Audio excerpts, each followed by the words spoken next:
Chapter 319 Revenge. Chapter 319 Revenge. Qin Zhao turned his head and looked at the window beside him. There was a hole in it. In the rear view mirror, Qin Zhao saw a rider fall onto the ground. "Are you mad?" Qin Zhao roared. However, just as he was putting all his attention on the left side of the car, another car crashed into them from the right. Gaia quickly held the steering wheel, raised her right hand, and fired twice to her right. "What happened? What's this?" "I don't know." "Are they here to kill you?" Chen Zhao was bewildered. He had never been attacked by a car in such an exciting way. A car was most difficult to control after a side collision. If Gaia did not control the steering wheel, the car would definitely have overturned. "I dunno. I don't remember having such enemies," Gaia said. "How about Morgri?" "Not him," Gaia said. "Are you sure they're not here for you?" I don't know." Just then, another 2 SUVs appeared behind them and chased his car. Gaia watched Qin Zhao drive and frowned. "That's not how you drive a car. You can't keep stepping on the accelerator. Forget it, let me drive." "But if you drive, what if they catch up with us? We won't be able to fight back." "Shut up and go away." Qin Zhao and Gaia changed their position while driving. Suddenly, Gaia stepped on the brake and quickly turned the steering wheel, positioning the car right behind one of the SUVs. She then stepped on the accelerator, and the SUV was overturned. When she drove past the SUV, she fired her gun at the gas tank. Boom! Fuck! Chen Zhao could not help but exclaim. Gaia's move was amazing. In just a few seconds, she destroyed a car. Chen Zhao thought that she might as well become an actress. She was like those secret agents in movies. There was another car. However, instead of chasing Chen Zhao and Gaia, it was being chased at the moment. The 2 cars had roughly the same speed. The other driver also seemed to be stepping on the accelerator all the time. Nevertheless, Chen Zhao was already in the movie mode. With Gaia around, he did not have to worry at all. Gaia fired again, but she shot the tire, not the body of the car. In just one shot, the car before them overturned. Gaia slowly parked the car before the overturned SUV. Just then, someone climbed out of the driver's seat. Mexican. Gaia looked at Chen Zhao. "They're here for you." Chen Zhao really did not want to admit it. "I'm not an enemy of all Mexicans." "How can you be sure?" Gaia walked up and stepped onto the man's hand. "Who sent you here?" "Odutra!" The man had 0 loyalty and betrayed Odutra at once. Gaia shot him in the head. Chen Zhao was stunned by her decisiveness. He couldn't resist anymore. "Why did you kill him?" "Why not? So that he can find you for revenge again?" Chen Zhao was speechless. "Fine. Odutra must have sent more people to kill me. Is there a way for them to stop?" "Kill Odutra," Gaia suggested. "Are you sure this can solve the problem?" "Odutra is in prison now. The only thing he can do is to appoint a new leader for his gang. He must have made killing you the prerequisite for taking over the gang. If he dies, his condition will automatically be ineffective. What if there are very loyal people in his gang who must kill me? The Mexican gang isn't that free. Also, you've already killed an entire group, which is a good warning for them. They're not that stupid." Qin Zhao kept silent. Gaia asked, "What's your plan?" "I'm going to Osk prison," Qin Zhao said. "The one Odutra's in?" "Yes." "Don't be impulsive. Killing someone in prison is different from killing someone here." "Do I look impulsive to you?" Gaia thought about it. Qin Zhao did not even dare to kill someone here. Would he dare to kill someone in prison? The answer was clearly negative. The car stopped before the prison. Qin Zhao alighted and said to Gaia, "By the way, can you help me to dispose of the car?" "You don't want it anymore? You can give it to me. Take it if you need it, but are you sure the police won't discover anything?" "I'll modify it. All right, it's yours. Caprice did not expect Chen Zhao to return so soon. Chin, have you thought of a way to torture him? I need to see him. All right, I'll arrange it for you. Caprice brought Chen Zhao into the prison. They passed by cells after cells and arrived at the deepest part of the prison. Odutra was closed in a single-person cell. When the door opened and Chen Zhao walked in, he was clearly surprised. Chinese, why are you here? To kill you. Chen Zhao closed the door. Huh? Kill me? Odutra laughed. Do you dare to? Isn't my arrival enough to prove my determination? Odutra's face darkened. He took out a metal stick from the bed. Chen Zhao really doubted the security here. A felony criminal actually hid such a metal stick in his room. Odutra did not dare to be careless. After all, he had seen for himself how strong Chen Zhao was that night. Chen Zhao walked toward Odutra step by step. He had already given up his plan to torture Odutra. He only wanted to kill Odutra as soon as possible. Odutra could feel that Chen Zhao really wanted to kill him. The reason was obvious. His men outside must have already acted. Odutra was clearly happy about this. Nonetheless, he did not expect Chen Zhao to be so impulsive and come to the prison to kill him. Who are the best killers? Doctors, of course. Odutra suddenly struck the metal stick at Chen Zhao. Chen Zhao caught the stick with one hand and snapped his fingers with the other. Sleep. Odutra was hypnotized at once. Just then, 3 bugs appeared out of thin air and crawled into Odutra's ear. The 3 bugs were brain-eating insects. They were very weak physically. In hell, they would crawl into the ears of inattentive or sleeping beasts and then devour their brains. Chapter 320 Element Palazzo. Chapter 320 Element Palazzo. Odutra snapped awake. Even though he was under the banshee's charm, the immense pain in his head made him cry out crazily. The brain-eating insect was summoned by magic so it could be controlled. In other words, Chen Zhao could control it. If it ate all of Odutra's brain, then it would attract attention too easily.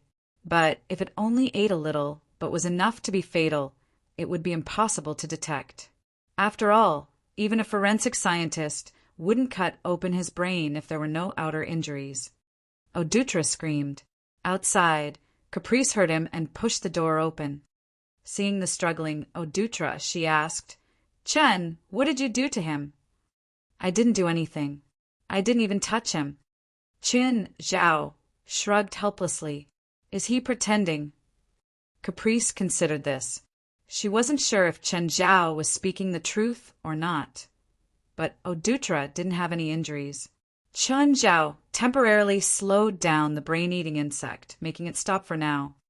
Odutra felt the pain subside. He raised his head with difficulty. What did you do to me? What exactly did you do? I don't know what you're talking about. Chen Zhao turned around. Caprice, lead me out of here. Just like that. Caprice asked, What else? Caprice and Chen Zhao walked out of the cell. Odutra's painful wails sounded once again. Chen, did you really not do anything to him? Chen Zhao turned to glance at Caprice. If I leave and he dies in his cell, there'll be no problems, right? You didn't leave any evidence, right? Caprice asked. Clearly, Caprice was already thinking of a solution. If Chen Zhao really left something behind, she would help remove it. No, there's definitely no evidence. I didn't even touch him. Good. That's best. Chen Zhao left the prison and got into a taxi. Along the way, he got Caprice's call. Chen, he's dead. Oh. Sir, your item has arrived. Would you like to come to check? Risvar put down the documents in his hands. He'd shipped an RV from Europe. Hearing that it had arrived, he decided to check. 20 minutes, he arrived at a high-class RV retail. This store was under Laura's name. The RV that he'd shipped over this time was under the store's name. As soon as he entered, he saw a familiar man, Chen Zhao. Chen, why are you here? Oh, Chen Zhao asked, a bit surprised. Johnny, you're here to buy an RV too? Yeah. Risvar chuckled while waving at the salesman beside Chen Zhao. I'll accompany Chen. You can go. Seeing how obedient the salesman was, Chen Zhao asked, You're familiar with this store? Pretty familiar. Risvar nodded. What kind of car are you looking for? What price range? Under $300,000 and a bigger model. I like bringing my kids when I go out. Where's your Ford SUV? It broke. I tossed it. Risvar's eyes flashed. From what he knew, Chen Zhao wasn't the type that would just toss away a $20,000 car. Even if he sold it, he should still get a few $1,000s. What do you think about that car? It's pretty big inside. Risvar pointed at the car up ahead. It's $18,000. That's practically a bus. I don't want to drive a bus around. What about that car? It's a British Knight V12 classic model, sold for $210,000. It looks like a small truck. That's too weird. Risvar thought for a moment and said to his assistant, Take Chin and me to the garage. There were even more RV models in the garage. However, most were trucks or buses. After all, they were easier to modify. The cheapest cars were only around $100,000. The expensive end was truly expensive. Risvar pointed at the innermost RV. What do you think of that Element Palazzo? Chen Zhao's eyes brightened. This RV's model was quite unique. It had a huge circular disc in the front. It was milky white with 2 levels. The driver's seat was behind the disc. The hood had slanted corners. The whole thing looked really futuristic. Can I look inside? Of course. Chen Zhao was tempted because the car was truly beautiful. He was most worried about the cost. It looked more expensive than the others. Inside the car, Chen Zhao discovered that the interior design was abnormally fancy too. The space inside was about 40 square meters. It was practically a moving castle. There was even a 15-meter long bar on the second floor. Other than the counter and fridge, the bar also had 3 more than 50-inch wide LCD TVs in a row. There was a soft sofa and a few chairs on the other side. The lower level had a bedroom, a functional bathroom, and a dining room. The space could also be extended a dozen square meters mechanically. It couldn't be extended while driving, though. The car's shape suddenly changing may cause fatal traffic problems. This car basically had the most appliances. It used the most modern technology to show what luxury meant. Chen Zhao and Risvar walked down the automatic extended steps. Chen Zhao looked back longingly. This must be a few million, right? The market price is around $1 million, Risvar said. But I shipped this over myself, so it's only $500,000 at most. $500,000? Chen Zhao was tempted. Risvar's assistant glanced at him. Others might not know, but he definitely did. This RV, named Element Palazzo, was the most luxurious RV in the world. It was produced by Austrian carmaker Marchi Mobile. Its retail price was $3,200,000. Adding in the shipping and custom fees, it cost Risvar $3,500,000 to transport it from Austria. What do you think? If you want it, it's yours. You shipped it over. That means you want it, right? I shipped it over to sell it, Risvar said, smiling. It's really only $500,000. Of course. Okay, I want it, Chen Zhao finally decided. It was over his budget, but this car wasn't only for everyday traveling.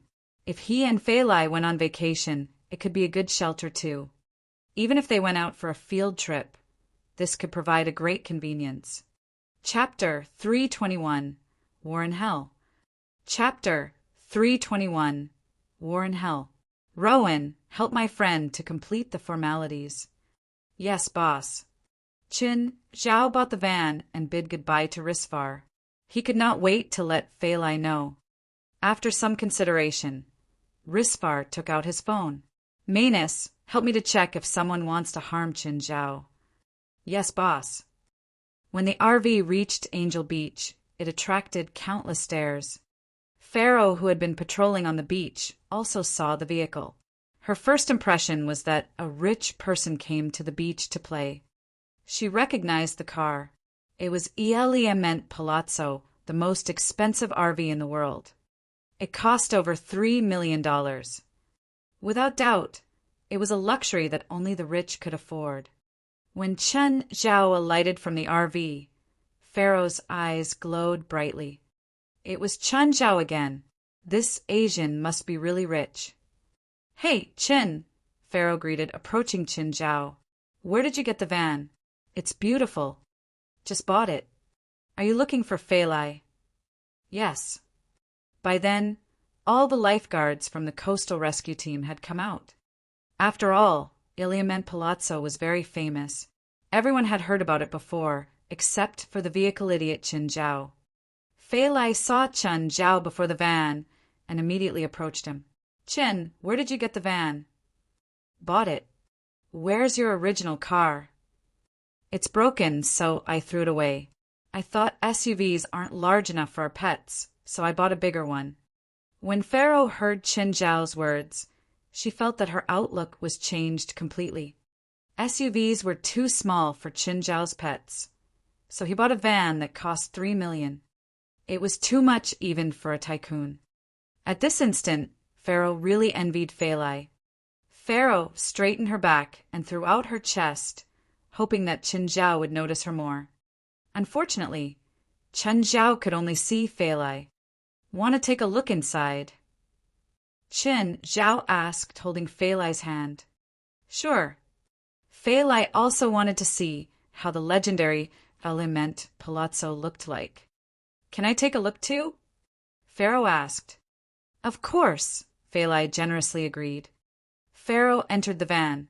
She realized that its interior was more lavishly decorated than her house. The other lifeguards also came in one after another, admiring the designs. Nevertheless, they were quite sensitive and left the van after taking a look. A few female lifeguards looked at Phalai and Qin Zhao in resentment. They very reluctantly left the vehicle. Eventually, only Qin Zhao and Phalai were left in the van. Phalai lay in Qin Zhao's arms. Qin, why did you spend so much on a vehicle? It's fine. I just received a few $100,000. But the van is much more expensive than that. Mr. Risvar helped me. He gave me a 50% discount on the $1 million van. No, I remember reading an article before. This van costs at least $3 million. What? Risvar said it's only $1 million. Phalai was speechless. It was such a huge difference. Only a vehicle idiot like Qin Zhao would believe in the price that easily. $500,000 was probably not even enough to build the van. What do you plan to do? Return the van to Risvar? If I return it to him, we probably won't even be friends anymore. Returning a person's gift was indeed very rude. Forget it. Let's keep the van. If Risvar needs help in the future, I'll return the favor. I guess so, Phalai nodded. By the way, we've never played in a car before, right? Asshole, I'm still working. It's okay. Nobody will disturb us. The RV had excellent sound insulation and would also not vibrate, unlike smaller cars. Hence, the two could play all they wanted in the RV. Very soon, Phalai was panting. Phalai, I'm leaving at 12 midnight today and will only come back at 12 midnight tomorrow. Got it. Drive the van to work tomorrow. Bring all the kids with you. Don't leave them at home. Qin Zhao was actually worried that the Mexican gang would still not give up. His pets could ensure Phalai's safety. Moreover, with the van, if the Mexican gang wanted to play car collision again, they had to find a huge truck. After finishing their business, the two alighted from the van together and went to rest in the HQ. Everyone could tell what they had just done from their looks. When the two returned home in the evening, Princess was still playing in the courtyard outside. Without Chen Zhao's permission, she did not dare to enter the house lest she get scolded by Qin Zhao. Chen, is it just me, or did Princess actually become bigger? She's probably been eating more than when she was in the wild, so she grew in size, Qin Zhao said. Fei Lai only asked out of curiosity. She knew that Chen Zhao had many secrets. At night, Chen Zhao put Fei Lai to bed early and waited until it was 12 midnight. When the midnight bell rang, the long-awaited summoning came as expected. Chen Zhao arrived in hell again, but this time he was greeted by a sky full of fiery clouds. In the distance, chaos was spreading. Countless demons were surging toward him. Just then, a red gargantuan dragon made a magnificent arc in the sky, incinerating crowds of demons. Qin Zhao turned his head. Beelzebub Sophie was standing beside him. Lord, what's happening? I'm at war with my neighbor, Logan. Do take cover in the castle, Beelzebub Sophie said. Chen Zhao was flabbergasted. As luck would have it, he arrived here during a war. The red fire dragon in the sky must be Beelzebub Sophie's wife, Oris. A few 100 meters long, Oris was terrifyingly powerful. As she exhaled a dragon breath, a towering pillar of fire flew across the land. Thousands of demons were disintegrated into mere ash. The war between demon lords was as brutal and intense as one could possibly imagine.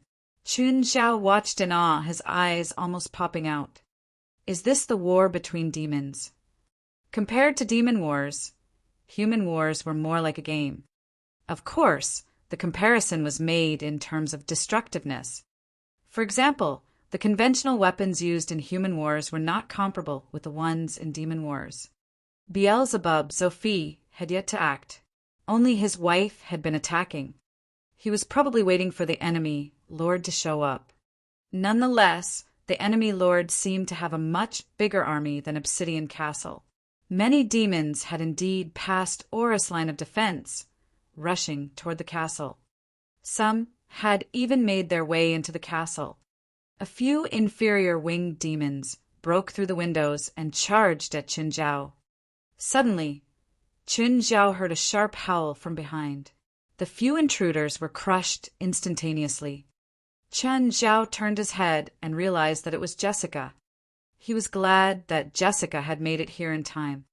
Just then, the wall behind Qin Zhao trembled and an enormous demon dashed in. Hey, Jessica. Chapter 322, Useful in Battle. Chapter 322, Useful in Battle. It was a demon even bigger than Beelzebub Sophie. Jessica stared at the demon that had suddenly broken in with a grave expression. You can't beat me, the huge demon mocked. You're a banshee. Your attack is useless against me. The demon lowered his head and saw Qin Zhao on the ground. Oh, a soul? No, a living being? He reached out a claw and picked Qin Zhao up. Qin Zhao was like a little chick before this demon. Right now, he was already pale with fear. He grabbed a handful of angelic crystals without thinking and tossed it at the demon's mouth. The demon didn't realize what it was and even chewed it. The next moment, he felt unprecedented pain. Roar! Qin Zhao was tossed into the air. He picked himself up a bit pathetically. The huge demon clutched his mouth and writhed on the ground. Just then, Beelzebub Sophie appeared from the hole in the back. Seeing the wailing demon on the ground, he was overjoyed. Good. Great job. Sophie wasn't even 1/3 of the huge demon's size, but he was still a superior demon. He was definitely stronger than this demon. Sophie landed on the huge demon to check his injuries. He discovered that the demon's mouth had melted away. It was covered in burns. Oh, angelic crystals? Beelzebub Sophie was shocked. Human, you have angelic crystals. Yeah. How many did you shove into Stonemer? Sophie said, feeling regretful. This is a complete waste. Lord, if you need it, I can gift you some. Chen Zhao took out more than 100 angelic crystals. Sophie and Jessica both stepped back instinctively. Quickly put them back. All those angelic crystals are so painful. To demons, facing angelic crystals was like humans facing nuclear weapons. Chen Zhao hurriedly put them away and looked up. I can only supply this much. Is it useful? Yes, very useful. Sophie said excitedly. It's a waste against inferior demons, but for a superior demon like the one under my feet, 3 crystals will take away his combat ability. With all of your crystals, I can take out Logan. But you can't even get close to it. How do you take out your enemies? Beelzebub, Sophie grinned. I can't touch it, but that doesn't mean I can't use it. I only have to wrap it in demon gold and create a badge. Okay, I won't get into your fight with your neighbors.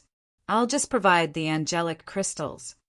Jessica, call over all the artisans in Obsidian City. The demons that had broken into Obsidian Castle were quickly forced back. They'd also lost a superior demon.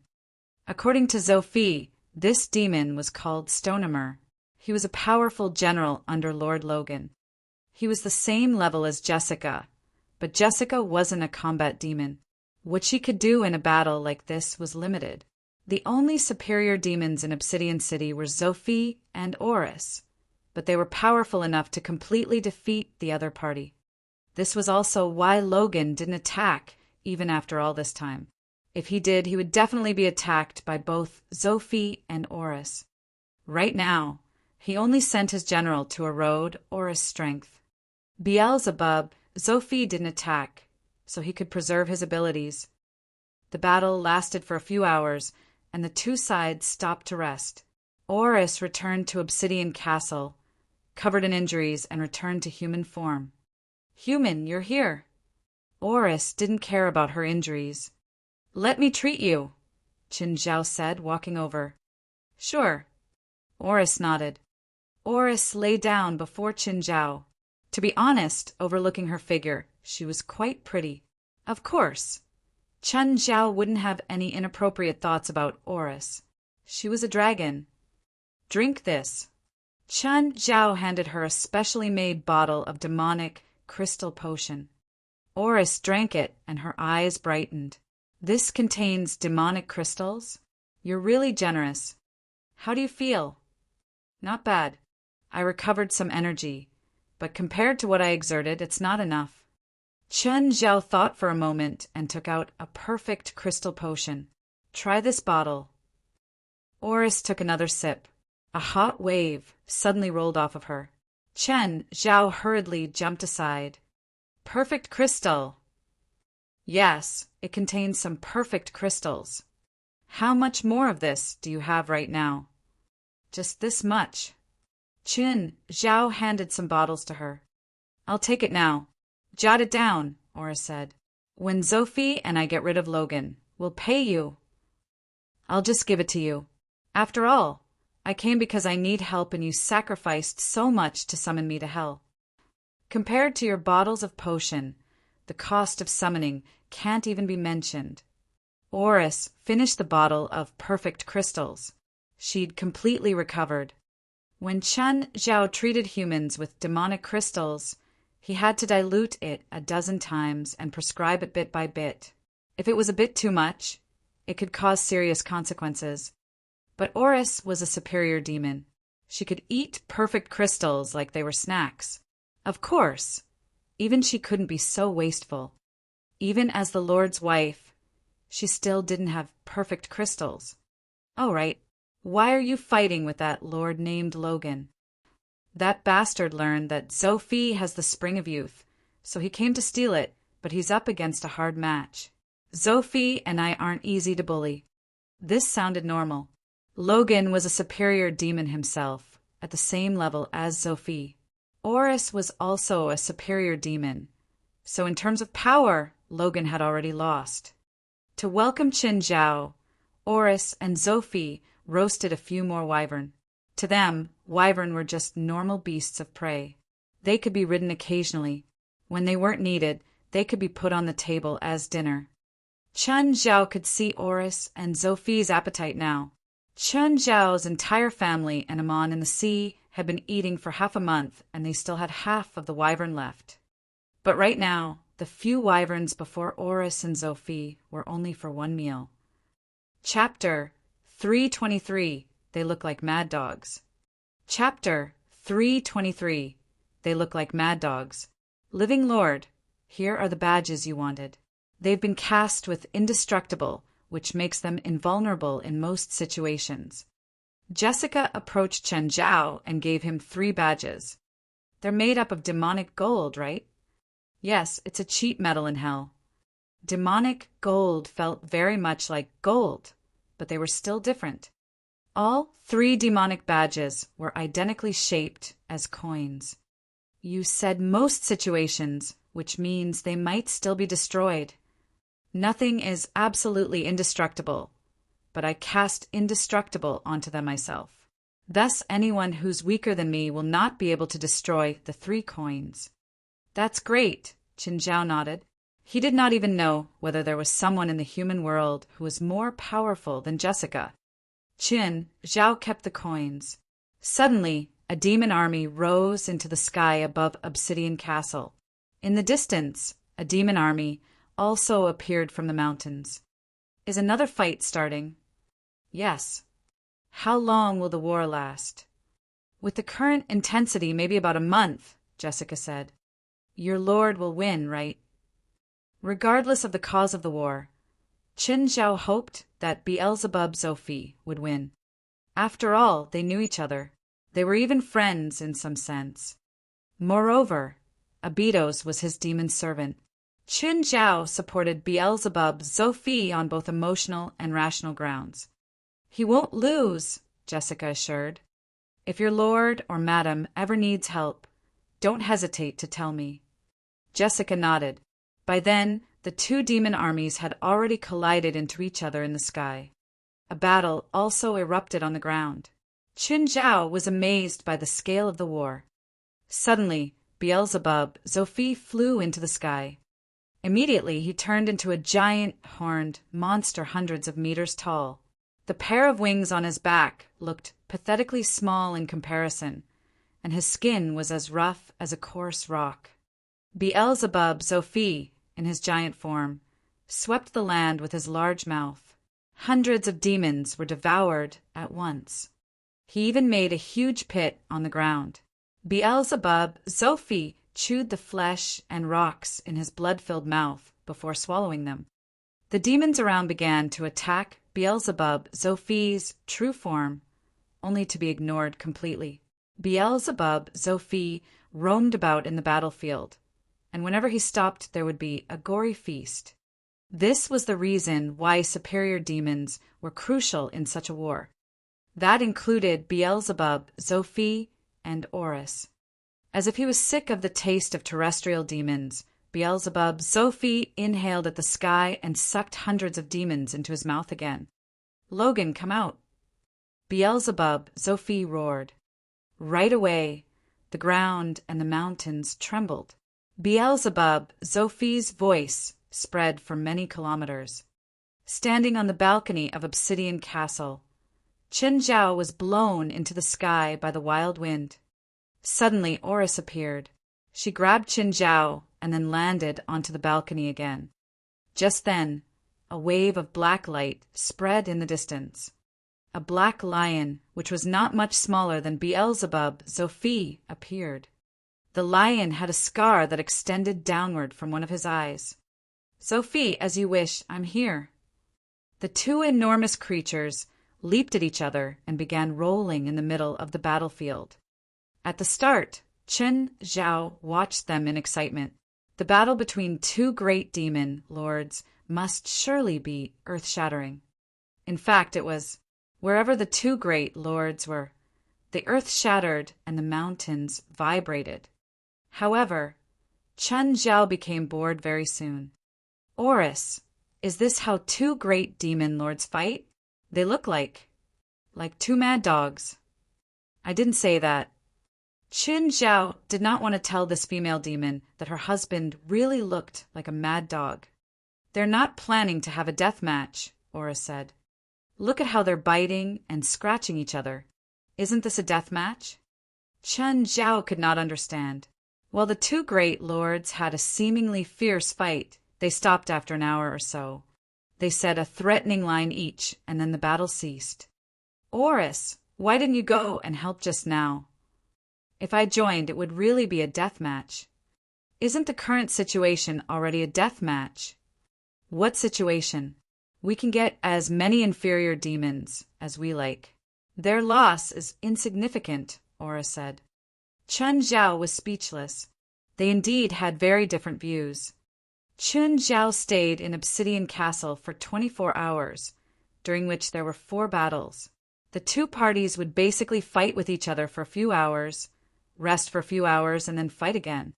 Beelzebub, Sophie, and Oris took turns to attack. However, when Oris attacked, Logan did not show up. When Chen Zhao left Hell, the two parties were still at war. Roar.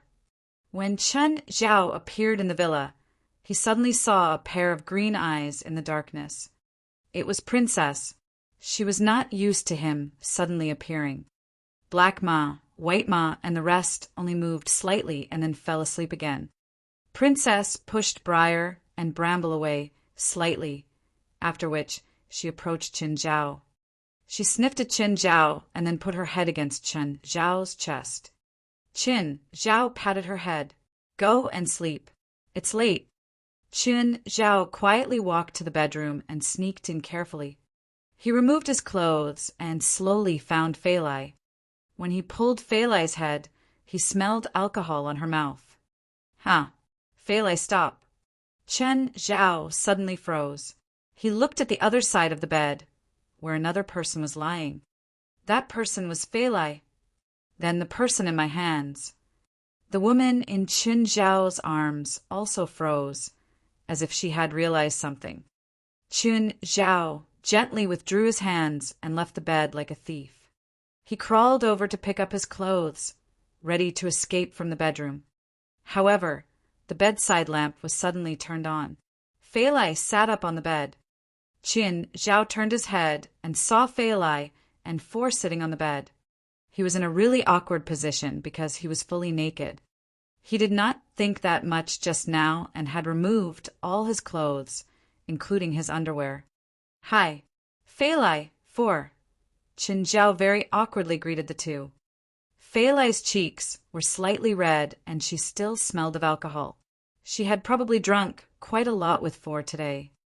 4's cheeks were also flushed, but she did not seem to be drunk. Chapter 324 for Has Insomnia. Chapter 324 for Has Insomnia. Chen Zhao escaped from the bedroom. He was about to spend the night on the sofa when Feilai walked out. He grabbed Feilai and started right then and there. Chen Zhao released his vigor, while Feilai could never be satisfied. Poor for though, she had to listen to the moans for the entire night. Finally, in the second hour, she couldn't stand it anymore. Enough! She stood at the bedroom door and looked at the naked man and woman on the living room floor. With that, slammed the door shut. Chen Zhao and Feilai realized that they were being too offensive, so they ran out to continue by the pool. Was alone in the bedroom.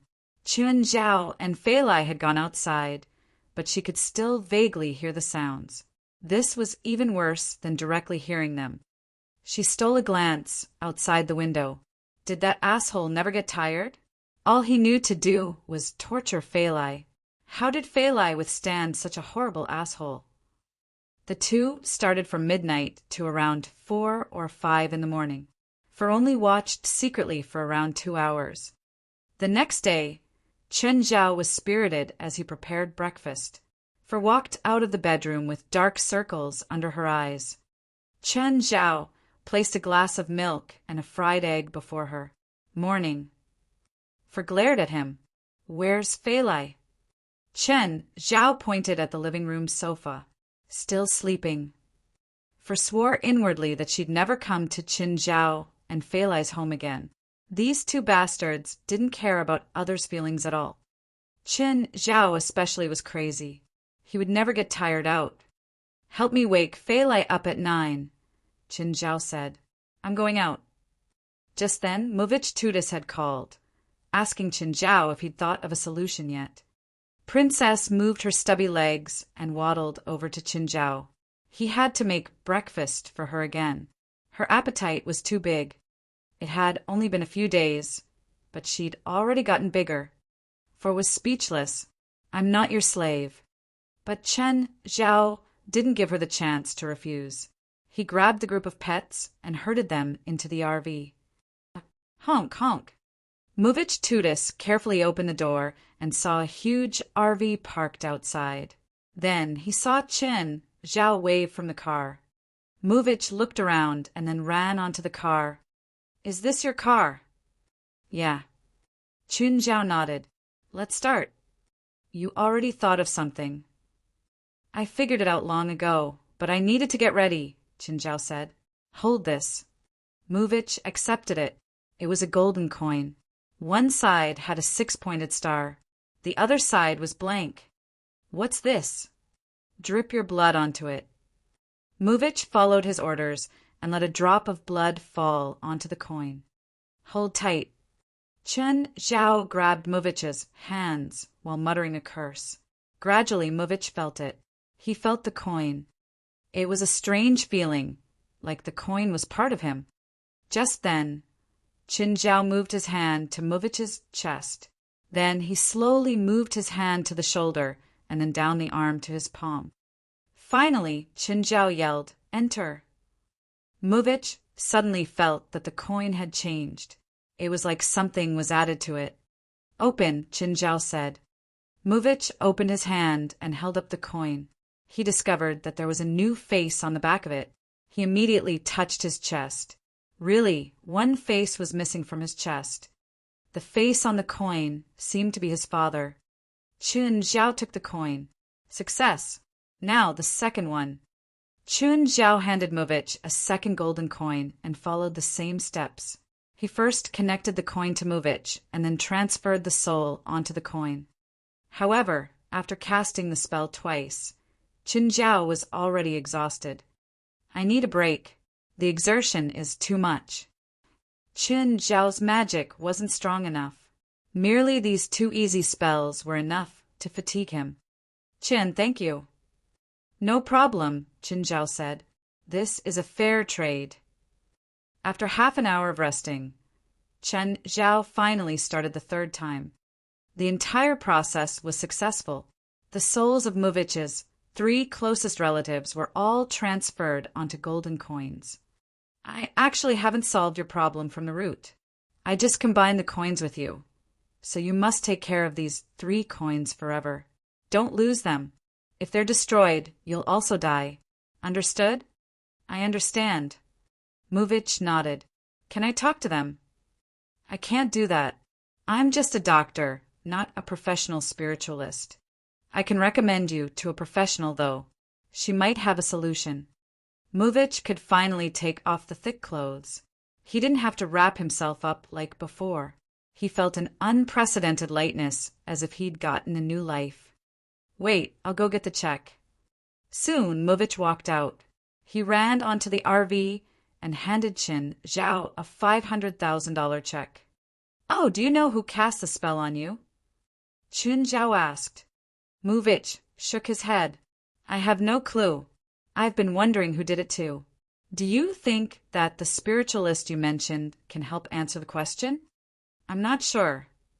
Can you contact him now? Sure. Qin Zhao picked up his phone. Hi, Sienna. Qin, are you crazy? Do you know what time it is? I have a client. Are you sure you don't want to come? Client? What kind? How much money? Sienna was instantly awake.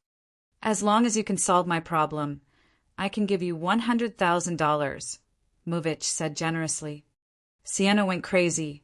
Wait, tell me right now where you are. Chris, Shirley, get up. Stop sleeping. $100,000. She'd never seen this much money in her life before. She was beyond herself now and didn't even care that she was still on the phone. A huge sale. Someone offered $100,000. You too. Get up and make yourself presentable. Muvich glanced at Chen Zhao. Are you sure the madwoman in the phone can solve my problem? Chapter 325. Sienna is just set to be poor. Chapter 325. Sienna is just set to be poor. After about half an hour, Sienna arrived in her tattered little car. Chen, where's the client? I don't see him. You see the RV opposite your car. Yes, and then? We're in the van. Come in. When Sienna, Chris, and Cheryl entered the RV, they were astonished by the luxurious decorations. Wow, it's bigger than where we stay. Is this the client's car? It's mine, Chen Zhao said. He's your client. It's you. Cheryl's face turned cold. You profiteer. Wait, Cheryl, you know him? He's the owner of the power supply company. When I was still in the orphanage, he argued with Granny twice. Both of them felt really awkward. Muvich Tudis scratched his head. But I never cut off the electricity, although I did send someone to ask for the payment twice. During Christmas, did Yusis go and find Muvich? Chen Zhao asked. Chen Zhao recalled that Yusis had become a monster precisely because of magic backlash. Was it because she had cast a spell on Muvich? Cheryl immediately got it. You mean Granny Yusis cast a curse on him? Very likely, Chen Zhao nodded. But I've never met her in person, Muvich said. If a witch wants to curse you, you won't even realize it. It's no wonder that after Christmas, Granny Yusis became very weird. Where is she now? Muvich asked. Granny Yusis is already dead, thanks to you. Why is it me? I didn't do anything. I'm also a victim. It's because of your threat. You said that if you didn't receive the payment, you would cut off the electricity to the orphanage before Christmas. Chen Zhao glanced at Muvich. It was indeed a severe threat. Muvich sighed, but I didn't do it. I didn't mean it. You can't just threaten people like that. Chen Zhao glanced at Muvich. All right, I think we're done here. Mister. Muvich has already received his punishment, and Yusis also paid the price for her actions. Wait, Sienna suddenly screamed. That means it's over? Where's the 100,000? Chen Zhao looked at Sienna in sympathy. She was just not destined to be rich. To make up for my mistake, I'll donate $1 million to the orphanage, Muvich said. Girl, I feel very sorry for what I've done and for those I've hurt. Humph! Cheryl still could not forgive Muvich. Chen Zhao did not want to comment on this. After all, Muvich did not do anything wrong in principle. Electricity companies were not charities, and he did not even cut off the electricity at the end. Of course, while he did not make a mistake by law, there were still ethical problems. Ms. Sienna, I would like to hire you as my company's special security consultant. Special security consultant again? Chen Zhao was surprised. It was just swings and roundabouts. What's the salary? 10,000 a month. How about my team? How much will they get? Them? 6,000 a month. What do you think? Well, I forgive you a bit, Cheryl said with her head high. Although Sienna did not receive $10,000, they were still elated by their new job. Cheryl still hated Muvich, but she was a mature child. She did not act harshly. She knew that Muvich was not the person to blame. Just then Muvich suddenly screamed, Ah, help! There's a bear! Sienna, Chris, and Cheryl were all shocked by Princess. Roar! Cheryl charged forward at once. However, Princess lifted her paw and Cheryl flew away. Don't fight in the van. Stop! If you break my stuff, I'll make you pay for it. Chen Zhao roared. Cheryl, Princess, stop now. Chen, do not tell me that it's your pet. Princess, go upstairs. Why did you come down? Chen Zhao ordered. Princess pointed at her stomach. Roar. She was hungry again. Chen Zhao patted his forehead. Go upstairs first. Is the bear similar to Obito's and the rest? Sienna asked. Kind of. Chin, you're a druid, right? Sienna asked. Okay, we're done here. You can leave now. Chin Zhao waved his hand, chasing everyone down his van. Chin, teach me druid spells. Sienna felt that she could hardly make any money with her current knowledge of magic. She wanted to be rich and own a deluxe van just like Chen Zhao. Maybe when my mood is better. Evely, your result is already excellent. If you follow my method to train, you'll definitely have an outstanding performance during UC Games. Why would you hire another coach? It'll only change your habits and rhythm. I think it's a bad idea. Coach Cantor, I've already made up my mind, Evely said emotionlessly. Also, it's the changing room ahead. Please stop following me. Evely had already paid the money. It was too late to regret. It was not a small amount. 100,000 was what a middle-class family would earn in a year. She was not rich to the extent that she could throw away $100,000 easily. You'll regret it, Cantor said, displeased. That's my problem. Evely was determined. When Evely came out from the changing room, she was already in her one-piece swimsuit and swimming cap. Norman's just arrived. Norman's, when will he be here? He's already on his way, but don't expect him to be punctual. By fast, he might mean an hour. Don't tell me he'll only be here at noon. Evely was very dissatisfied. In her opinion, Chen Zhao should be punctual, since he had taken her money. That's just how he is. If you want him to be punctual, he wouldn't even have accepted the task. If his training is ineffective, I'll make him spit out all my money. Chapter 326. The older, the less manners. Chapter 326. The older, the less manners. UCLA's guard stopped Chen Zhao's RV. Stop, stop. Chen Zhao poked his head out. What? I'm a teacher here. Why can't I go in? The guard studied him. He had an impression of Chen Zhao. After all, he always came and went with a bunch of pets. It was hard not to remember him. Why are you driving this car to school? Where's your car for everyday transportation? This is my car, Chen Zhao replied naturally. What? This is your car? You're using an RV as a car? All right, please move. I have to park. If I can't find a spot, I'll park the car in the entrance. Faced with Chen Zhao's threat, the guard could only surrender and move aside. After Chen Zhao parked, Princess shook her fat butt and dragged Briar and Bramble out first. Then Black Ma and White Ma squeezed past the door. Abitos followed closely after. They came out according to size. Chen, are you here yet? Normans called to threaten him. We've already been soaking in the water for half an hour. If you don't come, I'm going to demand a refund. Okay. I got to the school, but I can't find the pool. Can you take me there? Are you stupid? There are so many people on campus. Just find someone to ask. All right. Chen Zhao had to admit that this was a solution. However, no one dared to approach Chen Zhao with Princess beside him. Black Ma, go get someone. Black Ma zoomed away and bit a student's shirt. The student almost pissed his pants. Chen Zhao walked over. Hey, don't be scared. I just need to ask for directions. Princess, sniffed the boy. He raised his hands up high, afraid that this huge beast would bite him. Can you make it go away? The student's legs turned to jello. It's really impolite to make a lady move away from you. Sorry. Okay, can you take me to the pool? Can I refuse? Roar.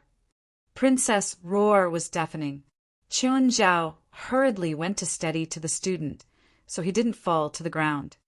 Okay, let's go. Just then, Wright and some tall male professors walked over. Chen, how come it's you? Wright was shocked to see Chen Zhao. She heard that someone brought a bear to school, so she brought some teachers over to kick the guy out. She didn't expect that it would be Chen Zhao. Wright looked behind Chen Zhao at the huge princess. She was now more than 800 kilograms. Basically, Chen Zhao would supply as much food as needed. So she grew very quickly. Chin, what is that? A bear, Chen Zhao answered. Her name is Princess. Your pet? Yeah. Why did you bring it to school? It's more troublesome if no one's home taking care of them, so I'm used to bringing them with me. Are you sure it won't hurt anyone? Princess claws were more than 10 centimeters long. They were like small daggers hanging from her paw. It really looked terrifying. If Chen Zhao hadn't been standing there, Wright would have definitely called the cops. I promise she won't hurt anyone. Wright approached her carefully, still feeling scared inside. Are you sure it won't bite me? Wright, you should trust me. Fine. Wright finally walked to Princess and reached out to touch her. Princess suddenly stuck out her tongue and licked Wright's palm. Terrified, Wright snatched her hand back. Princess went forward and voluntarily rubbed against Wright. She gathered her courage again and petted Princess' big head. Do you want to try sitting on her? Chen Zhao suggested. What? Are you sure? Wright was afraid, but also excited. Of course. Briar, Bramble, come down. Let Granny sit. Chen Zhao went up. He picked right up bridal style and set her down on Princess' back. After settling in, Wright completely got over her fear. A little slower, Wright said, and Princess slowed down. It's so smart. Can it understand what I'm saying? Most of it, Chen Zhao said. Where are you going? Swimming pool. For what? I'm meeting friends there. Chen Zhao patted the student beside him. Okay, friend, you can go. Your principal will bring me there. The student wasn't afraid anymore. Even Wright wasn't afraid, so he had nothing to fear. Sitting on Princess' back, the old lady actually turned playful. Princess, you can speed up. A bit faster, faster. Yeah, just like this. Princess could reach 40 kilometers per hour when she ran. Of course, she was too heavy, so she couldn't maintain that speed. Wright enjoyed this unprecedented fast and furious feeling. All the students and teachers who passed by stared at Wright galloping on a bear. They felt that either the world had gone crazy or they had. Phew. Okay, you can stop now. Wright was thoughtful. She was only 40 kilograms, but bears weren't beasts with great endurance. Their own weight was already a burden. Princess lowered herself so Wright could get off. Good girl. Wright patted Princess' head. She loved Princess now. Seeing Chen Zhao walk over from the distance, Wright said, Chen, can Princess be our school mascot? What? I want to print Princess profile on our school flag, and I hope it can come to our sports competition half a month later. Wright already decided that she wanted to ride Princess as her grand entrance. This old lady loved attention. No one could stop her.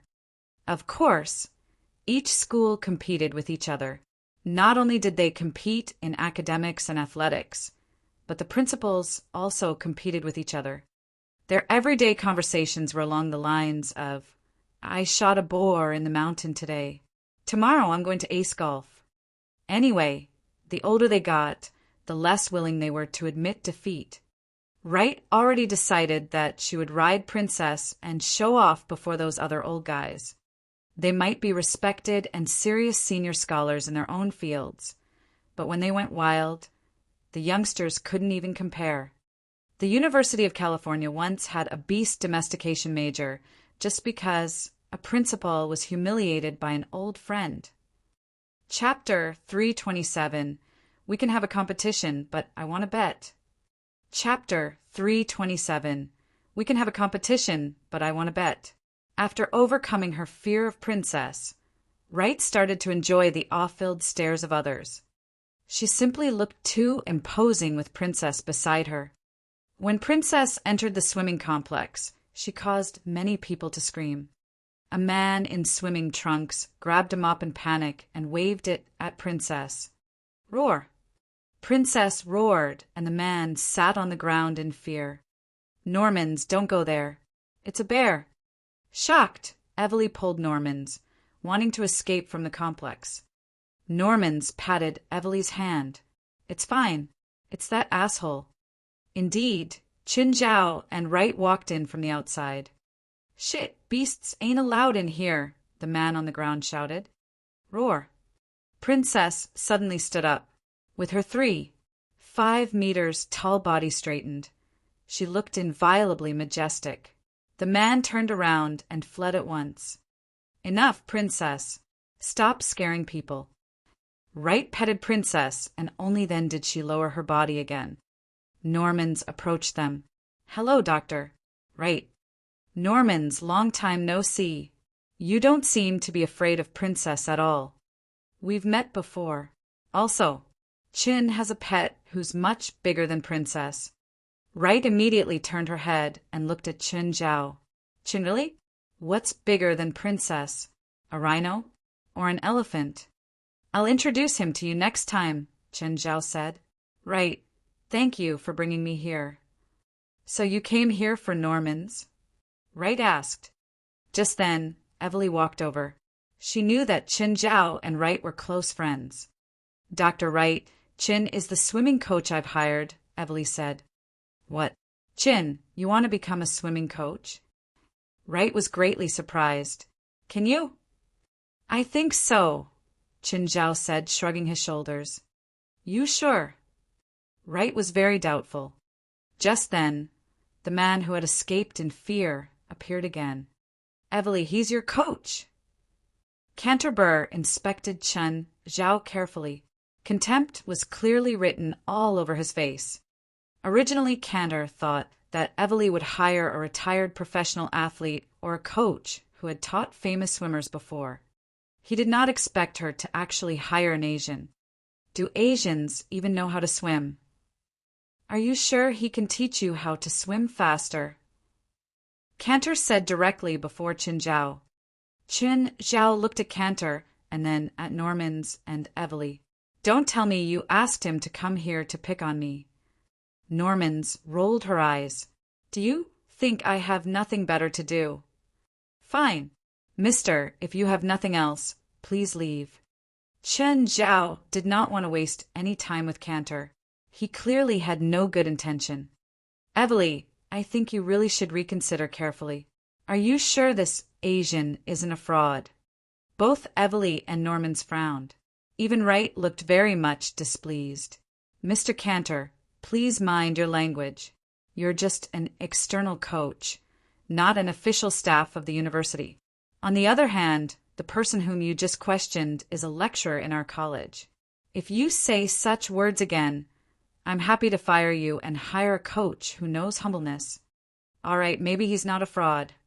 Cantor retreated, just like what Wright had said. He did not want to lose the job, but it did not mean he would accept Qin Zhao. But I still don't think he's a good coach, especially when it comes to swimming. I'm afraid he can't even beat the girls here, unless he can prove himself. Who are you? Why should I prove anything to you? Or are you just salty that I'm going to be paid $200,000? Wright was stunned. Qin, you're going to get $200,000 from Emily. Yes, it's the price I normally charge. Dr. Wright, do you get it now? Paying $200,000 to an outsider to act as a swimming coach. How ridiculous is that? I didn't ask for it. Emily requested it herself. Even so, I still think that she's just been deceived. Cantor was just being jealous that Qin Zhao was going to get $200,000. As a professional swimming coach, his annual salary was only $30,000. Moreover, Qin Zhao would get to teach Emily, the prettiest girl in the swimming team. Emily would usually not even allow Cantor to go near her. If you want to teach here, you need to prove yourself first. Look at us. Everyone here is close to being a professional swimmer. But what about you? As a swimming coach, you might not even beat the girls here.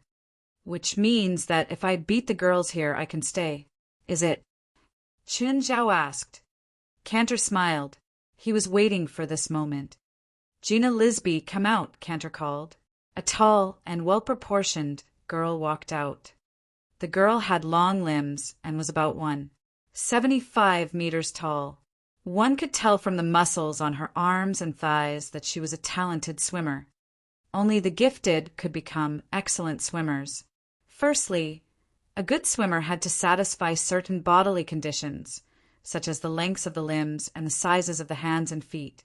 These would all determine the swimmer's eventual achievements. Emily's expression changed slightly. Noticing it, Normans asked softly, "Is that girl very good?" "She's the best swimmer in the college's female team, especially for medium to long distances. She once made it in 16 minutes for 1,500 meters. Normans looked at Chen Zhao. She knew that Chen Zhao was very strong physically, but he had never truly displayed his swimming speed. She was also unsure if Chen Zhao could beat the girl named Gina. Wright also looked at Chen Zhao. As Chen Zhao Sr., she clearly did not want him to be humiliated. However, Chen Zhao agreed to compete with the girl himself. No matter the result, he would have to face it himself too. "We can have a competition, but I want a bet," Chen Zhao said. "Mr. Cantor, do you dare to bet with me?" "How?" $1,000. If I win, you must give me 1,000. Cantor looked at Gina and smiled. "Of course." Chapter 328. Congrats on breaking the women's world record. Chapter 328. Congrats on breaking the women's world record. Seeing that Chen Zhao was going to bet again, Normans couldn't decide if she wanted to laugh or cry. Chen Zhao grinned. "You won't say I'm bullying students this time, right?" "Whatever." Normans looked away so she wouldn't have to see. "Let's start," Canterbury urged. Chen Zhao took off his clothes. He wore swim trunks underneath them. Walking to Gina's side, he said, "Lady, should I go easy on you?" Gina looked at him seriously. "Not even the guys on the swim team dare to talk to me like that. That's why I'm not a student." Chen Zhao shrugged. "How far are we swimming?" 1,500 meters freestyle. Can you do it?" "Of course, no problem." Chen Zhao and Gina stood on the deck and Cantor raised the pistol. "Ready." Gina already crouched down, but Chen Zhao was still doing warm-ups. "Chen, get ready," Wright reminded. She was more nervous than Chen Zhao, the interested party. But Chen Zhao didn't get serious at all. "It's okay. She's a girl after all. I have to go easy on her. Plus, you have to warm up fully before swimming. Otherwise, it's easy to get cramps. Asian, I told you to get ready. Didn't you hear me?" "You can just start," Chen Zhao said, shaking his arm. "Don't have to care about me." Cantor gritted his teeth. His expression was cold. "Since you want to act clever, I'll see how you lose later. Get set." Bang! Gina dove into the water like a swordfish. After traveling underwater for a dozen meters, she charged to the other side. She soon swam 50 meters and then 100. She was very fast, finishing 150 meters, 200 meters. Finally, when she was about to turn for the second time, Chen Zhao also jumped into the water. He was so fast. Normans and Evely both let out surprised gasps. When Gina swam to 300 meters, Chen Zhao had already swum 150 meters. He was clearly faster than Gina, but Cantor still scoffed. "Idiot, this is 1,500 meters, not 50 meters. With his speed now, he'll never get to the end." To him, Gina was using the correct strategy. As long as Gina could maintain this speed, victory would be hers. However, Chen Zhao didn't slow down. He quickly caught up to Gina. By now, they'd swum 700 meters. Gina had already slowed down a bit, but Chen Zhao retained his extremely fast speed. Cantor's expression darkened. Chen Zhao's speed and endurance were better than he'd imagined. When they reached 1,000 meters, Gina was 100 meters behind Chen Zhao. They were one lap apart. This gap was still widening. The result was already obvious. If Chen Zhao could keep going until 1,500 meters, he would definitely win. As for whether he could keep going or not, Norman's, and Evely didn't doubt he could. This guy was a total beast. He could do 10 times that distance without much effort. Just like how Cantor was worried about. Qin Zhao reached the end first. Gina arrived later after a full minute. Gina, why is your performance so bad today? Cantor demanded, upset. He messed up my rhythm. Gina wasn't lying. Qin Zhao had indeed disrupted her rhythm. Qin Zhao was clearly faster than her, and every time he passed her, it disturbed her. This caused her to be unable to control her tempo and swim slower and slower. Her best record had been under 16 minutes, but she actually took 17 minutes this time. Usually, differences would only be around 10 seconds, according to the conditions, but this time, she was 1 full minute slower than her best record. It was evident how important rhythm was to a swimmer. Qin, you swam less than 16 minutes, Norman said teasingly. If you add the 200 meters that you gave away, you probably broke the women's world record for 1,500 freestyle. What's there to be proud about breaking the women's world record as a man? Qin Zhao rolled his eyes. He came out of the water and walked to Cantor. Sir, hand over the $1,000. This doesn't count. Cantor exclaimed. Gina is in bad condition today. Beating her is nothing to be proud of. I'm not proud, but I did win. Mr. Cantor, Evely piped up. Even at Gina's best shape, she still can't beat Qin. If you count the 200 meters that Chan had given her, he'd broken the world record. Can Gina break the world record? Qin Zhao really wasn't interested in the women's world record. However, he was interested in Cantor. This guy kept targeting him ever since he came. I want to compete with you, Cantor said. I didn't agree with that. Qin Zhao rolled his eyes. Give me the $1,000 first. I'll obviously give it to you if you win. Mr. Cantor, please keep your promises, Wright said too, helping Qin Zhao. We don't need people who don't keep their words in this school. In the end, Cantor took out $1,000 and unwillingly shoved it into Qin Zhao's hands. I still want a round with you. If you're a man, you'll accept my challenge instead of bullying a girl. Cantor knew that Qin Zhao was fast. If he hadn't just competed, Cantor actually wasn't confident in beating him. However, he believed that Qin Zhao had used up most of his energy in the last round, so Cantor was sure he'd win. What? I bullied a girl? Qin Zhao was furious. You were the one who told me to go against her. I even went easy on her. Now you're saying that I bully girls? No matter what, you didn't win fairly. Fine, I'll go against you. Qin Zhao's expression was serious. $5,000. If you dare to accept that bet, then let's go. Cantor's expression changed.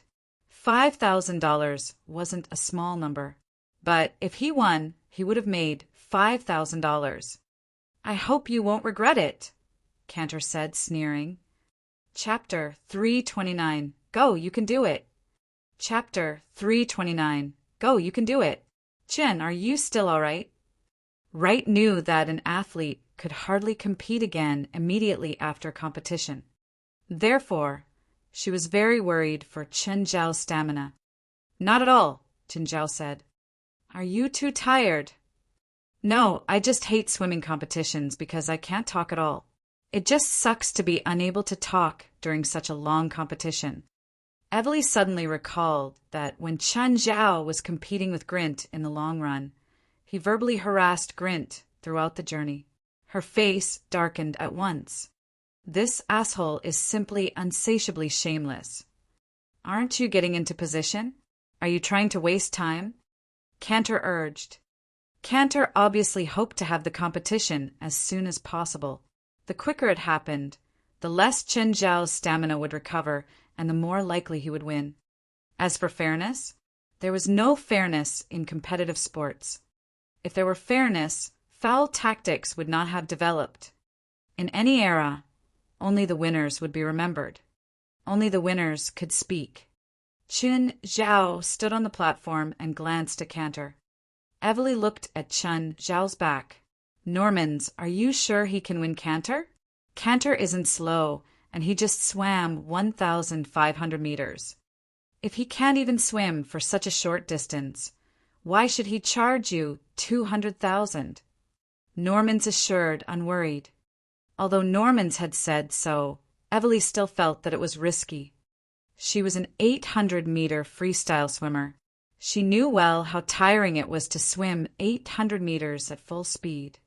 Not far away, Gina had been sitting beside the pool, drinking nutrient water since the end of the competition. One could deduce how exhausting a 1,500-meter freestyle competition was. Swimming 3,000 meters slowly and two 1,500-meter freestyle competitions were two entirely different concepts. Wright was just as anxious as Evely. She was similarly worried about Chen Zhao's stamina. Nevertheless, Chen Zhao, already standing on the platform, was out on a limb. Get ready.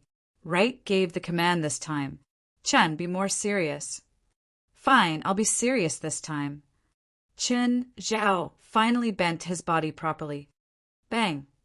Chen Zhao and Cantor jumped into the water almost simultaneously. No, Cantor was slightly faster. Cantor jumped the gun, Evely said. Doesn't matter. Just wait for the outcome, Norman said calmly. Chen Zhao was too fast. Almost instantly he was already one body length ahead. He reached 50 meters and turned around first. And then came the second and the third. When Chen Zhao turned for the fourth time, Cantor had only just made his third. Their difference was too obvious. Cantor had already noticed that Chen Zhao was way faster than him. Now he could only pray that Chen Zhao would run out of stamina halfway. Normans, how much time has passed? Evely asked softly. Normans glanced at the stopwatch in her hand. 6 minutes and 20 seconds. He's already swum 700 meters, right? Yes.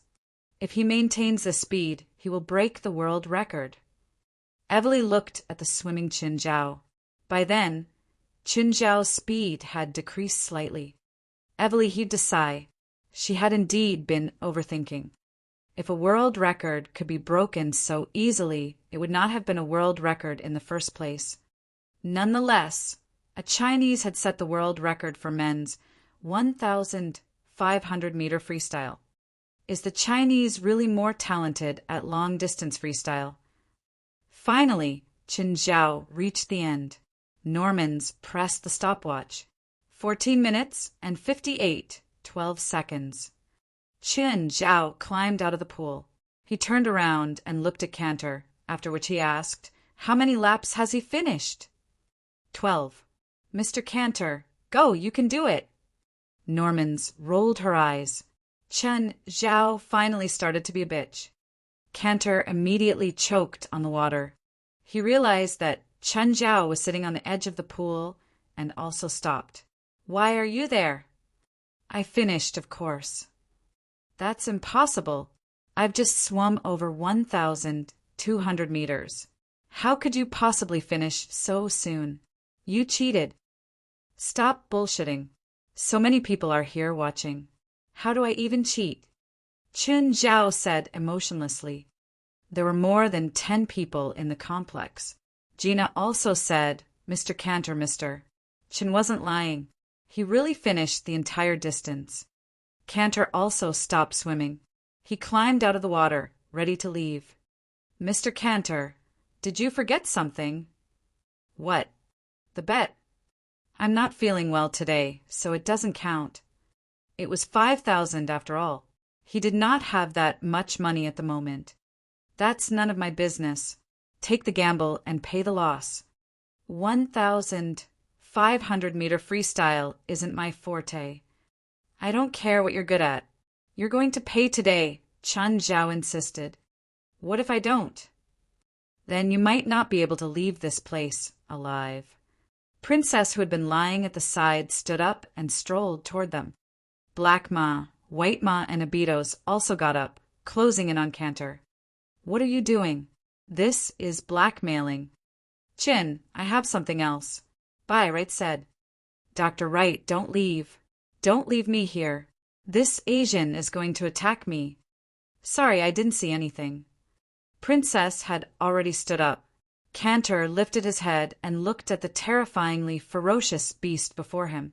He swallowed some saliva uncontrollably. I'll write a debt notice. Chen Zhao patted Cantor's shoulder. Sure, but don't forget to pay the interest. Cantor almost vomited blood. What's this? He hated Chen Zhao even more. Puff. Feels really relaxed after some exercise. Chen Zhao turned and twisted his neck. Great, let's start our training. Normans, and Evely approached Chen Zhao. Norman said, Chin, can you make me improve in a short period of time? I'm not sure about her, but it's definitely a yes for you. Oh, really? Norman's eyes glowed. Doesn't that mean that I'm more talented? You can go to a hospital for breast reduction surgery. It'll decrease water resistance, and you'll surely improve. Asshole. Norman's gritted her teeth in anger, but Evely was not happy either. Didn't Chen Zhao's words mean indirectly that her breasts were small? Actually, Evely's were not small at all. They were just ordinary and not as tremendous as Norman's. Chapter 330. Eradicate completely. Chapter 330. Eradicate completely. What event are you swimming? Chen Zhao asked. Freestyle, Norman said. 50 and 100 meters. And you? Freestyle 800. Let's test your performance now. Who'll go first? I'll do it, Norman said. Norman's went to test first. Her performance for the 50 meters was 12 seconds. This wasn't her best time. For the 100 meters, she got 54 seconds. Next was Evely. For 800 meters freestyle, it took her 8 minutes and 40 seconds. After finishing, she was completely exhausted. Did I let you sit down? Chen Zhao looked at Evely. I'm tired. Can't I rest? Norman's, didn't you tell her the rules? Norman's glanced at Evely. Don't talk back to this asshole. At least, think about your $200,000. Evely stood up unwillingly and stood before Chen Zhao. Go down and swim 2,000 meters, Chen Zhao ordered. Both of you. Andy Bell, find some men for me. I want to teach someone a lesson. Cantor, who are you teaching a lesson?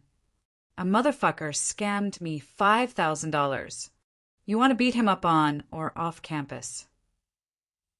Off campus, Cantor answered. Teach him a lesson to what extent? Cantor thought for a moment. Break his arm. That's illegal. Shut up, Andy Bell. Don't think I don't know about you. Fine, but breaking an arm isn't cheap. How much? Cantor asked. $3,000. Cantor considered this and nodded. I accept this, but I have a condition. What is it? Destroy the IOU in his hands. Sure. Okay, today's training is over. We only trained for 2 hours, and it's over. Normans looked at him with annoyance. I'm hungry, Chen Zhao answered matter-of-factly. You've been eating by the pool this entire time without stopping, and you say you're hungry. I didn't eat enough, and now I'm even hungrier. Oh, eat whatever you want to eat today. Starting tomorrow, you won't get that freedom. Thinking of that hellish month, Norman's features twitched. Norman's, is that guy's training actually effective? You can still back out now. You just paid a $100,000 deposit. If you wait until tomorrow, then we'll really be on the way to hell. Is it that scary?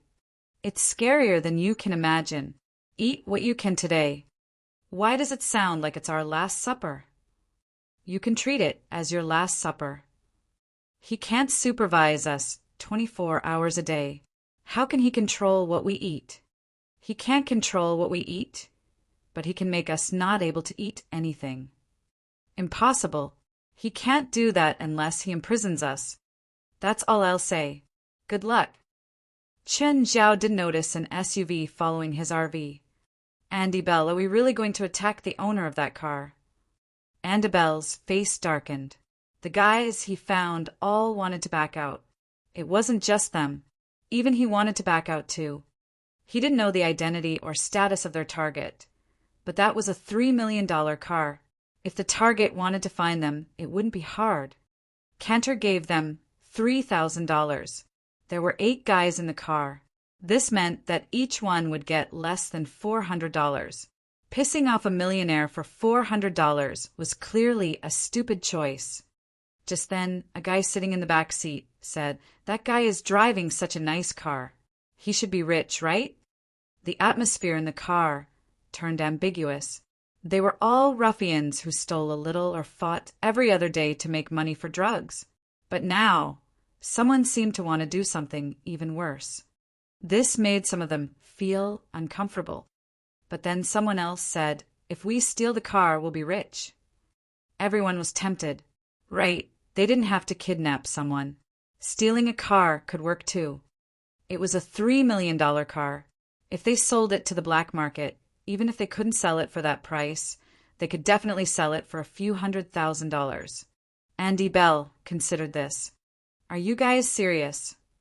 "Andy Bell, are you going to do it or not? If you're not, then we'll do it alone." To be honest, Andy Bell was tempted too. If this really could work out, they'd get a few $100,000. It was also risky though, and they had a lot of people. Not everyone would have the same heart. If anyone leaked information, it would be a disaster for them. In America, you could offend anyone but the wealthy. "Who has a gun?" Andy Bell asked. "Andy Bell, you want to kill him?" "Just in case." Eyes flashing, Andy Bell continued.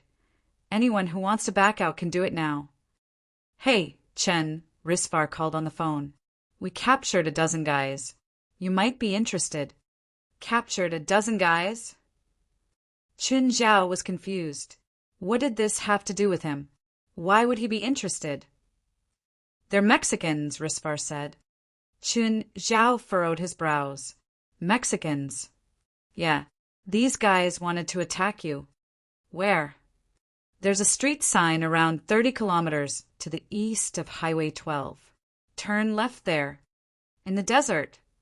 "A dozen people is troublesome to take care of in the city." Chen Zhao could tell that Risvar wanted to kill these people. He considered it. This time, he didn't have any of that fake compassion. After all, this gang was too problematic. Even keeping one would cause endless problems. It was better to eradicate them completely. After all, Chen Zhao wasn't alone now. Fei Lai was with him. If he was threatened, Fei Lai may be affected as well. Thus, eradicating completely was the best choice. Since Risvar was willing to help him to this extent, there was no reason for Chen Zhao to keep hiding. At the very least, he couldn't stay out of it. "Okay, I'm coming," Chen Zhao said. Chapter 331 Wrath. Chapter 331 Wrath. The east side of Los Angeles was a desert. Of course, it was not like the Sahara, but rather like the Gobi. Every year, the cold air from the coastline would grow as it passed through the dry and hot region. By the time it blew toward the middle and eastern states, it would turn into a hurricane. According to Risvar's guide, Chen Zhao drove onto an abandoned road. The road had probably been built in the 70s or 80s. The yet-to-be-removed billboards on the sides fully illustrated its age. Such a place might not even receive a single visitor in an entire year. After driving for over 10 kilometers, even the road disappeared completely. Only stone fragments remained. Chen Zhao drove the van onto the stony path. It was not totally barren, but filled with some grass. The sea breeze from the southwest would bring some moisture and nourish the soil. Chen Zhao saw a shabby wooden house in front, where a few cars were parked. It had probably been a pasture in the past, but was subsequently abandoned due to increased desertification. Chen Zhao parked the van at the entrance, alighted and walked into the house. Risvar was inside with his men. On the ground, there were more than 10 Mexicans who had been tied up tightly. Even their mouths were sealed. "Chen, you're here." Chun Zhao and Risvar hugged briefly. Then, Chun Zhao looked at the Mexicans. Didn't expect that many. They're a small family. Odutra is an important member among them, but now he's jailed because of you. The new leader of the Mexican gang pushed them out of the gang and snatched their power and money, so they hate you to the moon and back. We found these on them. Risvar opened a bag. Chun Zhao saw many photos of him and Feilai inside. There were also various kinds of guns and ammunition, even grenades and self-made bombs. When Chun Zhao saw these, he broke out in cold sweat. If they had used all these on Chun Zhao and Feilai, they would probably have died. "I feel cold." One of Risvar's men suddenly made a ridiculous remark. Risvar frowned. Even though it was February, they were in a desert. In the day, the temperature was at least 86 Fahrenheit. "Chin." Risvar pushed Chun Zhao. Chun Zhao was jolted back to reality at once. "Huh? What happened? What happened to you?" Chun Zhao rubbed his forehead. "I'm fine. Johnny, leave with your men." "What?" Risvar was clearly puzzled. "You want to let them go? Or you want to kill them yourself?" "Chun, listen to me. Let my people bury them. It's the best way."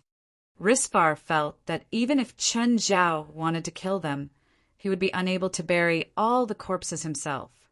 He might as well let Risvar's men do it. They could dig a large pit and bury all the gang members. Nobody would ever discover the missing Mexicans. "I know what to do." Chun Zhao sounded cold. Chun Zhao was very clear-headed at the moment, but he was just not in the right state. He recalled the night when Jonal and Bart broke into his house and attempted to rape Feilai. He was also in a state of wrath. At the moment, the same emotion appeared again. Chun Zhao felt that he was in a strange condition, as if the rage from both occasions had combined. He tried his best to suppress his anger, afraid that he would lose control. Therefore, he hoped that Risvar and his men could leave when he could still control himself. "Chun, my men, and I will wait for you on the road outside." "Okay." Chun Zhao stood before the group of Mexicans. A patch of shadow appeared behind him. The Mexicans were even more horrified as they kept making muffled sounds. However, their mouths were sealed by tape and they could not speak at all. Risvar was somewhat worried. Chun Zhao seemed very unusual. After some consideration, he said to his men, "Go to the other cars and leave. I'll drive back and check on Chin." "Boss." "I'll be fine. Just leave." Risvar chased all his men from the car, after which he drove toward the house. The house was in complete silence. Risvar was very confused. Has Chen Zhao not started to kill them yet? He alighted from the car. At the instant he pushed the door open, he saw a black thing behind Chun Zhao's back. "Chen, you!" Immediately, the darkness behind Chun Zhao vanished. Chun Zhao also woke up at once. "Johnny, why are you back again?" "I'm worried for you. Aren't you going to kill them?" Risvar looked at the people on the ground. Horror was written all over their faces. It was as if they had just seen a monster. Did they see it too? Suddenly, they heard a car stop outside. Bang! Before Risvar knew it, he was shot in the back. Chun Zhao quickly dashed forward and hugged Risvar. In the next instant, a dark shadow appeared behind Chun Zhao and expanded wildly. A black, one-winged lion charged out from the darkness. There was only one emotion on the one-winged lion, wrath. Andy Bell and the other 7 people had already decided to kill Chun Zhao and snatch his van. Hence, when they alighted from the car, Andy Bell fired his gun directly. Only after killing Chun Zhao would they think about retreating. The person he shot was not Chun Zhao. However, since they had the plan, they would not care if they had to kill one person or 2. Just then, a black thing broke through the door of the wooden house. It was a black lion, but it had a wing on its back. The lion started to attack them without hesitation. Andy Bell and his friends fired in shock. But it was useless. Bullets did not slow the lion at all. Andy Bell was the first. The black lion tore him to pieces. Run! The black lion just stood still and looked at the 7 escaping gangsters. As the 7 people ran, they suddenly stopped. Then, a black man leaped at another person. Dave, you fucked my woman, right? You fucking adulterer. Go and die. Mill, you broke my new phone last time, right? It's definitely you don't explain. You asshole. I'm gonna kill you. You snatched my woman. You ate the jelly in the fridge. Stop shouting at me. I'm not your pawn. The 7 gangsters all went mad.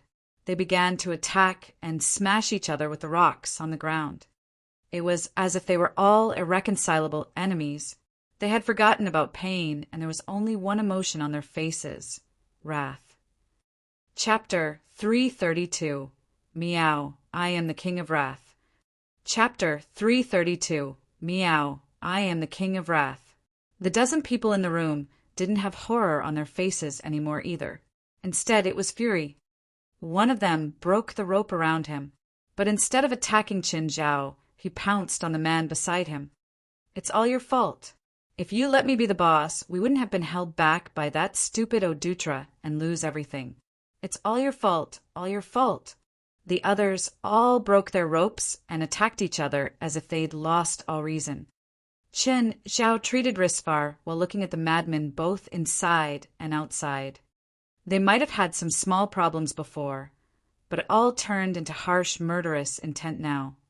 The black-winged lion was undoubtedly a demon. However, it started shrinking. Slowly, his body went from a lion to a small cat. Even the wing disappeared in the end, and it became a true kitty. Meow. The laws of the human world had started restricting him and his power. The restraint was the strongest on him, though.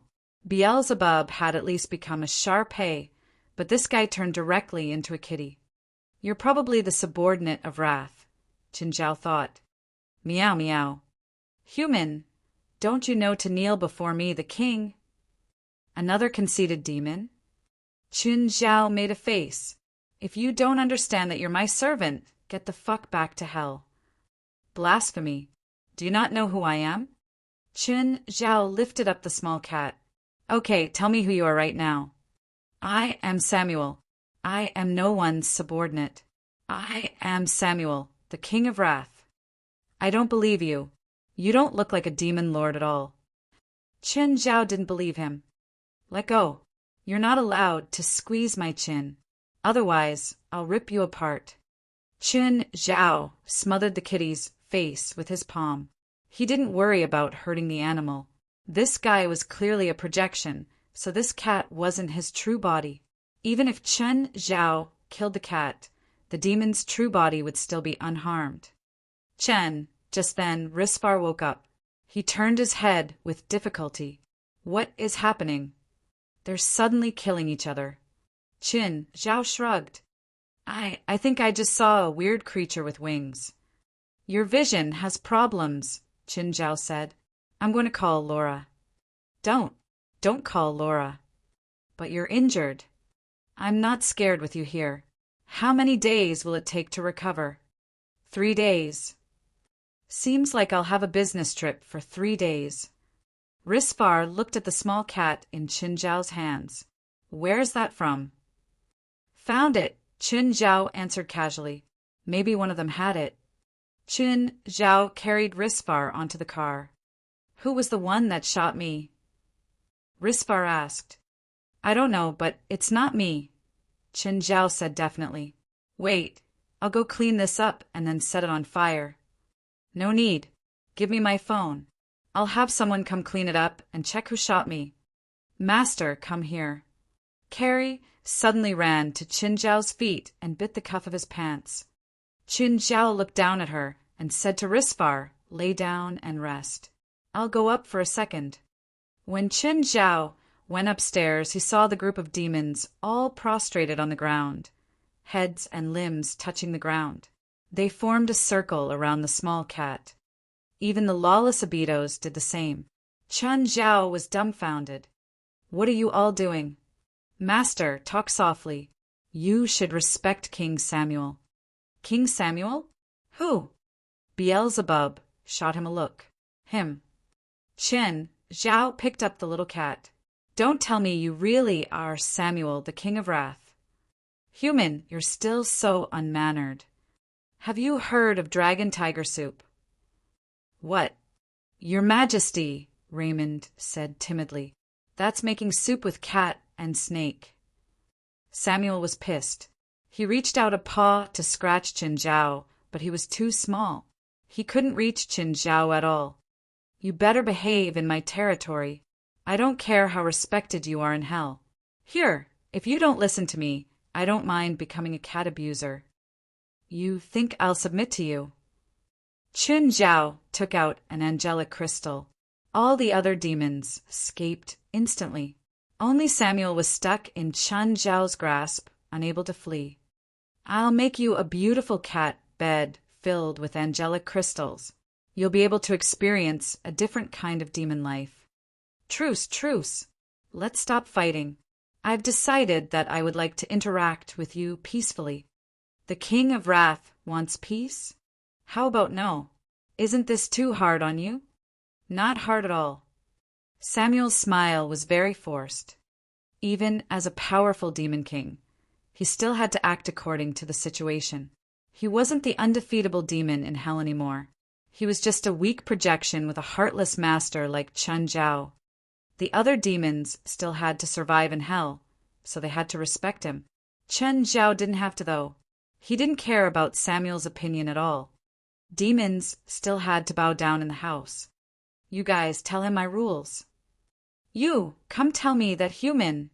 Qin Zhao hadn't gone downstairs yet.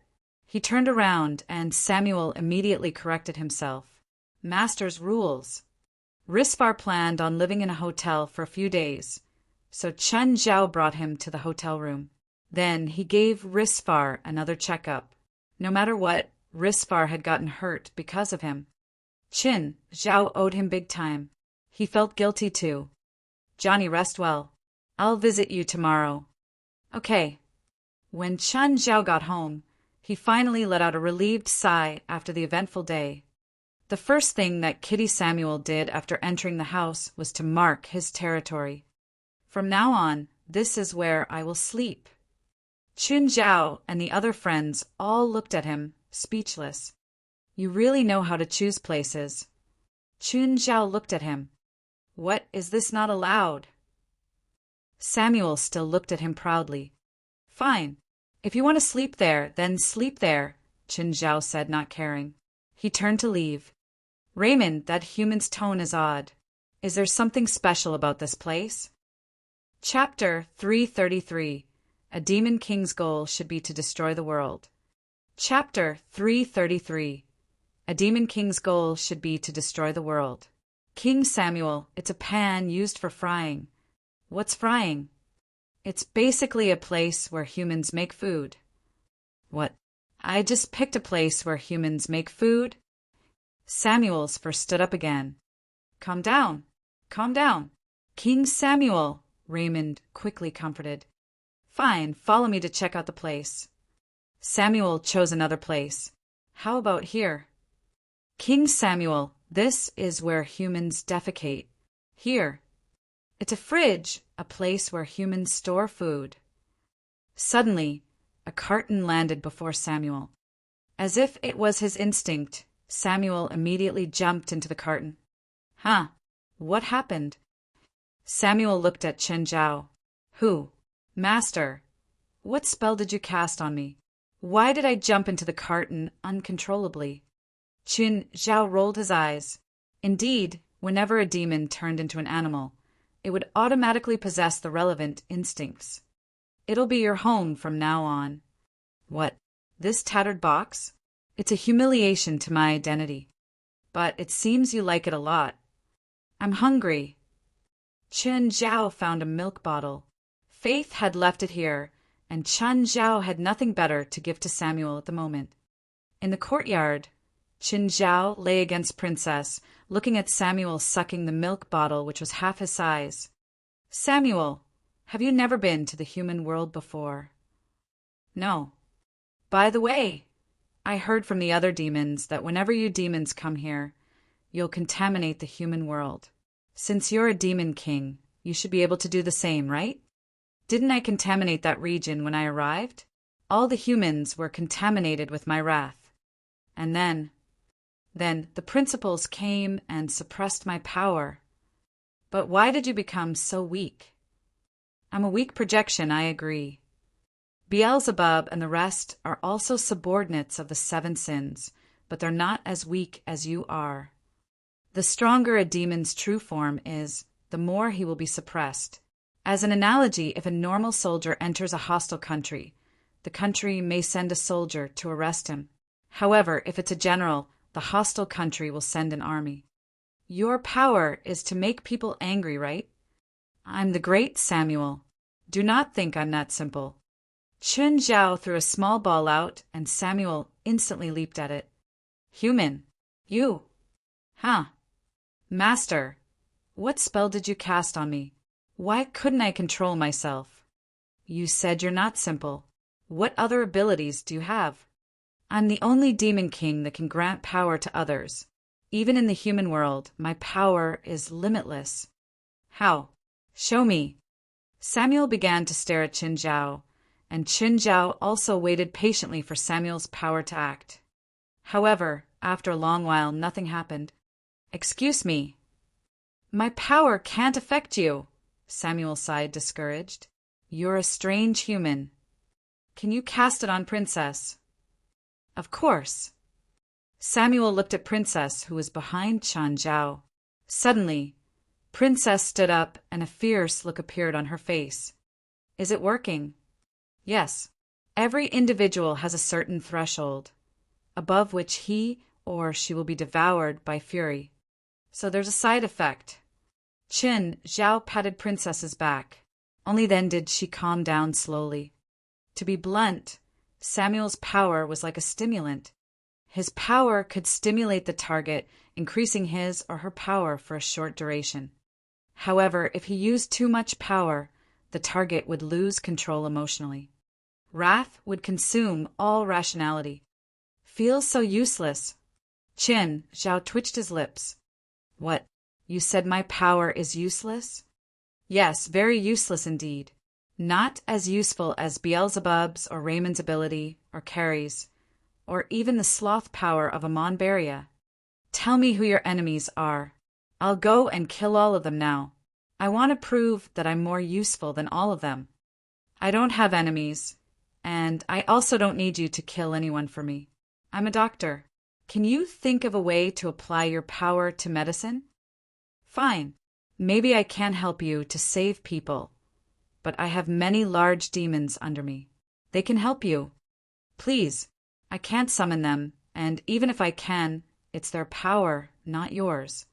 They're my men. Their power is my power. How do I summon them? Why don't you become my believer?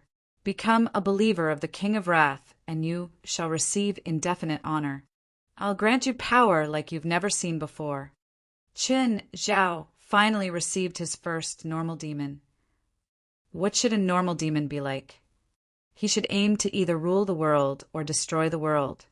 Samuel was unlike the other demon pets Qin Zhao had, who only knew how to obtain free food. Why do you want believers? Isn't it obvious? The more believers I have, the stronger I will be in the human world. If I have a sufficiently large pool of believers, the entire human world will be mine to rule. By then, you'll be my spokesperson. How's that? Did catnip destroy your brain already? What's catnip? Qin Zhao took out his phone. Feilai, when you come back, go to the supermarket and buy a pot of catnip. Do we have a cat? Picked up a little cat on the way. Soon, Feilai came back. When she saw Samuel, she could not help but display her maternal love. She grabbed Samuel and kept rubbing him. Human, save me, quick. This woman is so scary. Help me. Meow. Chen, look, he likes me. How did you tell that he likes you? Chen Zhao criticized silently. Nevertheless, he was happy that Fei Lai liked Samuel. Fei Lai, did you buy catnip? Yes, it's in the car. Go and take it. Indeed, Fei Lai had bought 2 big pots of catnip. As Chen Zhao carried them to the courtyard, Samuel moved. He struggled away from Fei Lai's embrace and rushed to the catnip. Immediately, his face was filled with enjoyment. It'll be amazing if my true body can experience such superior enjoyment too. Just as expected, even a demon king could not resist catnip. Chen Zhao thought that Samuel might have just become the first demon king addict. If you really want, I'll bring some for you the next time I visit hell. You can go to hell. I need someone I know to summon me from there. Oh, I get it. Take a token from you and then summon you with it. Should have thought of it earlier. Chapter 334, Winnip's Invitation. Chapter 334, Winnip's Invitation. Mr. Chin, the frame and main body of your house is complete. Fellwood was calling Qin Zhao. You can come take a look when you're free. Okay, I'll come when I can. Fei Lai grabbed a bear and joined Qin Zhao in Princess' arms. Ever since Princess came to their family, she became their personal sofa. Nothing was softer or bouncier than her body. Who called? Mr. Fellwood, Qin Zhao said. Our new home is almost done. How soon is almost? In about a month. Qin Zhao thought about it. Only interior design was left. 1 more month. Fei Lai was a bit let down. No matter how this place was, it still wasn't their home. We're almost there. We'll have a new home soon. Chen Zhao thought that it was about time to ask Bant about ordering furniture. Just then his phone rang again. Hello. Chen, it's me, Winnip. Winnip, good evening. Fei Lai glanced at him. Why was her mother calling Qin Zhao? Is Fei Lai beside you? Yes. Do you need to speak to her? Just turn on speakerphone, Winnip said. Hi, Mom. It's almost your dad's birthday, Winnip said. Are you 2 free on the 18th? Fei Lai glanced at Chen Zhao, who immediately nodded. Yes, I'm free. We'll go visit Sacramento for a few days, Fei Lai said. Sacramento was where the California state government was. The headquarters of Winnip's supermarket chain was also located there. After hanging up, Fei Lai looked at Qin Zhao, asking, Qin, are you sure you have time? Of course. I promise. Qin Zhao hated Laurent. If possible, he obviously wouldn't go celebrate Laurent's birthday. However, he was Fei Lai's father. So what if Qin Zhao hated him? Sacramento was only 600 kilometers away from L.A. It was only a 1-hour flight. If they drove, it wouldn't be over 7 hours either. Should we drive there? Fei Lai asked. This way we can bring Princess and the others. If we go by plane, we'll have to leave them here. Sure. Qin Zhao nodded. Oh, I think we should get a driver. Driver for what? Drive the car, obviously. This way we can play in the back. Who would be willing to drive for us? For obviously, she can be our driver. Since it's your dad's birthday, she has to go too.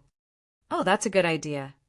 There were still a dozen days before Laurent's birthday, though, so they weren't in a hurry. Next day, after Fei Lai went to work, Qin Zhao first went to the hotel to check on Risvar. He'd recovered quite well. After all, Qin Zhao cared for him personally and used his special ointment. After that, Qin Zhao went to UCLA. When he reached the pool, someone came out hurriedly and crashed into him. You're okay? Cantor froze when he saw Qin Zhao. Oh, it's Mr. Cantor. Are you ready to pay me back? Qin Zhao smiled, but inside he wondered what Cantor meant by you're okay. I'm busy. Don't have time. Cantor looked like he was in a hurry. Looking at his back, Qin Zhao narrowed his eyes. This guy was a bit weird. Just then, Normans hit Qin Zhao's back. What are you standing there for? Procrastinating again? Qin Zhao shook his head. Come on, let's start today's practice. Evely had already changed into her swimsuit and had been waiting by the pool for a long time. Swim 10 laps as a warm-up. 2 hours later, Chen Zhao brought over 2 servings of food. He'd prepared it himself. Of course. He'd also added some special ingredients to the food. Okay, this is your lunch. Chen Zhao placed it before Evely and Norman's. This isn't enough. Don't you know how exerting swimming is? Evely saw that her lunch was mostly fruits with a bit of meat and fish. This was definitely not enough for her. If she only ate this little, she would be exhausted by the afternoon. On the other hand, Norman's dug in without complaint. She was used to Chen Zhao's tricks. No complaints or struggles were effective. Plus, she'd asked for this training, so she had no reason to refuse or fight back. She knew that it was useless, just like how Evely's complaints were useless now. After lunch, Chen Zhao had them continue to practice while he went to sleep in the RV. Norman's, I'm still hungry. Let's go eat. No, stay here and practice. You were the one who wanted him to be your coach, but now you're going against his orders. I'm not going against his orders.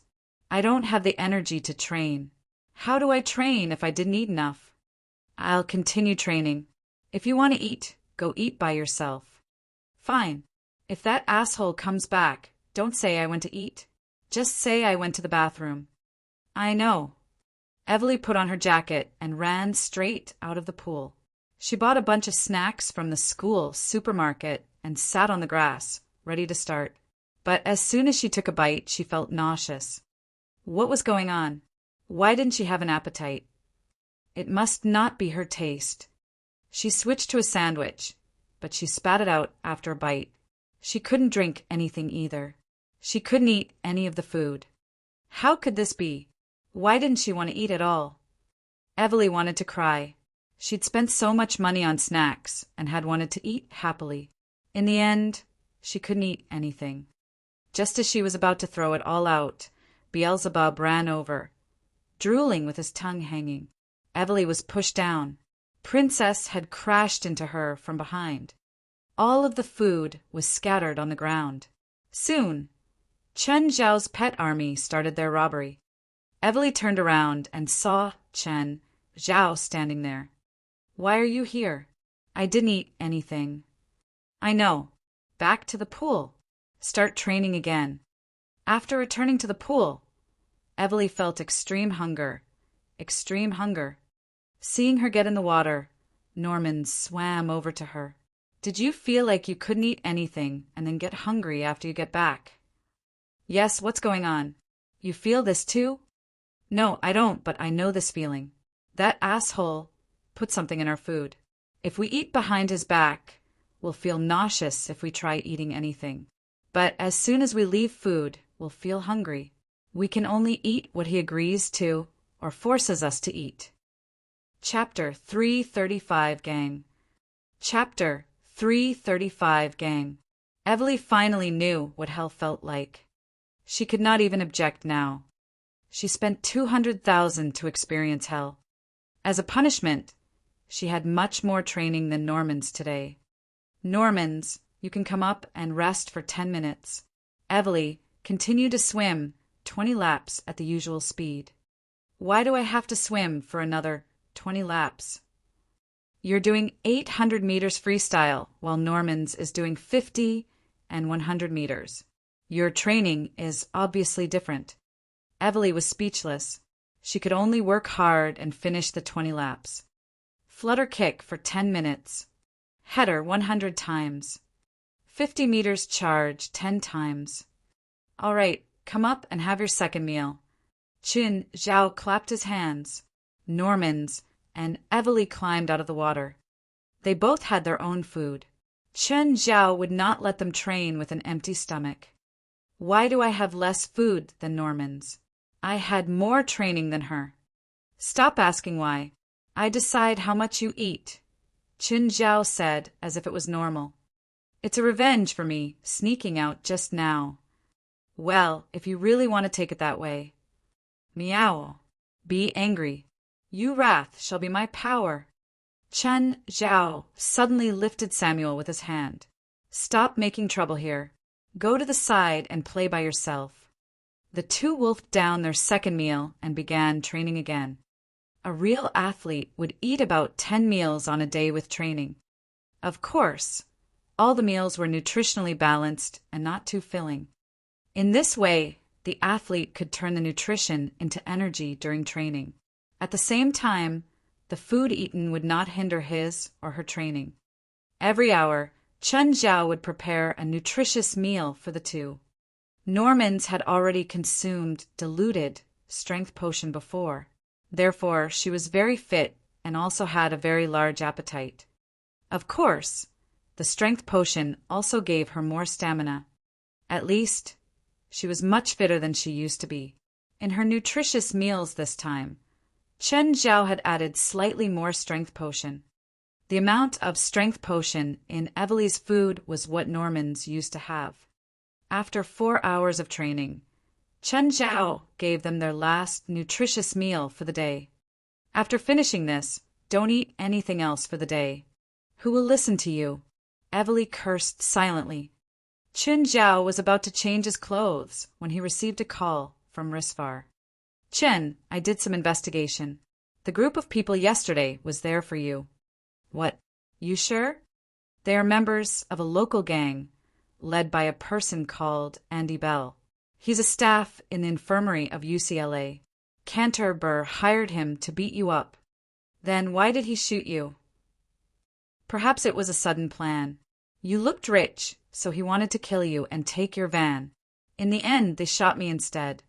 Chen Zhao gave a bitter smile. These gangsters really did not have a bottom line. As if beating someone up was not bad enough, they actually changed their plan to a worse one. I killed them. Will the gang find me for revenge? Chen Zhao was worried that there would be another Mexican gang. If they came to him head-on, he would not be scared. However, he was fearful that they would attack him from behind or assault his family and friends. Risvar thought about it and said, I'll ask a person to accompany you to see the gang leader. He can solve this kind of problem. Boss Seely. Cantor swallowed some saliva. He was facing a real gang leader at the moment. Yes, it. Seely Dirk pointed at the chair opposite him. Cantor did not dare to sit. He still stood before Seely, bending his body forward slightly. A few of my men disappeared after leaving yesterday. I heard they went out to do something for you. Do you know where they went? Boss Seely, I do not know. Cantor regretted asking Andy Bell for help despite knowing that he was involved in a gang. In the end, Andy Bell really asked the gang to help, but he disappeared. Cantor had no idea what had happened to them. They went to take some goods for me. Now they have the goods, but I can't find them. Can you tell me what you asked them to do? I asked Andy Bell to beat an Asian up. Oh, what kind of Asian? A lecturer in the college. Is it done already? No. I met that Asian today. He's still fine. Seely Dirk thought about it. It seemed that his people had yet to beat the Asian up. Where's Andy Bell? He didn't come to the college today. Seely suspected that his men had colluded with Andy Bell to pocket the goods and then disappear. Call Andy Bell now. Cantor called Andy Bell, but it did not go through. Boss, I can't get to him. Seely slowly knocked the table with his finger, his face filled with some anger. Just then, Seely's phone rang. Hello. Are you Seely Dirk? Yes, and you're? Seely frowned. He did not know why the person on the phone dared to call him by his name. I'm Manus. Manus! Seely suddenly shivered. Which Manus? You got those guns last time for my men, Manus said. Seely was shocked out of his wits. Why is it him? Why did he call me? Seely did not recall having offended Manus before. Apart from buying guns from Manus men twice, they had no connection with each other. Anyway, most of the gangs in Los Angeles would get their guns from Manus. Mr. Manus, how may I help you? Seely asked carefully. Where are you now? You mean my current position? I'm in my territory, a restaurant at the corner of Sick District. Wait for me there. I'll be there in 5 minutes. 5 minutes? Which means Manus is in Sick District now. Seely guessed why Manus wanted to see him. To take his territory. It was very unlikely. Manus only had big businesses and would not be interested in his unprofitable district. So many gangs in Los Angeles were purchasing arms from Manus. Would he even need a territory? The answer was clearly negative. Furthermore, if he really needed a territory, he would not have informed Seely. Chapter 336, Complexion. Chapter 336, Complexion. Just then, Seely Dirk heard screeching brakes outside. It seemed that a lot of cars were parked outside the restaurant. He furrowed his brows tightly. They were so fast. It had been less than 2 minutes. Quite a lot of people had arrived, too. Seely didn't know why they'd come for him. Just then, a large group of men in black walked in. They gestured at the servers, who started asking the other customers to leave. The group glanced at Seely's group. They were all very nervous. One of the guys even put his hand into his pocket, and Seely freaked out. Are you crazy? Take your hand out. Don't do anything stupid. A man in black walked over to them. Take your guns out. I said, everyone, take your guns out. Take them out, Seely hurriedly said to his men. He put his own on the table, and the man in black took it. A while later, 2 more men came out. When Cantor saw one of them, he lowered his head and hid behind one of Seely's men. He was scared he'd be recognized. When Seely saw them, he quickly stood up. Hello, Mr. Manus. Manus glanced at him and said, This is my boss friend, Mr. Chin. Seely knew that Manus had very powerful channels. He could get practically any type of weapons, but no one knew about his background. Hearing that even Manus had a boss, Seely's blood chilled even more. Hello, Mr. Chin. Yesterday, when my boss and Mr. Chun were together, someone shot at them. I investigated and learned that they're your men. Of course, you don't have to look for them anymore, because they're already sunk in the sea now. Shouldn't you give me an explanation? Seely almost knelt down in fear. His men had injured Manus' boss. This was like the end of the world to him. Manus, I don't know. Don't know?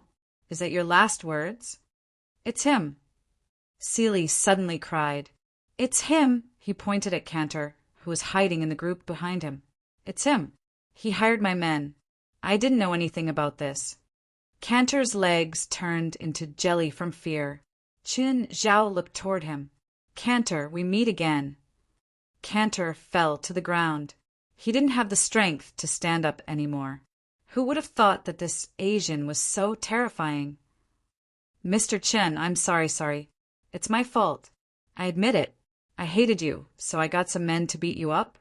But I definitely didn't want you to be killed. Mr. Chen, how do you think we should punish him? Make him need to be in a wheelchair for 3 months.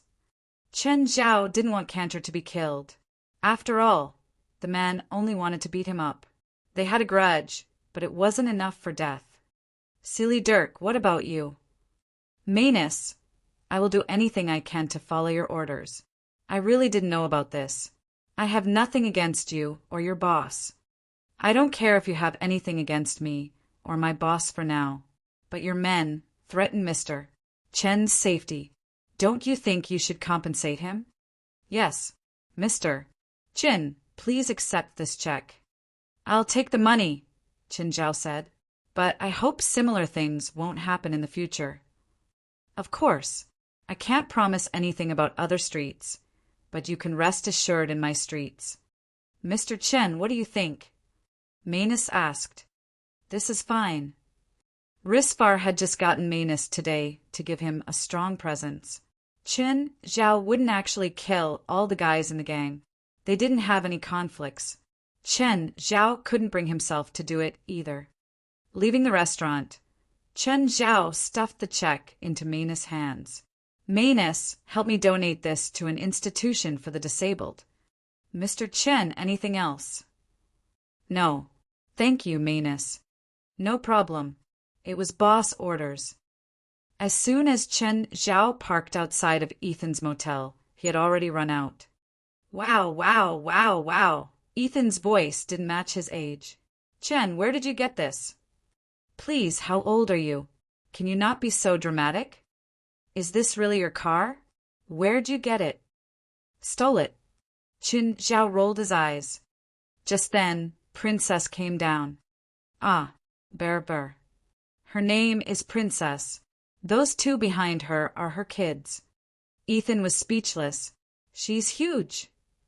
Princess Intelligence, assured Ethan. He cared more about the RV. Chen, lend me the car and I can definitely get a young woman every day. Fuck off.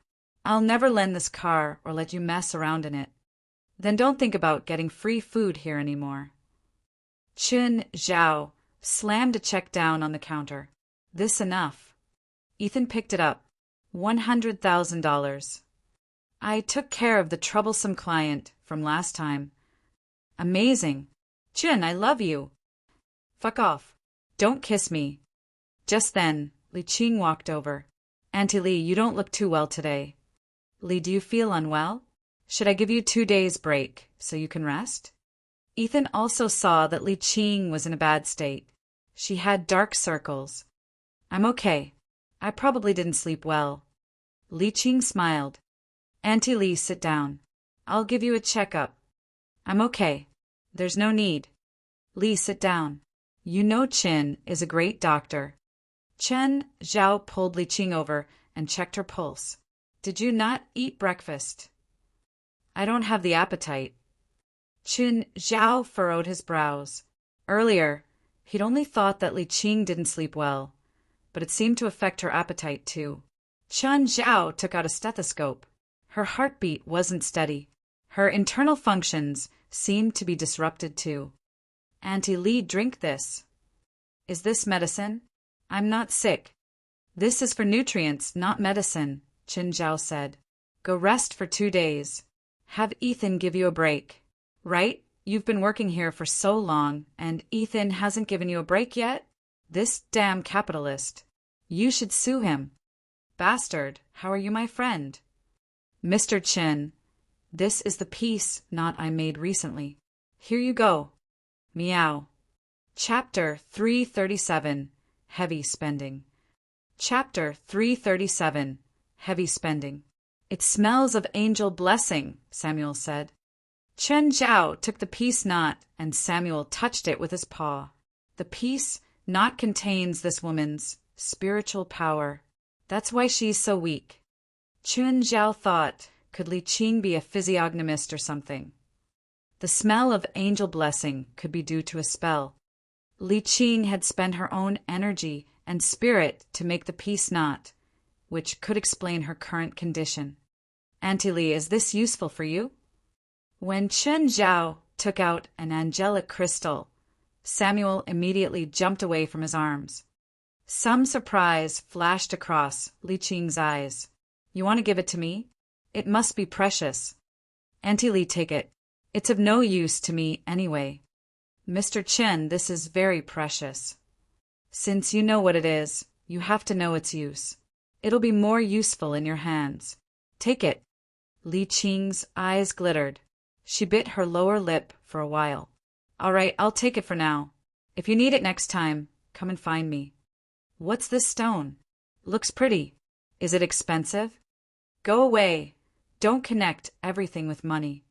Perhaps because Ethan's burger was the first food Chen Zhao had in America, he could not forget its taste, just like how he could not forget that Ethan had given him shelter. You eat half of my burgers every day. I'm leaving. Don't walk me out. Only a ghost will walk you out.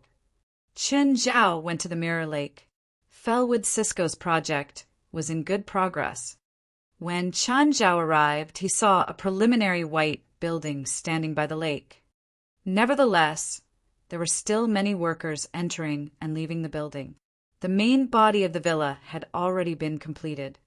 The team only had to trim the surrounding environment cover the place with greenery, and finish the interior decoration. Unlike the main body, whose construction could be sped up with sufficient manpower and machinery, interior decoration could not be accelerated. Hence, it would surely take more time. "Mr. Chin, is this your van?" Fellwood was surprised by Chun Zhao's RV. After all, nobody would travel with an RV. However, he understood Chun Zhao at once when he saw pets of various sizes alight from the vehicle. Nevertheless, it caused him to reassess Chun Zhao's wealth. A person who could afford such an RV would definitely own no less than 10 million. Fellwood brought Chun Zhao to the different parts of the site, explaining the situation to him. Soon, Ben also arrived. He introduced Chun Zhao to his business partner, Duna. Chun Zhao heard that Bant and Duna were born in the same year and had been friends since they were young. Bant was slightly bigger in size, while Duna was somewhat short. Duna was an excellent carpenter. Anyway, Bant praised Duna very enthusiastically. Duna had been a prop master in Hollywood and also done some woodcrafts subsequently. After visiting the interior of the villa, Duna and Bant began to discuss with Chun Zhao about what kind of furniture and decoration he needed, as well as the price range. "Chin, you want a circular bed 3 meters in diameter in the master bedroom, right?" Chun Zhao nodded. The master bedroom was on the 3rd floor and faced the mirror lake directly. The side facing the lake had floor-to-ceiling windows arranged in an arc. A rectangular bed would only destroy the aesthetic view. Thus, Chun Zhao felt that he could have a circular bed. The 3 meters diameter would be sufficient for Chun Zhao and Fei Lai to play all they wanted. The custom-made furniture in the master bedroom alone cost over $10,000. The final cost of $130,000 also exceeded Chun Zhao's expectation. The cost was after Bant's discount. At the same time, Duna also promised to make some wood handicrafts for Chun Zhao as gifts. The entire villa, with 2 floors in the basement and 3 floors on top, had a floor area of over 1,400 square meters. Actually, normal custom-made furniture would not be that expensive. However, Chun Zhao wanted them to be moisture-proof. He asked for his furniture to be made from moisture-proof wood, resulting in a higher price. Chun Zhao paid a $40,000 deposit and also signed the contract. While Chun Zhao and Bant were really close friends, Americans are always very strict when it comes to business and cooperation. They still had to sign a contract. Every time Chun Zhao spent all his money, he would feel rather empty. This would motivate him to earn more. The next day, Chun Zhao went to the UCLA swimming pool. "Evely, looks like you didn't have a good rest yesterday." Evely looked at Chun Zhao, gritting her teeth. "You don't say. What did you do to me? I didn't even eat breakfast." Standing beside her, Normans looked very calm. She had seen it coming. "Can't you see the breakfast I'm holding?" "It's not enough. Give me some more." Evely gobbled up her breakfast, but she was still not full. She wanted to make up for the missing dinner the previous day. "Your next meal is 1 hour into training. Let's start training. Go, 50 meters dash 10 times. Just then, Wright entered the swimming complex. Chun Zhao approached Wright. "Wright, you look great today." "I didn't disturb your training, did I?" "Of course not. It's your territory. Are you free in the afternoon? A professor in the medical school is ill. Can you go and substitute him for a lecture?" Chun Zhao thought about it. "Sure, I'm free in the afternoon anyway." "I thought you were going to reject again." "Am I that unfriendly?" "All right, I won't disturb your play anymore. Please." Chun Zhao scratched his cheek. "Do I look like I'm playing?" "Evely, you're being lazy. Don't explain, I can tell. 10 more rounds." After an hour, Normans and Evely climbed out of the pool. "Eat this.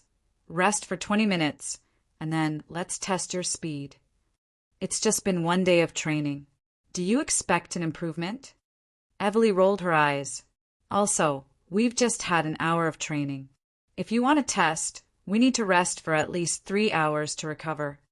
Just shut up and take the test. Evely gave a humph in dissatisfaction.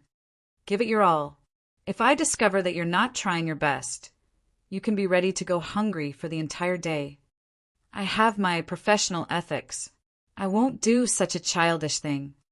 Why didn't I see your ethics when you blocked me with the other students that day? Chapter 338. Teach Class. Chapter 338. Teach Class. When Normans and Evely were eating, Cantor walked in. Today he was covered in injuries and even had a cane. Mr. Chin, I'm here to pay you back. He finally learned that it wasn't easy to owe Chen Zhao money. His biggest mistake wasn't owing the money, but being unwilling to accept the fate and cause a bunch of trouble for himself. He couldn't even stay in L.A. anymore. Seeley had announced that if Cantor appeared in L.A.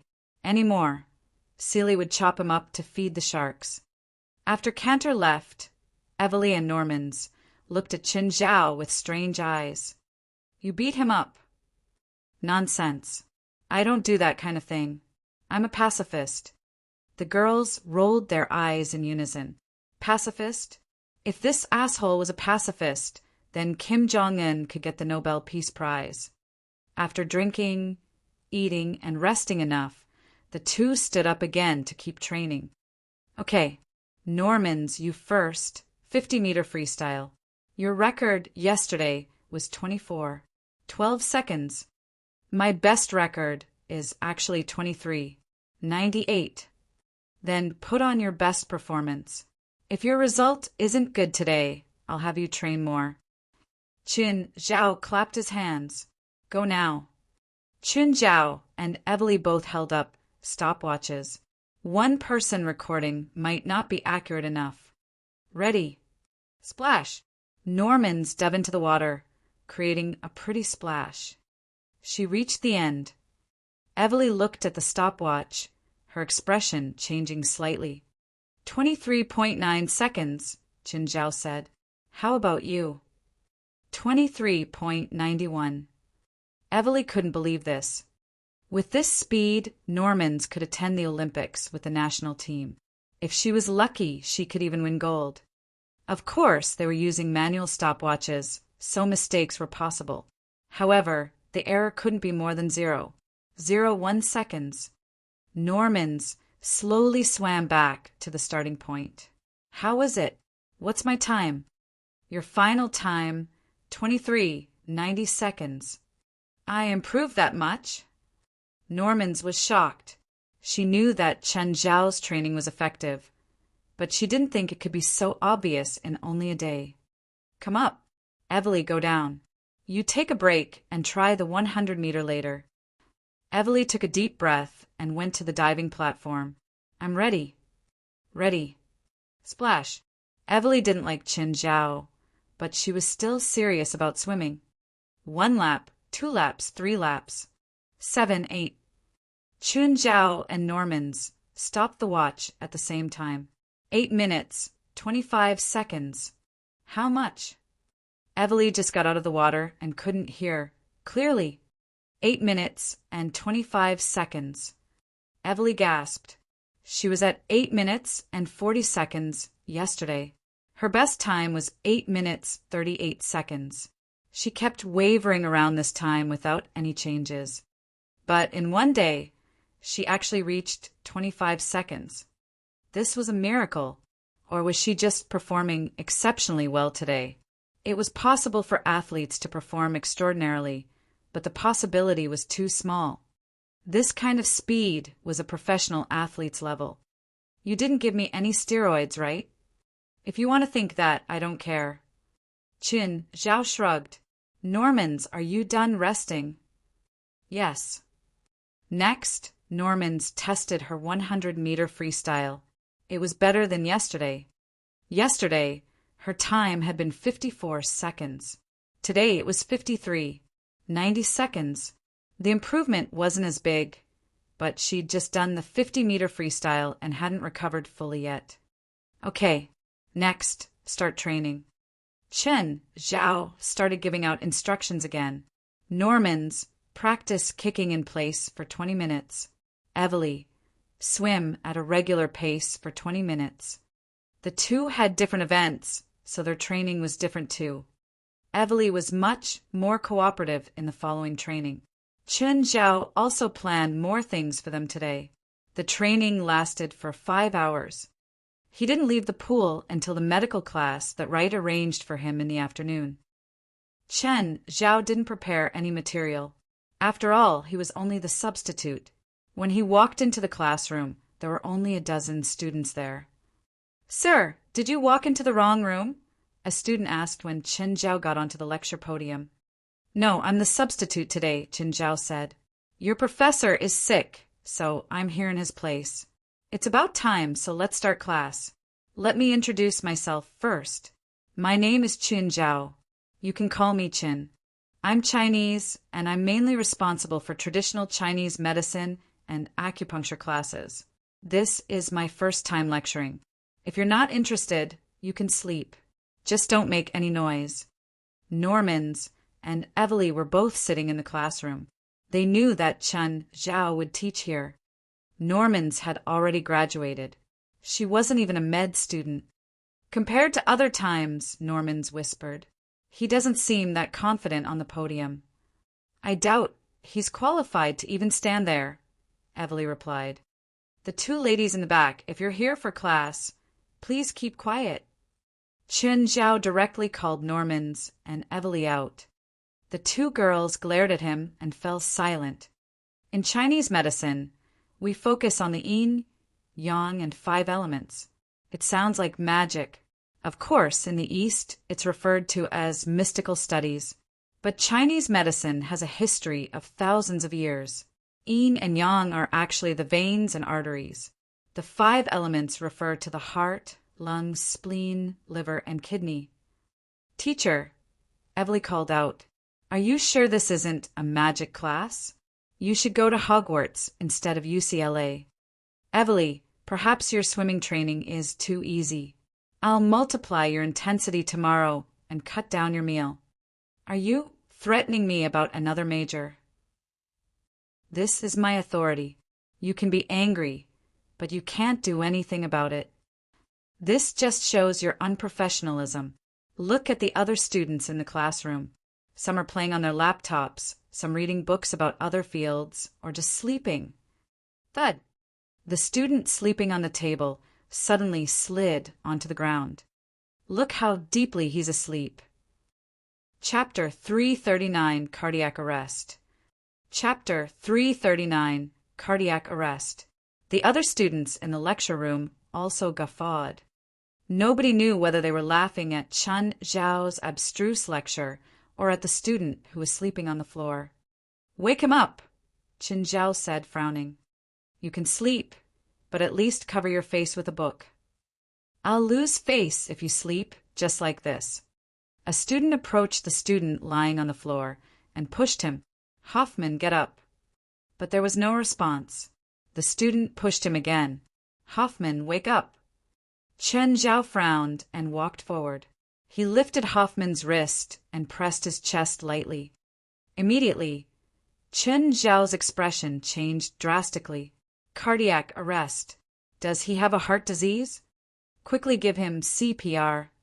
Evely shouted at once. She was clearly no longer in the mood to joke. The other students also surrounded Hoffman. The student who had pushed him earlier pulled his shirt open and was about to perform CPR. "Stop!" Chen Zhao stopped the student right away. "He has had heart surgery before. Here's the surgical scar. From the angle and the mark, it should be left ventricular correction. Maybe there was a mistake during surgery and the endocardium's damaged, but it wasn't discovered. If you perform CPR, he'll die immediately," Chen Zhao said. "Call the ambulance. Evely, get me my toolbox." Evely glanced at Chen Zhao, after which she walked to the podium and took the toolbox. "Stand back. Don't gather around here," Chen Zhao shouted. At the same time, he took out a set of silver needles, found the correct acupoint, and stuck a needle in. Puff! Immediately, Hoffman sprang back to life. The other students all exclaimed, was a silver needle enough to save a person. It was a sequela of the heart surgery. Indeed, it was a very dangerous condition. The patient may die within a few minutes.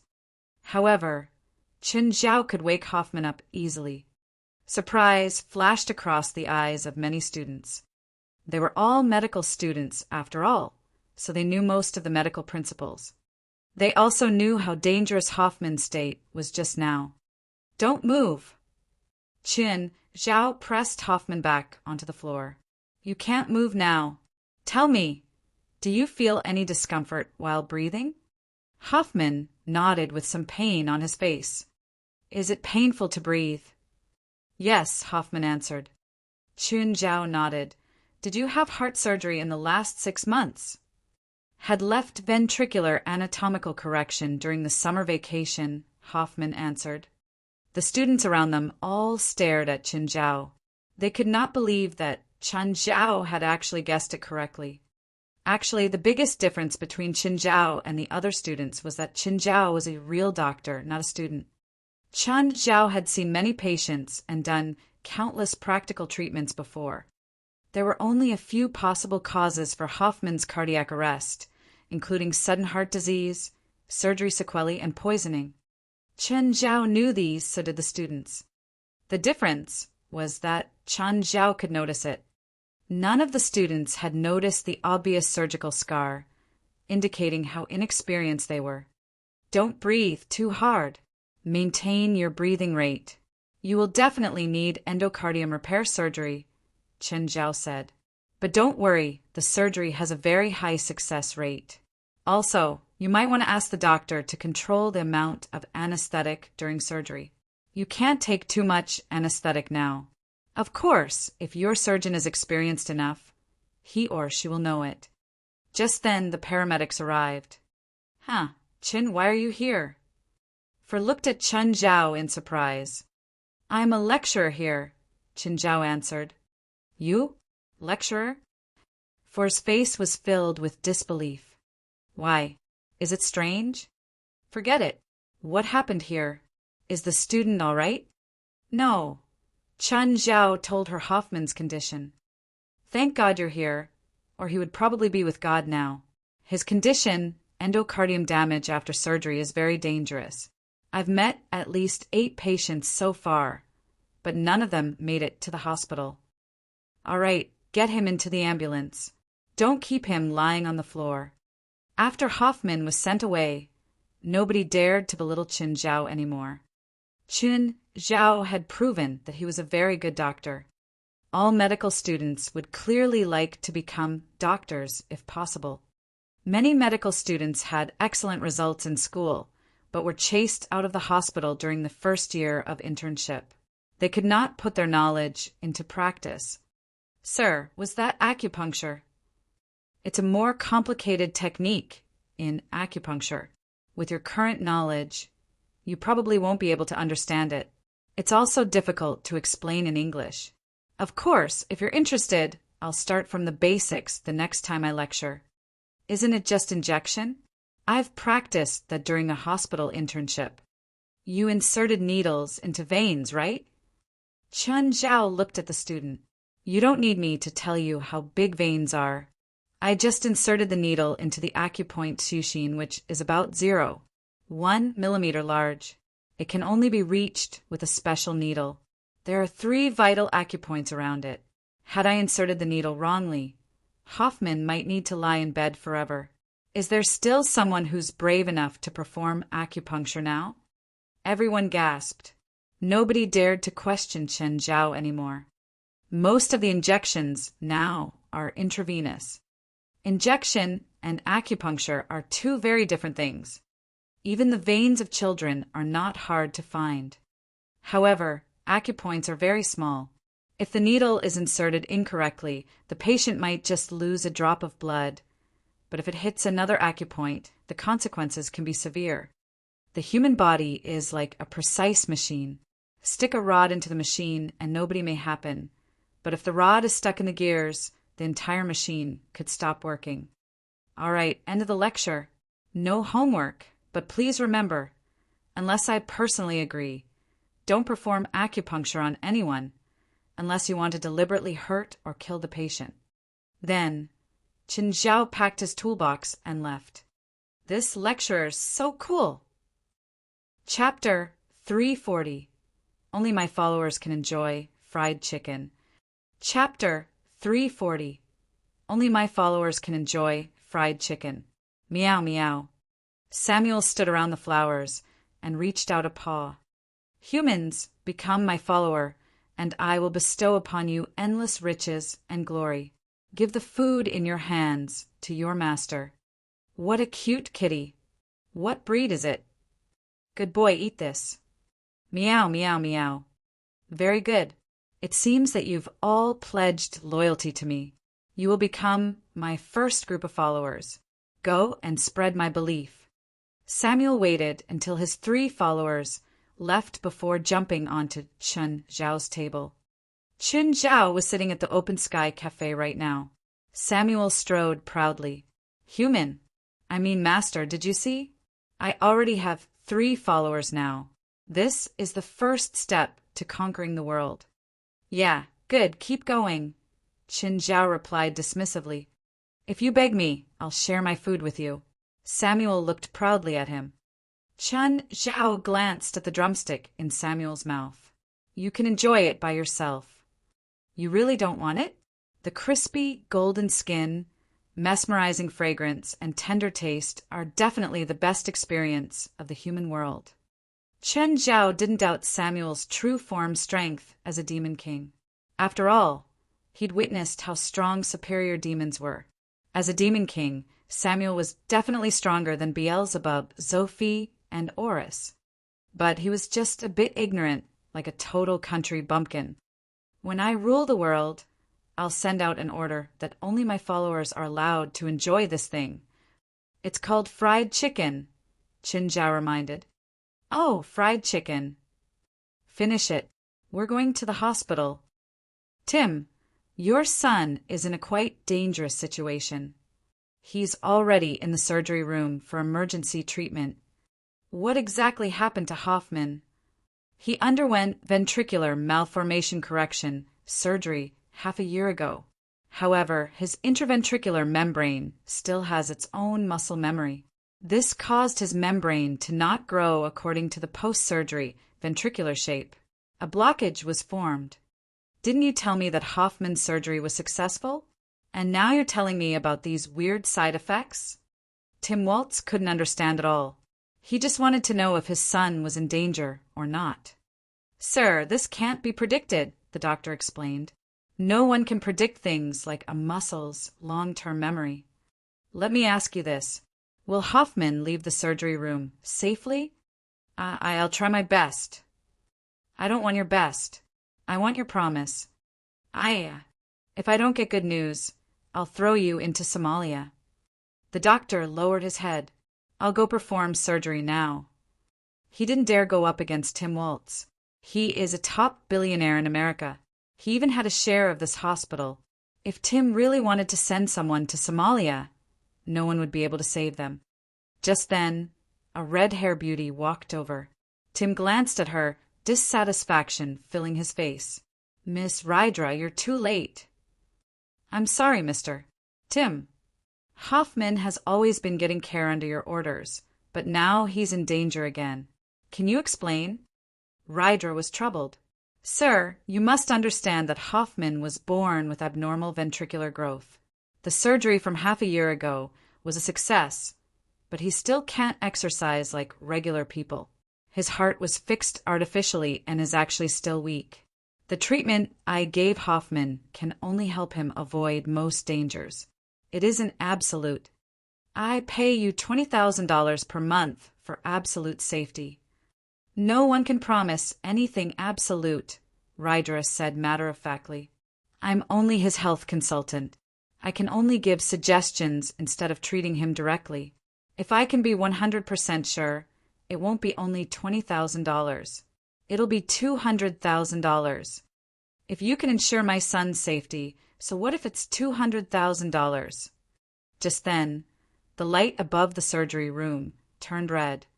What does that mean? Tim asked. Rydra looked at the flashing red light. Her expression seemed unnatural. 2 doctors in white coats entered the room. "Miss Rydra, what's going on?" "An emergency," Rydra said, expression grave. "How much of an emergency?" "Critical danger. It's very rare for an accident to happen during surgery and need the help of other doctors." "Are you saying that Hoffman is in danger?" Rydra nodded. "A lot of danger." "Open the door." "Open. I want to see Hoffman." "Open the door now." "Tim, this will disturb the doctors from helping Hoffman." Rydra pulled Tim back. Tim paced anxiously outside the room. The seconds ticked by, and he grew more anxious. "Miss Rydra, so much time has passed. Hoffman should be okay, right?" Rydra didn't answer, which pissed Tim off. "Answer me." "Mr. Tim, what do you want me to say? Something that can assure you? The more time that passes, the worse it means for Hoffman. A long surgery isn't only dangerous for him, it's also burdensome for the doctors." Tim was even more unsettled. How much longer will it take? Rydra wasn't the doctor. How would she know? Finally, 3 hours later, the door opened. The doctors and other staff walked out. "Doctor, how is Hoffman?" The main doctor pulled off his mask, revealing an apologetic expression. "Mr. Tim, I'm sorry. I don't know what you're talking about. I asked you, how is Hoffman?" "My condolences." "You asshole, what are you talking about? Explain." Tim lost control and grabbed the main doctor's collars. "Sir, can you calm down? This is a hospital. I'm the biggest shareholder. I'll say whatever I want." Tim roared. "I want to hear good news, so you tell me good news. How is Hoffman?" Everyone could see that Tim Waltz was about to go crazy. Chapter 341. Dead people are covered with white sheets. Chapter 341. Dead people are covered with white sheets. "Chin, how come you're here?" For asked. "I came to see the patient in the vegetative state," Chin Zhao said. "Let me bring you there." WAT Leaders was still lying in bed, his cheekbones visible. After all, he had been living on nutrient injections and had not been exercising. He had lost almost all of his body functions. Even if he could wake up, he would need a long period of rehabilitation. His daughter, Suma Leaders, was not present.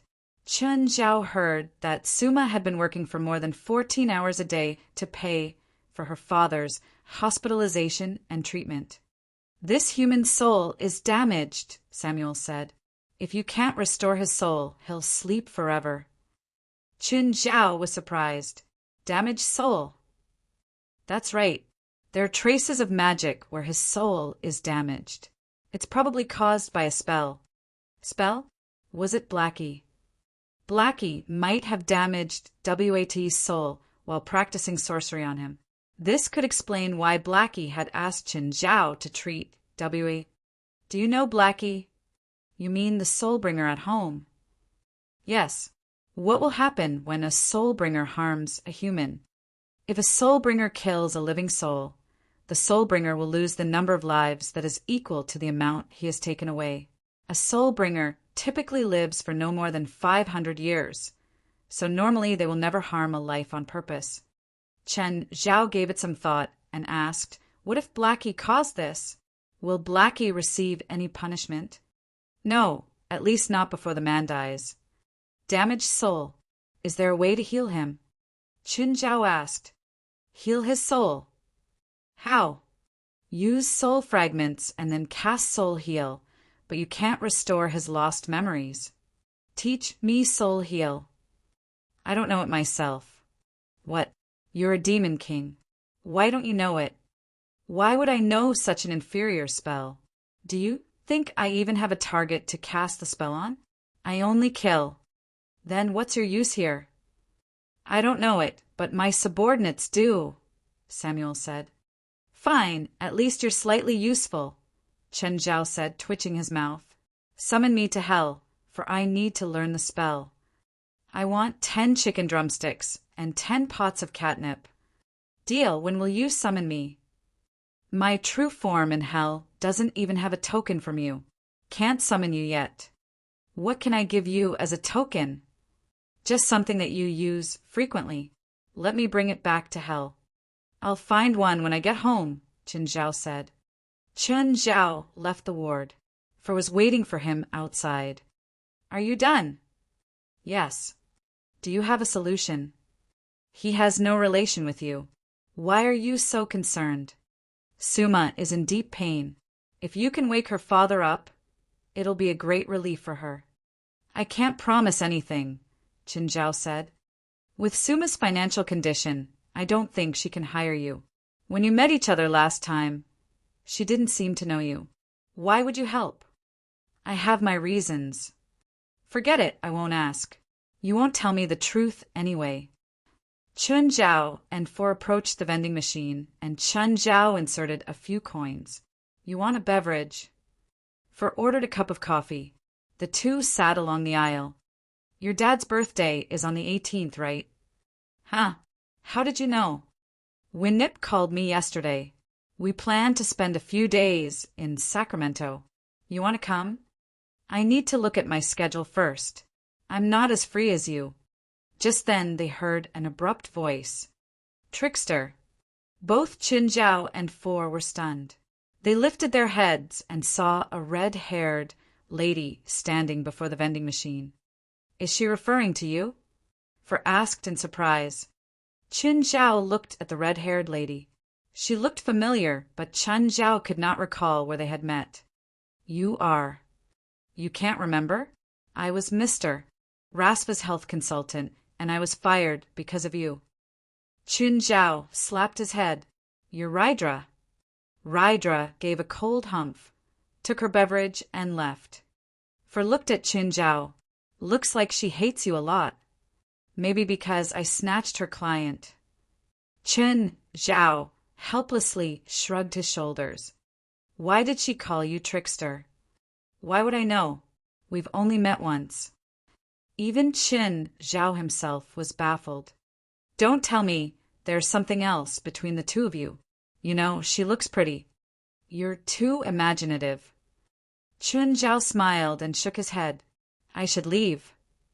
Just then, a trolley with a white sheet on top was pushed past Qin Zhao. Qin Zhao was already used to it. It was a hospital, after all, and corpses were common. Who? Master, what's that? Dead people are covered with white sheets. But that person isn't dead, Samuel said. Not dead. Qin Zhao was puzzled. Are you sure? Yes, I can hear his weak breathing and feel his complete soul. Qin Zhao chased and caught up with the trolley.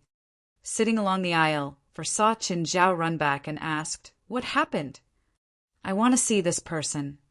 Qin Zhao stopped the trolley. Just then, Tim Waltz and Rydra also walked over. What are you doing? Tim Waltz roared in anger. His eyes were red and there were some tear marks on his face. Mr. Tim, he's a trickster, Rydra said. Tim Waltz approached Qin Zhao. What are you doing to my son's body? Sir, I'm sorry. I just saw him move. Qin Zhao found an excuse. Hoffman's dead. His doctor has already confirmed it. Are you trying to do something to a corpse? Rydra said, but I can understand it. As a trickster, as long as you can get money, you won't mind using a dead person. Four looked at Qin Zhao. Chen, maybe you saw it wrong. Sir, are you sure you don't want another examination? Qin Zhao asked. Tim Waltz was somewhat hesitant. He turned his head and asked Rydra, You know him? He's a shameless trickster. Ms. Rydra, you keep saying I'm a trickster. Who did I trick? You're an illegal doctor. Rydra said. Qin Zhao shrugged his shoulder. I admit I'm illegal, but it doesn't mean I deceive people. Chapter 342, Dead or Not. Chapter 342, Dead or Not. What are you arguing about? Hoffman's main doctor walked over. He says that Hoffman is still alive. Tim Waltz still had a shred of hope. The doctor shook his head. We've already checked. Hoffman has died.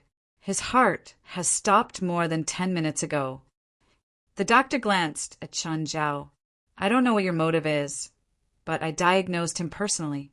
He's already dead. Did you hear that? Rydra piped up. Tim, even the doctor says so.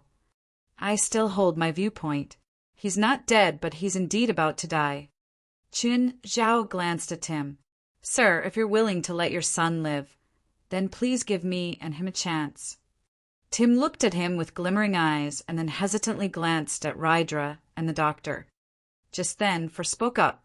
Sir, I trust my friend's judgment. Miss Four, please consider your standpoint. Dr. Cleet, isn't it clear enough? I support my friend. For glanced at Tim. Sir, please give my friend a chance. Give your son a chance.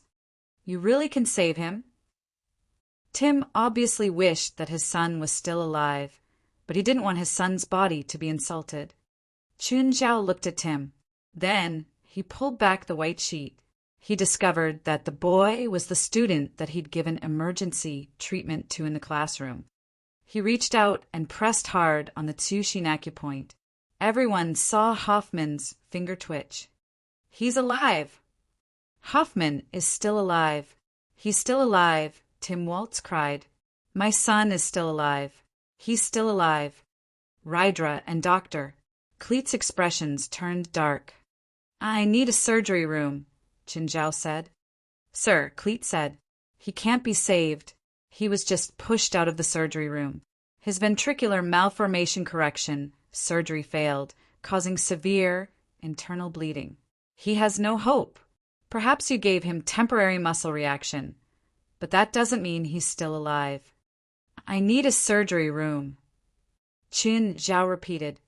Hurry, get him a surgery room. Hurry, hurry.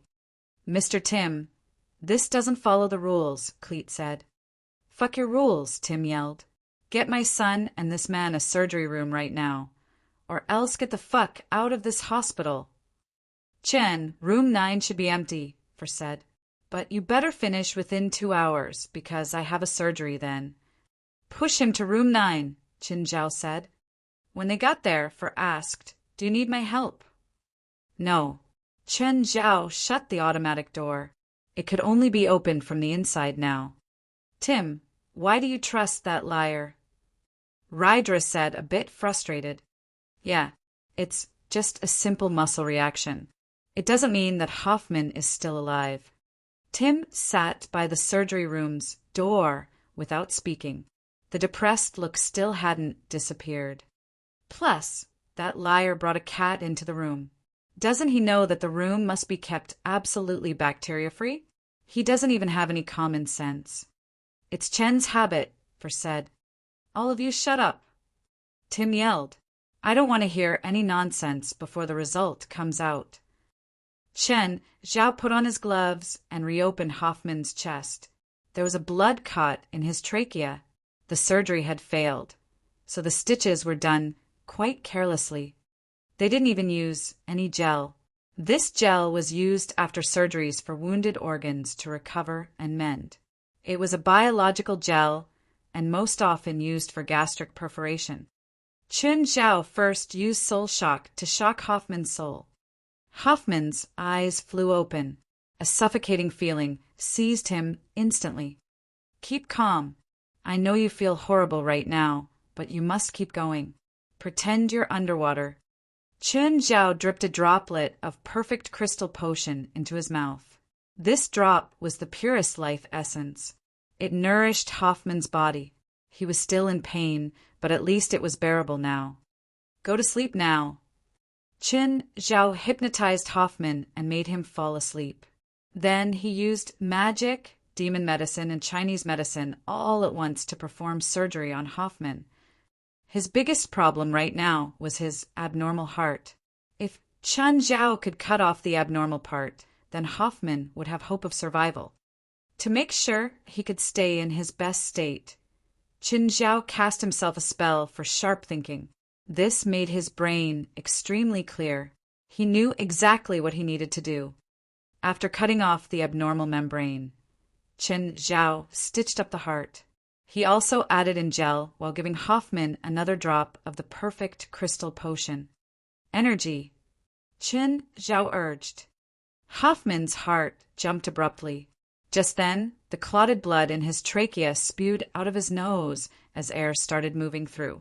Instead of stitching him up, Qin Zhao checked Hoffman's heart. He realized that even though Hoffman's heart was beating again, it wasn't strong enough. For one, he was too weak right now. It was also because his heart was weak in the first place. This wasn't a problem that could be solved in a day. After ensuring that Hoffman's heart was stable, Qin Zhao stitched him up. He gave Hoffman another soul shock.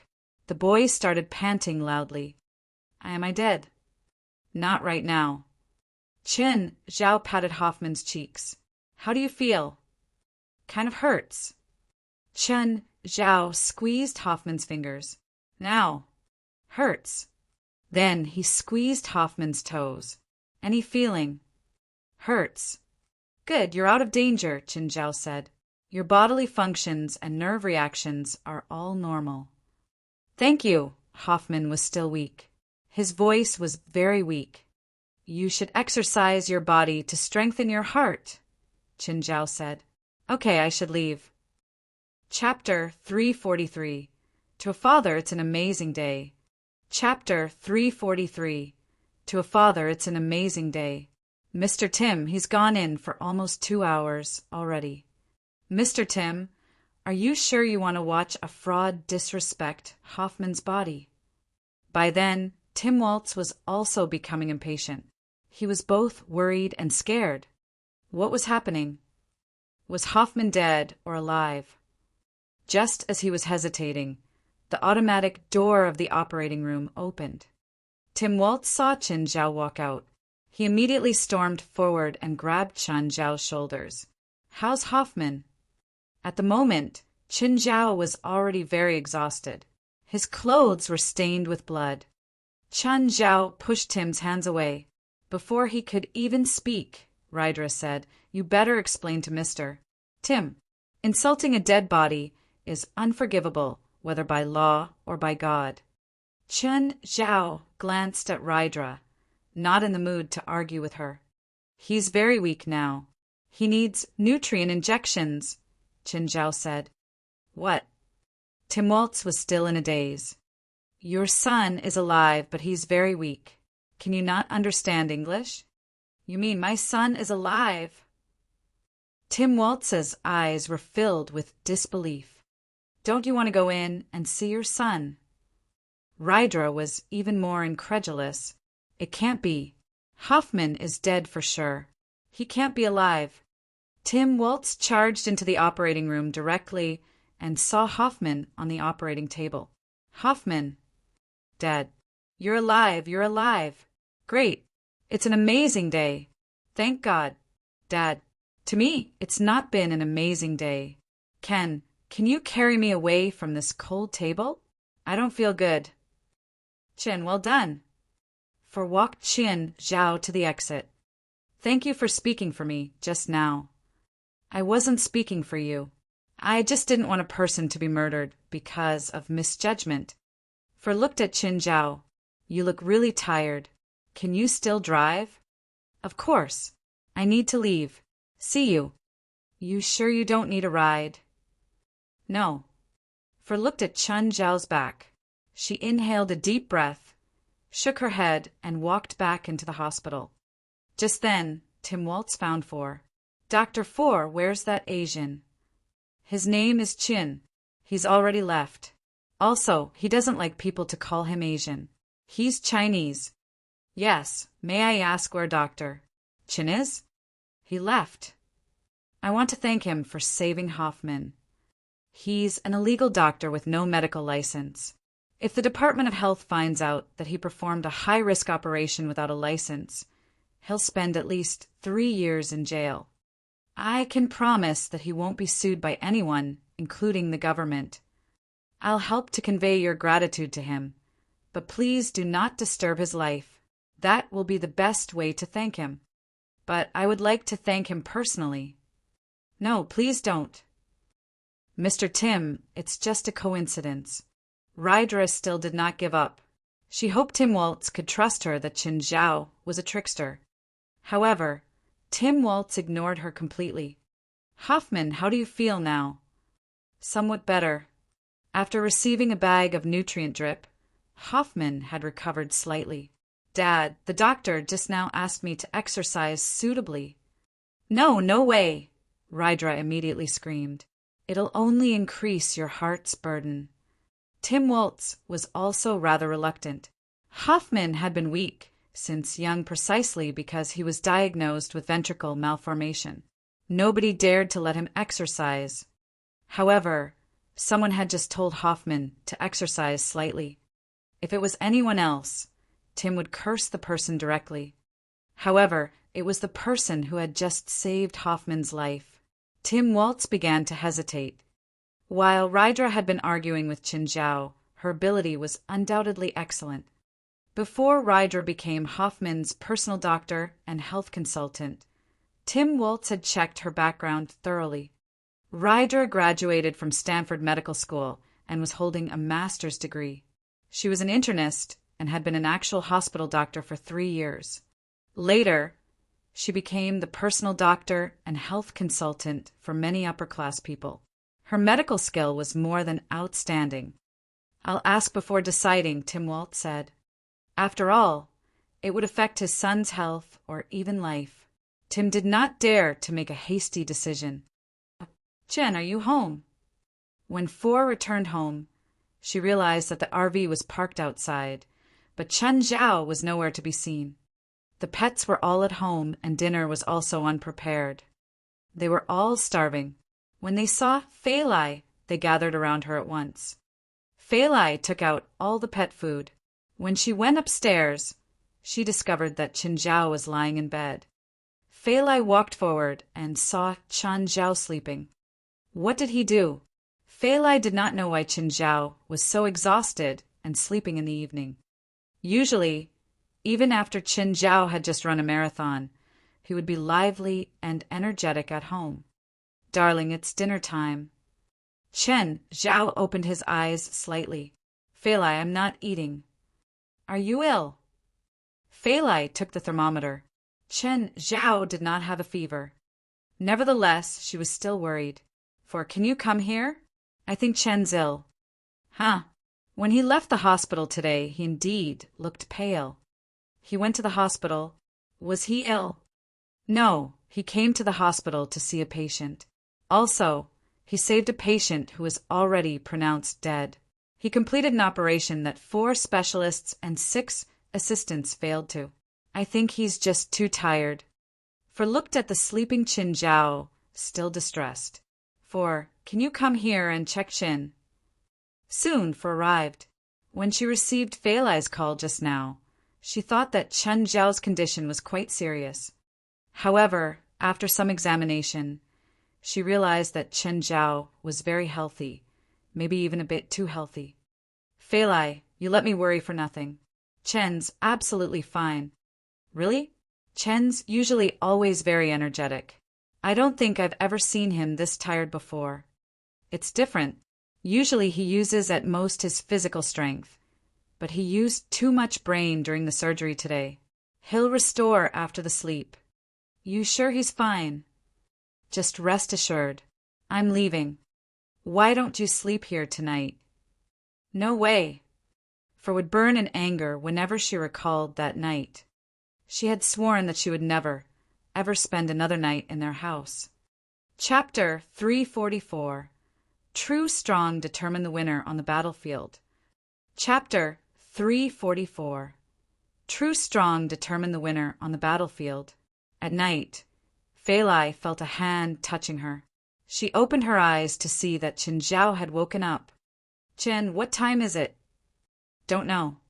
Qin Zhao moved Fei Lai toward another direction. Fei Lai wanted to both laugh and cry. This guy was a true asshole. He'd slept and recovered his energy, so now he wanted to mess around. He really couldn't wait a single second. He thought of doing this as soon as he woke up. However, after being teased a few times, Fei Lai went from being passive to active. Did you recover?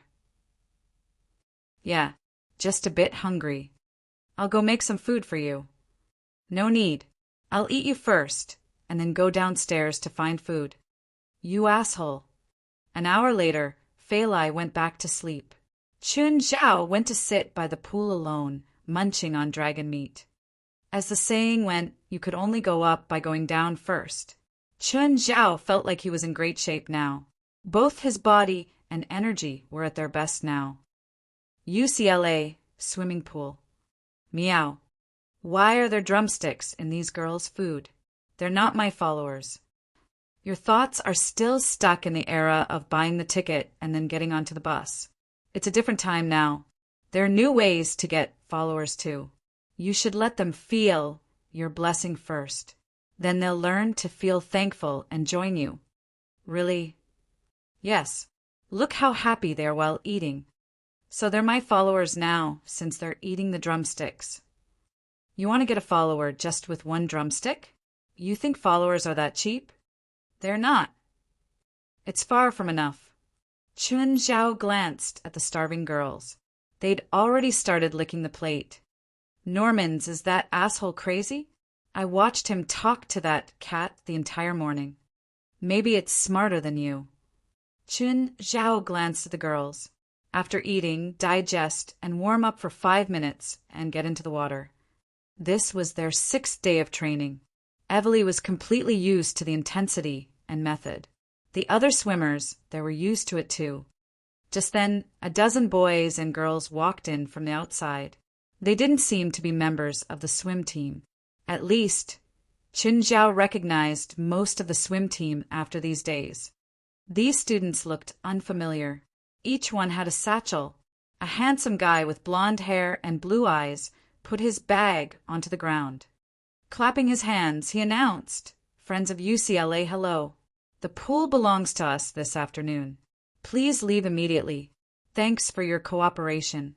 Oh, the ladies can stay." "Who's that?" Chun Zhao asked. "Don't know." Evely shook her head. These people didn't seem like gangsters. Gangsters wouldn't come mess around in a college. The guy walked over to Chun Zhao. He looked at Evely and Norman's, and then smiled like a gentleman, nodding. Finally, he looked at Chun Zhao. "Sir, can you please leave?" "No." "Please cooperate. Don't you see that our team's girls are changing?" In reality, the girls that had come with him had just taken off their jackets. They were wearing swimsuits underneath them. "We came first and we're training. Plus, you don't seem to be part of the UCLA swim team. We're from UCSF. We received permission from the school to be here. It's not only today either. We'll be training here every afternoon from now on." "The school? Which school? Why haven't I received any notification?" Chun Zhao wouldn't back down for this. They wanted to practice, but Chun Zhao also had to train Evely and Norman's. "Sir, I came just to notify you." "Then hand it over." "Hand what over?" "The paper announcement." "Why do we need a paper announcement for this?" "So you don't have it?" Chun Zhao rolled his eyes. Turning back to Evely and Norman's, he said, "Let us continue." "Sir, let's not make a scene, all right? We have 2 professional athletes on the team. They need to maintain their fitness. We already communicated with your school before coming and received permission. I'm sorry, my students also need to train. Plus, there are 4 pools here, each with 12 lanes. It's enough for you. My students are professional athletes. Most of our training is confidential. Outsiders are not allowed to observe. Then you best come at midnight. There definitely won't be any outsiders at that time." "Hey, you better not test my limits," the man said with a dark expression. Chun Zhao glared at him. "Get the fuck out." The man put a hand on Chun Zhao's shoulder, but the next moment he was in the air, and then he fell into the pool. Everyone froze, gaping at Chun Zhao. Did I see that correctly? That Asian threw Coach Erget into the pool. He threw Coach Erget like 3 meters out. "You dare to hit me!" Erget slipped out of the water. He wasn't hurt, but his ego was hurt. "Kids, You see how UCLA are all a bunch of unmannered brutes, right? Show them UCSF's power. A few guys from the UCSF swim team immediately wanted to walk over and teach Qin Zhao a lesson. Just then, a shadow loomed over them. You guys better stop. Tiger grabbed one guy. Unless you're a professional fighter, you better not piss off Mr. Qin. Chen Zhao glanced at Tiger. He didn't expect Tiger to be here, let alone speaking up for him. The guys from the UCSF swim team calmed down too. They'd all seen Qin Zhao throw Ergot 3 or 4 meters away. He obviously had unnatural strength. They couldn't beat him. I'm here to notify you, Tiger said. Our principal decided that you can borrow a pool, but not the entire place. Ergot climbed out of the pool with a dark face and glared at Qin Zhao. What you looking at? Want to fight? Ergot looked away and said to his team, Kids, let's go to the pool over there. We won't fight with them outside the meet. They're only a group of weaklings. True strength will determine the winner on the battlefield. Chapter 345. Trampling on World Records. Chapter 345. Trampling on World Records. Qin, why didn't you teach them a lesson? Evely stared at Chen Zhao in frustration. How? You want me to throw all of them into the pool? Since they want a competition, just go for it. You're not scared of them, are you? UC Games are just a few days away anyway.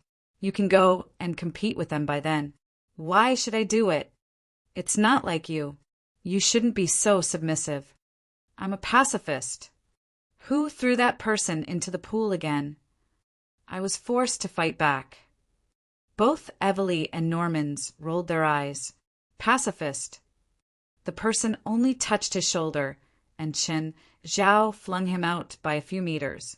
How could Qin Zhao be a pacifist?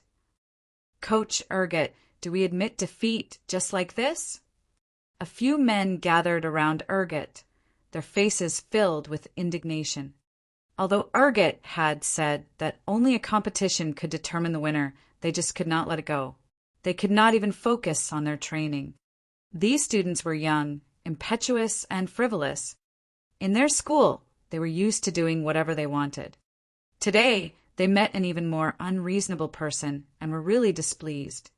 Don't worry, he won't be happy for long. Didn't that black man say that you need at least a professional boxer to beat that monkey? Just nice. I know a professional boxer in Los Angeles. Coach, are you sure? Of course. It's my bro in high school. I haven't seen him in a long time. It's a good opportunity to have a drink with him. Coach, bring us too. Sure. I remember he opened a fitness center. I'll bring you there after training today. After receiving Ergot's affirmative reply, the students began to focus on their training. Faster, even faster, faster. Kick your legs. Qin Zhao swam in the lane beside Evely and kept urging her. However, Evely stopped before she reached the end. Asshole, who swims like that? You asked me to charge when there's still 500 meters. I can't make it to the end. Evely shouted. That just means that you're trash. You should reconsider taking part in the competition. Then you come and show me. Why me? Didn't you call me trash because I couldn't do it? Then prove to me that you're not trash. What if I can do it? Then I'll admit I'm trash. No, let's have an actual bet. Whether you admit it or not, you're still trash. You want to deceive me into betting again. Evely's face darkened. Just then Normans, who was outside the pool, suggested, How about this? If you can swim at full speed for the entire 800 meters, I'll give you 10,000. Evely found it a good idea. Good suggestion. I admit that you're fitter than me, but I don't believe that you can charge for the entire journey. 10,000 is too little. Qin Zhao twitched his lips. I'll add 10,000 too. You said it yourself. Chen Zhao was energized at once. Do you need some food? No, it's hard to swim when I'm too full, Qin Zhao said. After he climbed out of the pool, he did some warm-up. You ready? Qin Zhao stood on the platform. Yes. Ready. Bang. Chen Zhao immediately plunged into the water. Evely and Normans used their own stopwatch to measure Qin Zhao's speed. He's so fast. 50 meters, 21 seconds. This is close to a top-tier short-distance swimmer, right? The world record for 50-meter freestyle was 91 seconds. There were not many people who could make it under 21 seconds. Apart from fitness and skills, luck was also important for the birth of a world record. Usually, a person who could complete the journey within 21 seconds was already good enough to break the world record. Even the person who made the world record might not be able to achieve the same result again. The best 50-meter freestyle swimmers could finish the swim in about 21 seconds. Therefore, Evely and Normans could not believe Chen Zhao's swimming speed. Nevertheless, they were using manual stopwatches, which might not be very accurate. Chen Zhao turned around and continued at the same amazing speed. 100 meters. 43 seconds. World record. He broke the world record. Evely and Normans looked at the swimming Chen Zhao in astonishment. His speed almost did not decrease at all. 21 seconds for 50 meters and 43 seconds for 100 meters. The extra 1 second was used for turning around. Chen Zhao's result was better than the world record, not by 1 second, but by more than 3 seconds. The timing obtained with a manual stopwatch might have an error of a fraction of a second, but definitely not 3 seconds. 200 meters, 1 minute and 28 seconds. Another world record. Evely and Normans looked at each other. He's a real monster. 400 meters, 3 minutes and 1 second. Another world record was trampled. No, shattered by Chen Zhao. Apart from the 50-meter freestyle, Chen Zhao had shattered the records for freestyle, including 100m, 200m, and 400m. It was not hard to imagine what furor he would stir up if he appeared in a competition. Without exaggeration, if Chen Zhao became a professional swimmer, it would be the end of the world for the other swimmers. Chen Zhao did not just break the record by a bit, but destroyed them entirely. He broke the 100-meter record by 5 seconds, the 200-meter record by 14 seconds, and the 400-meter record by an unbelievable 40 seconds. When Chen Zhao reached 700 meters, he sped up instead of slowing down. The 800 meters were finally completed. Chen Zhao reappeared on the surface. Did I win the bet? Evely and Normans looked at their stopwatch. 5 minutes and 58 seconds. It was a result that could only be achieved by a beast. They felt that their stopwatches were both broken. Chen Zhao's speed for the last 400 meters was even faster than the first 400 meters. He's definitely not a human. You won, Evely said unwillingly, deleting the timing on the stopwatch. Chen, what's the fastest speed you can achieve? Dunno. Was your speed after the dive your fastest? About there. I didn't use all my strength. Chen Zhao was even holding back. After the training, Chen Zhao left the swimming complex. Just as he exited, he saw Tiger outside. Mr. Chen, excuse me. Chapter 346, 3 classes. Chapter 346, 3 classes. Yes. Mr. Chen, can I take some of your time? Huh. Chen Zhao was confused. Take what time? I already requested the school for a year off, Tiger said. I want to become a professional fighter and participate in this year's WBA All-American Fighting Championship for the 200-kilogram class. But I don't have a clear idea about my own abilities right now. I want to have 3 classes with you. I can pay you $30,000. What do you want to learn in these 3 classes? Chen Zhao asked. The first class, I want to do defense training, Tiger said seriously. Can you please train me in taking hits? The second class, offensive training. The third, I want Mr. Chun to seriously fight with me once. Sure. Chin Zhao needed money. After buying the RV, he had a severe loss in capital. He basically won't reject anything that could get him money.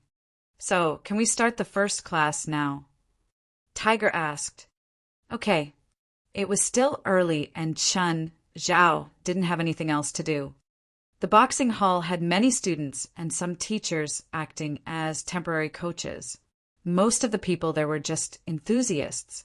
There was practically no one who wanted to make boxing their future career like Tiger. Who's that? He actually dares to practice with Tiger. Is he crazy? Tiger took part in professional competitions before. Even though he'd done professional competitions before, they were mostly low-level ones. However, it was an unreachable level for the people in the school boxing hall. Tiger even got a boxing license this year. He posed a certain threat in competitions. One had to take part in fights against professionals. After your points reach a certain number, you'd be able to get a license. Neither Chun Zhao nor Tiger cared about the whispers. Tiger asked Chun Zhao to give him lessons because he recognized Chun Zhao's professional abilities. He wasn't very familiar with a professional's skill level now. He had to first experience a professional's abilities while measuring the difference between them. Tiger held the cushion and wore protective gear. Chun Zhao put on boxing gloves. Let's start, Chun Zhao said. They touched fists. Why did Tiger find such a short guy to practice fighting? That guy's punches can't have any power. Any random member of the boxing club would be stronger than him, right? Thud. Just then, a heavy thud came from the ring. Can you take that power? Chun Zhao gave a test punch. Everyone under the ring fell silent. The power in that punch was enough to shut them up. Yeah, it's not enough. Can you use more force? Like when you hit me last time. Okay. Chun Zhao nodded. Protect your head. Tiger put the cushion over his head. Moving, Chun Zhao said, I'm coming. Watch out. Thud, thud, thud, thud, thud, thud. Chun Zhao's punches were rhythmic, but this was only training for taking hits. He didn't attack Tiger's critical parts. Instead, he just hit the cushion. This was to let Tiger feel where his endurance limit was. As Chun Zhao punched, he asked, Is this force okay? You can use more force. Up, down, left, right, up, down. Chun Zhao punched more than 20 times, and Tiger suddenly called out, Stop, stop. As he spoke, he took 2 steps back. Mr. Chen, let me recover. Okay, tell me when you're ready. Resting for 3 minutes, Tiger was back. I'm good. Let's keep going. We'll do moving offense and defense now. Sure. The two started moving. Chun Zhao still reminded Tiger while attacking. Left, right, up, down, left, right. Thud, thud, thud, thud, thud. This guy is too strong. He can actually force Tiger back. Tiger felt Chun Zhao's power and speed. He must admit that he only understood how strong Chun Zhao truly was after training with him. His past opponents couldn't compare with Chun Zhao's speed and power. Tiger, if you're used to this force and frequency, I can make it harder. How about it? Mr. Chen, this isn't your limit? Tiger couldn't believe it. I'm coming. Watch out. Up, down, left, right. Thud, thud, thud. Tiger's cushion produced a string of explosive sounds. He withstood it for a minute before calling a timeout. I need a break, he said. He must say that he'd learned a lot from practicing with Chun Zhao for this short while. He couldn't improve by fighting with opponents weaker than himself. He could only improve and get a clear idea of himself by fighting with stronger ones. An hour went by quickly. Tiger could barely lift his arms anymore. He took off the protective gear with difficulty. Thank you, Mr. Chin. I'm going now. Chen Zhao hugged Tiger. To Tiger, this was an extremely hard practice session. To Chen Zhao, it was only a comfortable warm-up. Ergot brought his students to his friend's gym. Douglas, you look like you got stronger. Ergot hugged Zanla Douglas tightly. Zanla Dolas let go of Ergot and looked at the swim team members behind him. These kids are your students. Yes, they're the elites of our swim team. Ergot introduced all his students. Are you Mr. Zanla Douglas?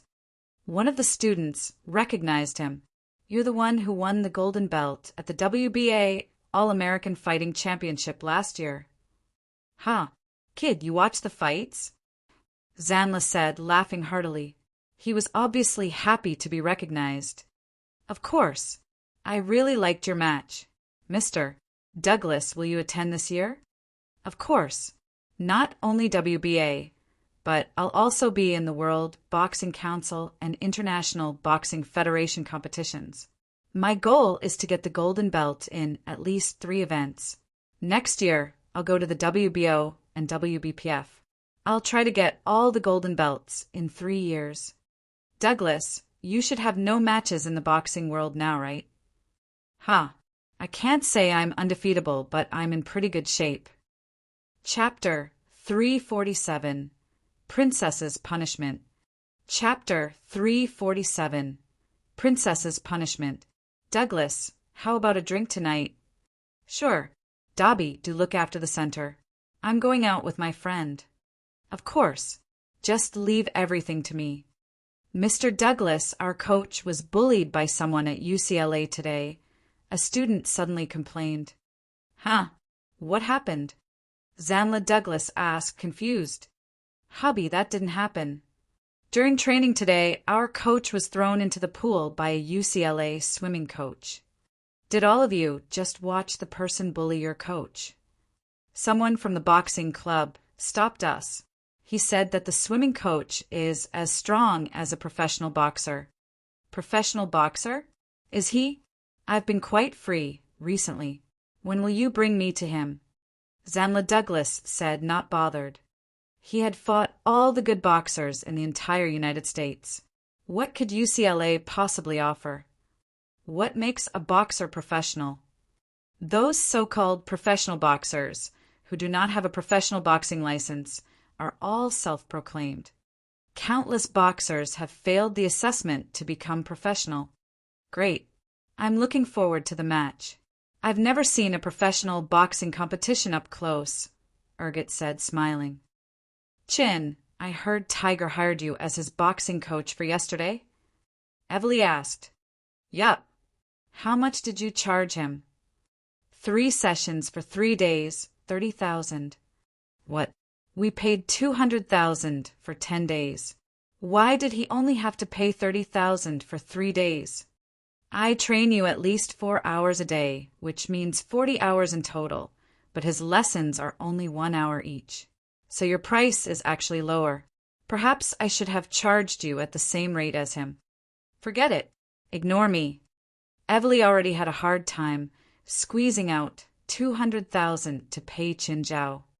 If Chen Zhao were to charge her at Tiger's rate, she would probably need to ask her family for money. All right, let's start the training today. Chin, why don't you teach me boxing? 10,000 per hour. You want it? Stingy asshole. I don't have time to waste with you. Quickly, change to your swimsuit. For hours later, the training ended. Chen Zhao changed his money-making arena to the boxing club. The training today was getting beaten. Of course, Tiger would attack and Chen Zhao would get beaten. Punch harder, harder. Did you not have breakfast? Or both breakfast and lunch? Tiger realized that no matter how much force he used, Chen Zhao would not move an inch. This is strong enough, but it's boxing. Who can you even hit after charging your attack for 10 seconds? The previous day, Tiger realized that he could not withstand Chen Zhao's attacks at all. He had to rest after a few minutes. When he got home, he even had to use some medication. Now it was his turn to attack, but he could not move Qin Zhao, regardless of how hard he tried. Coach Erget, he's in the boxing club now, practicing with that black man yesterday. Okay, I knew they know each other. I've asked around. That Asian has a 1-hour lesson for today, as well as yesterday. How long have they been boxing? More than half an hour already. Douglas needs more than half an hour to reach. Looks like today's not the day. I'll ask Douglas to go early tomorrow. After hanging up the call with his student, Erget called Zanla Douglas. Douglas, are you free tomorrow afternoon? Yes. Can you go to the UCLA boxing club tomorrow at 2? Will the person who hit you be in the boxing club? Yes. All right, got it. I'll be there tomorrow. Tiger, that's the end of the session, Qin Zhao said. Mr. Qin, how strong do you think I am? Tiger asked. Quite strong, but not top tier, I'm afraid, Qin Zhao said frankly. Mr. Qin, have you fought with a top-tier boxer before? Yes, once. How big is the difference between him and me? He can hurt me. Air. Tiger was speechless. Fine, I'll work hard. Have a good rest today. Tomorrow we'll have a proper fight. I will. Tiger asked again, Mr. Qin, how strong is your heaviest punch? You don't want to know. Qin Zhao recalled how he broke Gaia's punching machine last time. He felt that his strength had grown significantly since then. It was pointless to let Tiger know his strongest punch, because their difference was too big. In fact, Qin Zhao did not even dare to use too much force during the training. Otherwise, he might really destroy the promising young man in one punch. After returning to the RV, Qin Zhao took a shower. He realized that there was some poop in the toilet bowl. Princess, you left it, right? Didn't flush again, huh?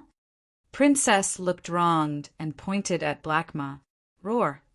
Stop accusing Black Ma. Only you could leave such a big mess. Qin Zhao widened his eyes at Princess. Go and do 10 push-ups.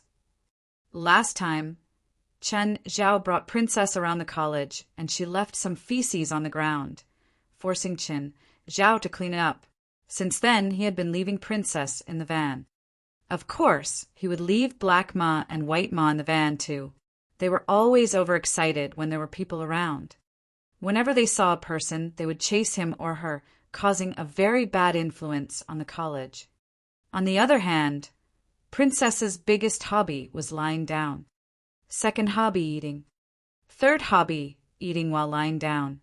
Hence, she was delighted to stay in the van.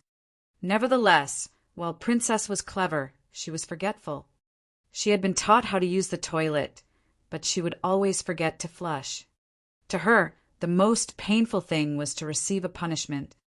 Push-up was the thing she was most scared of, especially given her current weight. 10 push-ups were almost enough to kill her. Over the last period, she had doubled in weight. How did 1,000 kilograms feel like? A small car probably only weighed 1,400 or 1,500 kilograms. Qin Zhao did not have the slightest doubt that with her current growth rate, Princess's weight would surpass that of a car very soon. Princess was now a real giant. She was the largest carnivorous beast on land. Nothing could be bigger than her. Roar, roar. No? Then no dinner tonight. Roar. Princess submitted. She lay on the ground and began to do push-ups. Although her push-ups were nowhere near being standard, Qin Zhao barely accepted them. You better remember this. If you don't flush again, it'll be 20 push-ups. Qin Zhao glanced at Princess. All right, let's go home. Chapter 348, Nitpicking. Chapter 348, Nitpicking. Qin, Princess didn't flush again. Can you do something about it? She eats so much, but doesn't know to flush the toilet. Look at Walter and the others. They don't eat as much as her, but they've learned to flush the toilet long ago. Qin Zhao clutched his head. Lock her up in the bathroom for a night and make her flush the toilet 100 times. Then she'll tear the bathroom apart. This isn't our home. Are we really going to tear the house down before we leave? Time goes so slowly. There are still 20 days. It's not that slow. When we visit Sacramento for a few days and come back, it'll be about time. Fei Lai nestled in Chen Zhao's arms. Oh, what gift did you prepare for Dad? Haven't decided. Do you have suggestions? I can't think of anything either. Fei Lai shook her head. How about we give him a grandson? Chen Zhao asked with an evil smile. His hand was already touching Fei Lai inappropriately. You're so bad. If my dad knows about this, he'll definitely hang you on the wall and practice hunting. More and more school swim teams started coming to the UCLA natatorium because the sports competition was in 3 days. It was also Chen Zhao's last day training Evely and Norman's. He didn't torture them anymore. Chen, Norman's asked, You aren't going to test our improvements. You're not competing. Why do you want to test? Then what about Evely? She's going to compete. She'll know her improvements by then. You can explain everything. Norman's glared at Chen Zhao. It was just because Chen Zhao was lazy and didn't even want to test them. Take it, Evely's and my payment. Norman's handed Chen Zhao a $200,000 check, adding on the $100,000 prepayment. He'd made $300,000 in 10 days. This check was pretty much enough for the electrical equipment of his new home. $300,000 was enough for a regular house with furniture. Even $100,000 would be enough. However, Chen Zhao planned on installing a home monitor system. AI, in other words. Of course, it wouldn't be like the kind in sci-fi movies. It could only do some simple things according to the owner's words. The price of the equipment and installing the system would be at least $100,000. Chen, will you come to my meet? Evely asked. Which day? Second day of the entire competition. There are still 4 days. It's at 3 p.m. Okay, I'll watch you compete. Chen Zhao left the pool. He was about to go to the boxing club when Wright called. Hi, Wright. Chen, come to my office. Okay, coming. Chen Zhao hung up and called Tiger. Tiger, let's push our fight back half an hour. The principal called for me. Sure, I'll wait. Right. Chen Zhao knocked on Wright's door. Come in. Chen Zhao sat comfortably in Wright's office. What's wrong? You've been training Tiger in boxing these days, right? Yeah. Is there a problem? Tiger told you about taking a break from school to participate in the professional competition, right? Yeah, he told me about that. Chen Zhao didn't understand why Wright was asking this. Do you think it's suitable for Tiger to enter the professional circle? Chen Zhao considered this and answered, It's not a question of suitability, but whether he wants to or not. Chen, Tiger's grades are pretty good, and this career has a certain danger to it. His family isn't rich either. He's not rich. Chen Zhao was shocked, but he promised to pay me $30,000. Where will he get that from? He competed a few times before and has a part-time job, Wright said. It's probably his savings from these years. Technically, the school won't stop a student from chasing after his dreams, but we must also consider their future and life. With his grades, he'll definitely find a good job in the future if he graduates. But if he enters the boxing field, he'll be nothing if he can't perform well. That depends on the school's definition of success. Chen Zhao could feel Tiger's love for boxing. Neither you nor I have the right to stop a young man from chasing after his dreams, right? If you wanted me to persuade him, then you found the wrong guy. Tiger was already an adult. He had the right to plan his future. Of course, he also had to bear the consequences of his decisions. Whether good or bad, he had to face them. Thud, thud. Tiger was hitting the sandbag, warming up for the match with Chen Zhao later. After these 2 days of practice, Tiger knew that Chen Zhao was definitely at a higher level. This didn't mean that he would give up. It was the best chance to get a clear idea of his own level. He wouldn't give up on it so easily. Just then, he heard a voice behind him. "Your coach isn't here today." Tiger turned around and saw that it was Urget. "Why are you looking for him?" He looked behind Urget and saw that he'd brought many people. "If you're here looking for trouble, you better get out. Otherwise, I'll throw you all out." Just then, a big guy standing in the back took off his hat. "You mean you'll throw me out?" Tiger froze, looking at the big guy who was similar in stature to him. You're Zanla Douglas?" Shock was written all over his face. "You said that you'll throw me out, didn't you?" Zanla said. "I didn't know you're here," Tiger explained hurriedly. "I wasn't targeting you." Who was Zanla Douglas? He was the top figure in the professional boxing circle. He'd won the golden belt at last year's WBA and participated in 19 competitions throughout the year. He'd KO'd the opponent 12 times. As for Tiger, he was only a newbie. "But they're my friends." "You're insulting my friends." Zanla Douglas' aggressive attitude showed Tiger that he hadn't come to be reasonable. "So what do you want?" "Apologize to my friends or fight a match with me," Zanla said. Chapter 349, Tiger's Future. Chapter 349, Tiger's Future. "Sure," Tiger agreed readily. Everyone in the boxing club stared at him. The other party was deliberately provoking him. He had no reason to reject and no path to retreat. The two wore their boxing gloves and entered the ring. "Let's confirm the rules first. We don't need multiple rounds. Let's fight until a person falls." Tiger frowned.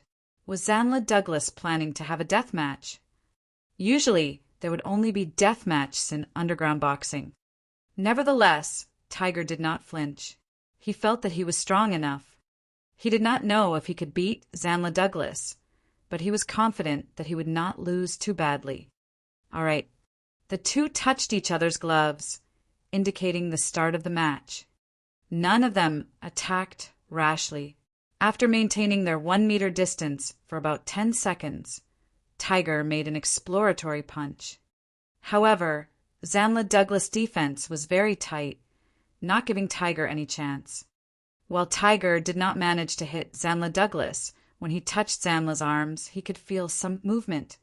It felt very different from his training with Chen Zhao. Chen Zhao felt like an immovable wall. On the other hand, when Tiger attacked Zanla Douglas, Zanla would move back. His defense was clearly weaker than Chen Zhao. This gave Tiger some confidence. Perhaps he was not as weak as he had thought. Tiger began to attack Zanla actively, but he immediately realized that it was a mistake. Zanla Douglas sneered in his mind. Tiger was new, after all, and took the bait so easily.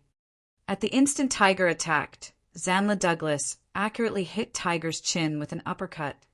Right away, Tiger took a few steps backward, his teeth almost all broken.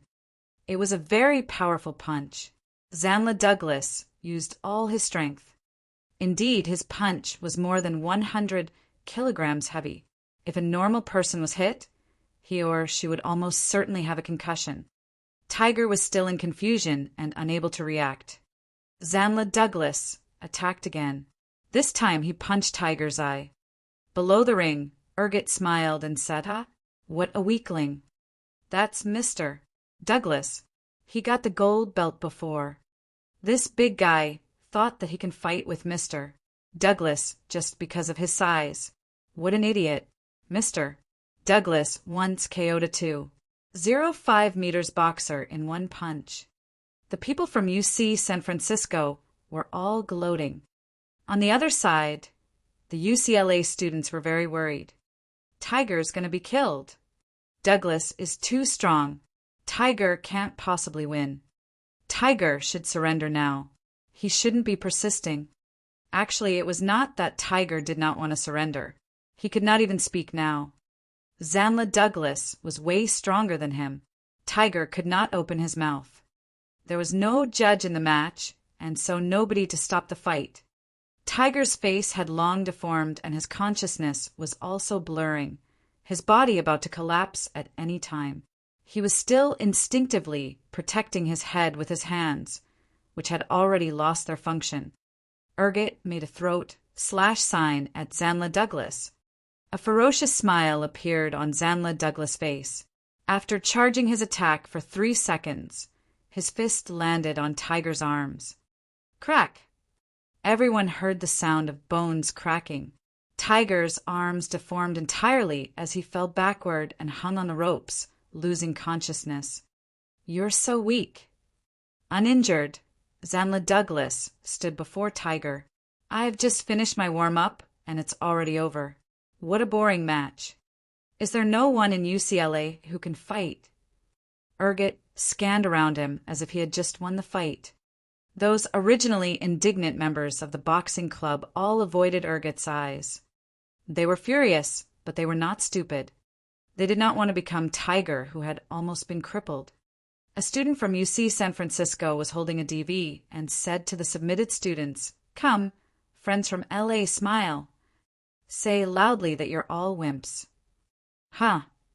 All right, stop putting our friends in a difficult position, Urget said, smiling. By the way, where did that person go? Anyone? Coach, maybe he found out that we're coming for him and hid in advance. Very likely. He's nothing but a coward, Urget said, pleased. As the winners, they could mock those from UCLA as much as they wanted. Are you talking about me? They heard an abrupt voice. Everyone turned to look at the door. Qin Zhao was standing at the door with a cold face. So you didn't run. You still dare to appear. Why did you hide until now? Urget looked at Chen Zhao. Qin Zhao walked past the crowd. He entered the ring and carried Tiger onto the floor. At the moment, Tiger had already entered a deep coma. One of his eyes was blind, all his teeth were crushed, and he even had comminuted fractures in both arms. Judging from his injuries, his career had ended before it even started. He needed at least 3 years to recover, not to mention that one of his eyes was blind. It was too cruel for a young man. It's you. When Zanla Douglas saw Chen Zhao, the arrogance on his face vanished. I heard that you want to have another fight with me, Qin Zhao said. I just had one. I'm tired. Qin Zhao glanced at Zanla Douglas, after which he said to the student holding the DV, Come here. What? You want to beat me up? It's no longer your territory. Mr. Douglas is right here. I want you to turn the camera to your hero, Mr. Douglas. Qin Zhao said emotionlessly, Douglas, if you don't want to fight with me, fine. Just kneel down and admit that your dog's hit. Asian, you think I'm afraid of you? Zanla Douglas roared. Chen Zhao took off Tiger's gloves, wore them, and fastened them with his teeth. Then he said to the students from the boxing club, Carry Tiger down the ring. Can Mr. Qin do it? He can't possibly win Douglas. Their sizes are too different.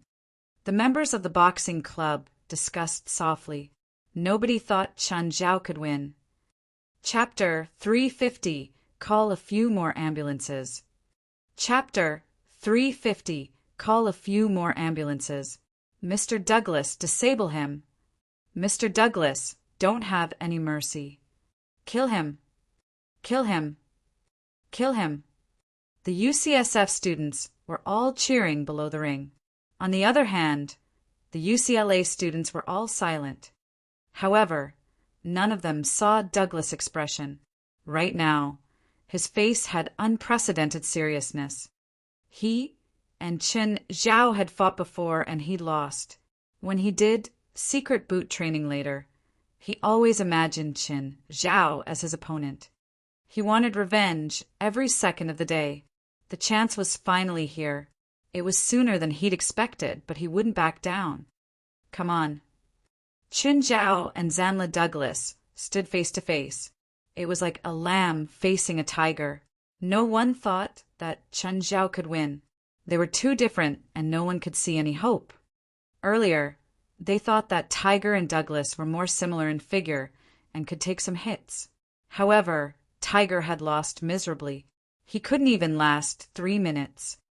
Chen Zhao wasn't even a professional boxer.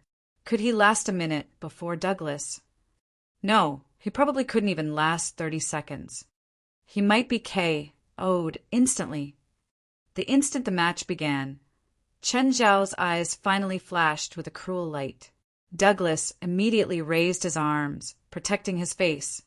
Chen Zhao didn't plan on going easy. He punched directly, smashing Douglas' arms. Crack!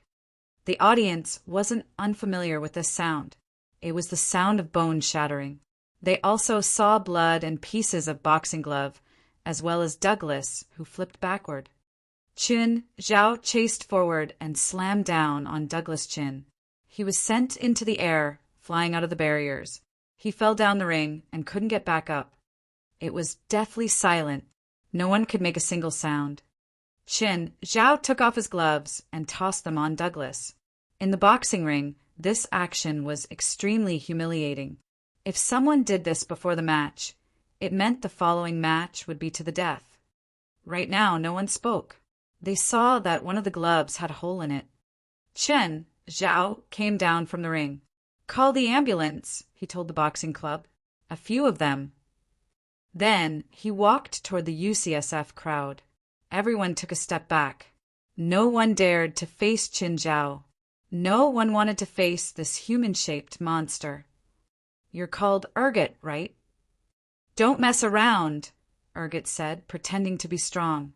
"If you dare hurt me, I'll call the cops." "I heard you say earlier that no one at UCLA can fight. This is the boxing club. Even if you call the cops, I'll just have to pay a few hundred in medical bills," Chen Zhao ended nonchalantly. "I can prove that this Mr. Urget challenged UCLA first." "Me too." "I can prove it too." "Let's go. We'll solve this problem in the rings." "You can't do this." "You barbarian." I'm not going. A student was about to run. Chen Zhao whistled, and the escaping student ran back in panic. "Bear, bear. There's a bear." Princess blocked the entrance, terrifying everyone. The boxing club members were all right. After all, Princess wasn't a rare guest. They'd more or less heard of her rumors. It was different for the UCSF students, though. They didn't know about this creature's existence at all. Even when sprawled on the ground, Princess was 6 meters tall. If she stood up, she would be over 5 meters. She could practically touch the ceiling. With such a huge body blocking the door, not a single crack was left open. "Now you all either come fight me or go face her," Chen Zhao said, pointing at Princess. "Now make a choice." Roar. Princess' roar was a wave of sound. Everyone covered their ears. This was the strongest carnivore on land. There were 2 choices before the UCSF students. If they faced Chen Zhao, they would definitely be disabled. If they faced Princess, they would die. I can make it easier. You all can come together and don't have to follow boxing rules. I wasn't planning on following the rules with you either. Urget and the others had a shred of hope. After all, they had strength in numbers. Chen Zhao was alone. No matter how strong he was, he couldn't fend off so many people at once. "You said it. We have so many people. There's nothing to be scared of. Let's go." 3 minutes later, all the UCSF students were on the ground with bruised faces. Urget's arm was broken. He was still cradling his arm, wailing in pain. Chen Zhao had gotten some kicks and punches, but he didn't feel anything. "Is the ambulance still not here?" he asked. Almost," someone from the boxing club answered. Right now, Chen Zhao had transformed into a monster. All these people had been knocked down by him. They suspected that even if there was twice as many people, they still wouldn't be Chen Zhao's match. Chen Zhao went to stabilize Tiger's condition. Other things could be taken care of later. His injuries couldn't worsen. As for Douglas with a similar condition, Chen Zhao didn't care at all. Finally, the ambulance came, but the school representatives also arrived. "Can someone tell me what happened?" Wright asked, pointing at all the injured people. UCSF students wanted to have a friendly match with our boxing club, Qin Zhao said nonchalantly. But they seemed to be from the swim team. Bullshit, a balding middle-aged man yelled. My students have a match in 2 days. Why would they come to your boxing club for a friendly match? Mrs. Wright, you and your students must give me an explanation. Otherwise, I'll report it to the police. Wright glanced at Chun Zhao, who handed her a DV. My explanation is in there. Oh, if you want to call the cops, you better hurry up. My time is precious. Wright watched the content in the DV for a while without speaking. Then she handed it to the balding man. Mr. Burke, take a look. If you wish it, I don't mind calling the police. The balding man had a strange expression after watching it. What could he say? His students came to provoke them, but lost and were creamed. It didn't even matter who was responsible. Merely the result was humiliating. It may even affect UCSF's reputation. The video content definitely could not be exposed. Chapter 351. I did to him what he did to Tiger. Chapter 351. I did to him what he did to Tiger. The middle-aged bald man was very frustrated, unable to vent his anger. He looked at Chen Zhao in disgust. Is everyone in your college as rude as you? Suddenly, he felt a hot wave of air from behind. He turned around only to see a bloody mouth before him. Roar! Immediately, the middle-aged bald man felt death. The few strands of hair on his head swung in the wind. He sat on the floor and peed himself. Ha! All the people in the boxing club laughed. Wright stood right before the middle-aged man and looked at him from above. Mr. Burke, please mind your language and behavior. If you speak rudely to my people again, I'll chop you into pieces and feed you to the bear. Wright's words were too domineering. The middle-aged bald man did not even dare to utter a sound. Wright walked up to Qin Zhao. Qin, nice job. Qin Zhao was approved not just by the boxing club, but also by Wright. Don't think that an old woman in her 80s or 90s could not be hot-blooded. It would be too cowardly to reason obsequiously after being bullied. What happened inside? Why are these people carried out of the boxing club? They're from UCSF, right? Did they have a fight with our boxing club? Many students gathered at the entrance of the boxing club, watching a dozen people being carried out. Evely and Normans were also at the door. Soon, they saw Qin Zhao walk out with Princess. Qin, come here. What? Qin Zhao approached Normans and Evely. What happened to them? What do you mean? I saw them just now. They're from the UCSF swimming team. Don't tell me you weren't involved in their injury. Why are you so sure that I'm involved? I've emphasized this umpteen times. I'm a pacifist. Just then, a few members of the boxing club walked out. When they passed by Chun Zhao, they greeted, Mr. Chen, we're leaving. All right. Another boxing club member walked out. Mr. Chen, you're amazing. Another member came out. Mr. Chen, you'll be my idol from now on. Evely and Normans stared at Chun Zhao. Pacifist. They could imagine that a fight had erupted because of the conflict between Qin Zhao and those from UCSF. Nevertheless, they did not expect Qin Zhao to beat all of them up. The students from UCSF were quite pitiful, actually. These poor kids probably thought that Qin Zhao was really a swimming coach. When Zanla Douglas was carried out, the onlooking students all exclaimed in surprise. Some of them recognized Zanla Douglas. Evely knew him, too. She turned to look at Chun Zhao. You did it.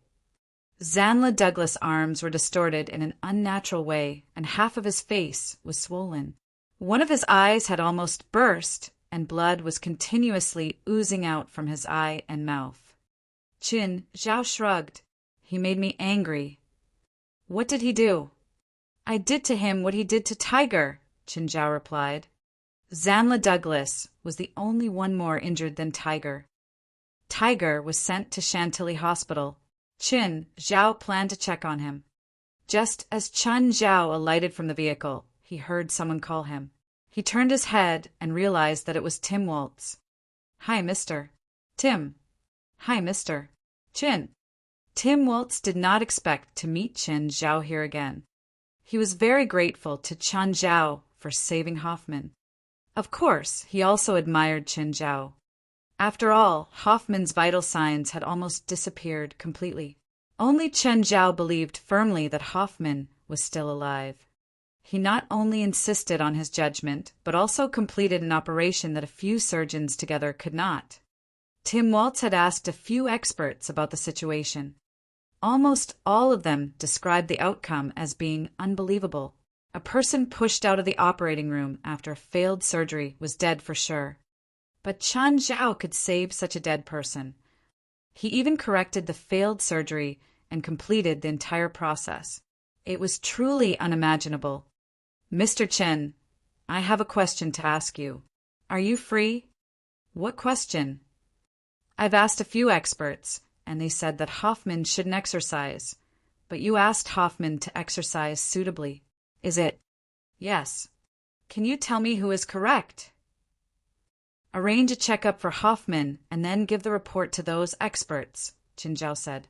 "I still have something urgent. I'm leaving. Bye." Tim Waltz was puzzled.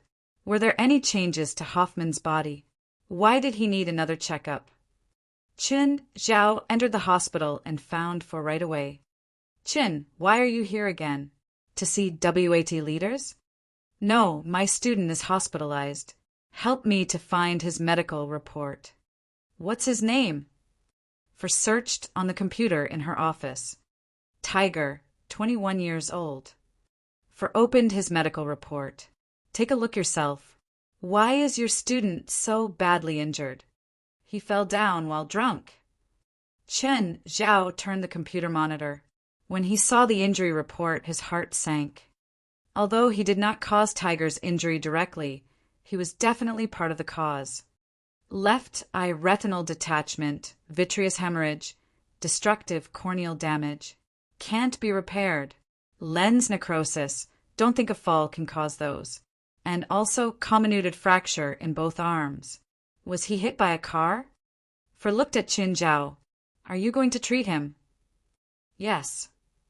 "Need any arrangement?" "No, I'll tell him myself." Chen Zhao stood up and said, "I'm going." Chen Zhao found Tiger's ward. His family was also there. Tiger was already awake.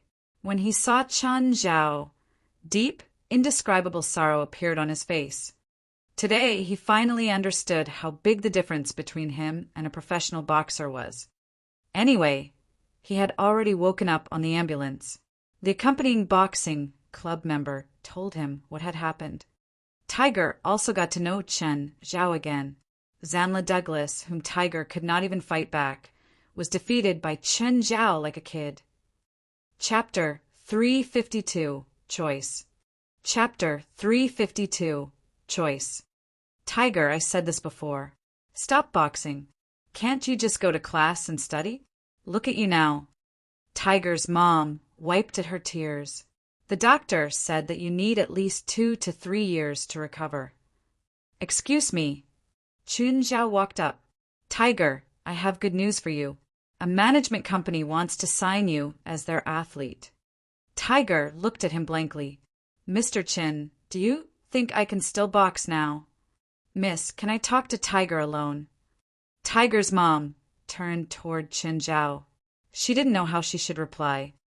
"Mom, let me talk to Mr. Qin." "Fine." Tiger's mom finally got up and left the room. "Tiger, do you know Rufford?" "Yeah, he's the top American sprinter and 14th track athlete worldwide." "I'm his main doctor," Qin Zhao said. "We also have an agreement. Last October, his injuries were similar to yours." He told Tiger about his and Rufford's story. "I sponsored him with the condition that a portion of his earnings would go to me for 2 years." Tiger looked at him. "Mr. Qin, can you heal me?" "Yes. In at most a month, I'll help you recover and also act as your temporary coach to train you. So you're saying that if I sign the contract, I can be like Rufford? Tiger grew excited. Rufford and I didn't sign any contracts. We just trust each other. But if he goes against our promise, I'll make him pay. Chen Zhao looked at Tiger. You too. I won't sign any lawful contracts with you. I can't promise that you can be more successful than Rufford either. I can only say that you'll stand in the ring again, stronger than before. Okay, I accept. Tiger agreed to Chen Zhao's suggestion without even thinking. Right now, he had no other choice. One option was not doing anything and recovering for 2 or 3 years. After that, his boxing career would be completely destroyed. After all, he was at the prime age now. 2 or 3 years later, he would be going downhill. The other option was accepting Chen Zhao's suggestion and gambling his future. Stay in the hospital for now. I already paid for all the bills. When you recover, we'll start the treatment. Also, I helped you find a management company. It's CAA, just like Rufford. Tiger felt that Chen Zhao was a stranger. From the first conflict to the later apology to going to Chen Zhao and asking for help until now, he discovered that Chen Zhao was clearer about his future development than he was himself. The man even knew CAA. This was something a newbie like him didn't even dare to think about. Professor Fick, I have a test report here. Help me take a look. It's my son's newest report. Tim Waltz handed the report to Professor Fick. The advantage of being rich was that any expert or scholar was at their beck and call. A few minutes later, Professor Fick said, Mr. Waltz, this is Hoffman's newest report. Yes. Is there a problem? The report after the surgery by Hoffman's lifesaver. Yes, it's from today. Mr. Waltz, can you introduce me to that man? What's wrong? Tim asked, confused. I would like to learn from him. I can't even call myself a professor before him. Why? Tim Waltz was even more confused. From what he could see, Chen Zhao was young enough to be Professor Fick's student. Hoffman's heart surgery was very successful. You can even say that it's perfect. It's much more effective compared to the first surgery. His heart's shape is already close to the regular shape. The heartbeat is just a tad slower. This is because Hoffman's long-term lack of exercise caused his heart to be too weak. Judging from this report, Hoffman indeed should try some exercises. You're saying that Hoffman can exercise like regular people? Not yet. I still need to get some data, so Hoffman won't overexercise. Hearing Professor Fick's reply, Tim Waltz was even more overjoyed. Oh, you can ask the gentleman who performed surgery on Hoffman. He should be clearer than me about how to arrange exercises for Hoffman. Tim thought for a moment. It made sense. After Hoffman's surgery, that Mr. Chen had said that Hoffman should exercise. He was definitely the most familiar about Hoffman's condition. But how could Waltz find the man? He didn't have his contact information. It seemed that he could only ask Dr. Four. Tim went straight to the hospital and found Four's office. Dr. Four, hello. Mr. Waltz, hello. How can I help you? I wish to know Mr. Chen's contact information. I'm sorry. I can't give you his contact without his permission. Then can you help me ask about Hoffman's condition and how he should exercise? I'll ask for you. The next day, Chen Zhao received Wright's call. The UCSF swim team backed out of all men's events. Only the girls remained fighting. They'd probably destroyed the men's egos and were too embarrassed to continue. This was quite big news. It spread throughout all the University of California schools. The guys of the UCSF swim team went to the boxing club to cause trouble, but got beaten up instead. The leader of the UCSF team, that middle-aged balding man, never went back to school after that day. Since UCLA was the main organizer of this year's sports event, they wouldn't go easy on the others. It was especially so with someone as authoritative as Wright. On the day of the opening ceremony, Chen Zhao went to the stadium to watch as well. Wright stood alone in the center of the huge stadium with Princess. She announced the start of the competition through the microphone. It was only a school-wide event, but they weren't any less professional than official competitions. There were many events, too, including track, swimming, weightlifting, ball sports, and more. There were at least 100 events with thousands of students participating. Many students from the 10 University of California schools were at a professional level. The entire campus was filled with the athletic spirit. As soon as Chun Zhao walked out of the stadium, he was stopped by a few girls. Is UCLA really this cowardly? Do you think you can get more gold medals by hurting the guys on our swim team? They're not our only swimmers. Our women's team is stronger than the men's. We'll show you tomorrow just how good we are. Chapter 353, A King's Grandeur. Chapter 353, A King's Grandeur. Chun Zhao smiled. Do these ladies even know what actually happened? Forget it. They can do whatever they want. Looking at these naive girls, Chun Zhao could not bear to tell them the truth. He would rather let them live in their own world. Chun Zhao left the stadium. Evely found him. Why are you here? Are you not watching the competition? I'm a sports idiot. I'm not interested in the competition, Chun Zhao said lightly. Evely was speechless. What did the sports monster, someone who could break world records at any time, just tell her? Your words will make all the athletes in the world feel ashamed of themselves. By the way, you see those girls? Chun Zhao pointed at the UCSF female swimming team in the distance. Why, you like one of them? If any of them is in the same pool as you, beat the shit out of them. Did they make you angry? They just taunted me. Evely glanced at Chun Zhao.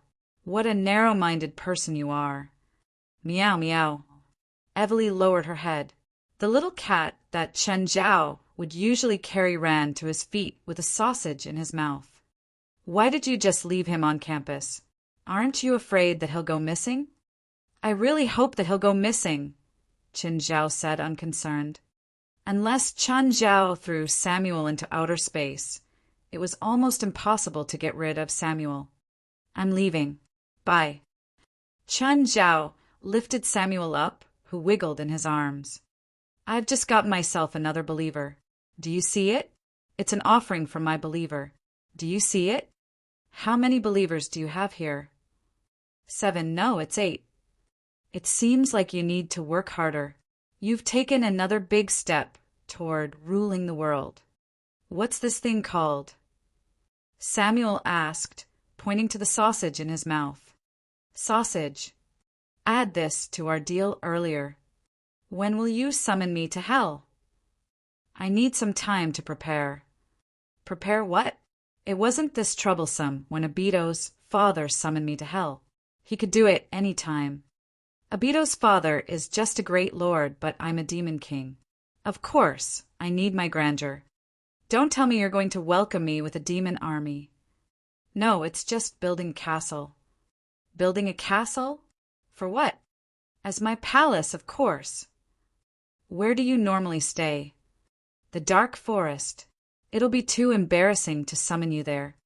Chun Zhao roughly got it. The place Samuel usually lived in was too desolate. Samuel would build a temporary castle to save his face. How long do you need? A few days, perhaps. How big will it be? It won't just be a cottage, will it? Are you humiliating me, the king? How do I dare to? Your face is telling me that you do. Chun Zhao planned to change the topic. Do you hardly leave the dark forest? Almost never, Samuel answered. It was no wonder Samuel looked very much like a provincial, even a village idiot. Then what if your subordinates want to see you? Simple. Just send a demon who can speak very fast to see me. Why must the demon be able to speak fast? If he speaks too slowly, he might be eaten by me before he finishes. Suddenly, Chun Zhao bumped into a passerby, but the passerby was definitely at a disadvantage. Sorry, The person apologized first. Qin Zhao observed the person. He was big in size and did not look like a commoner.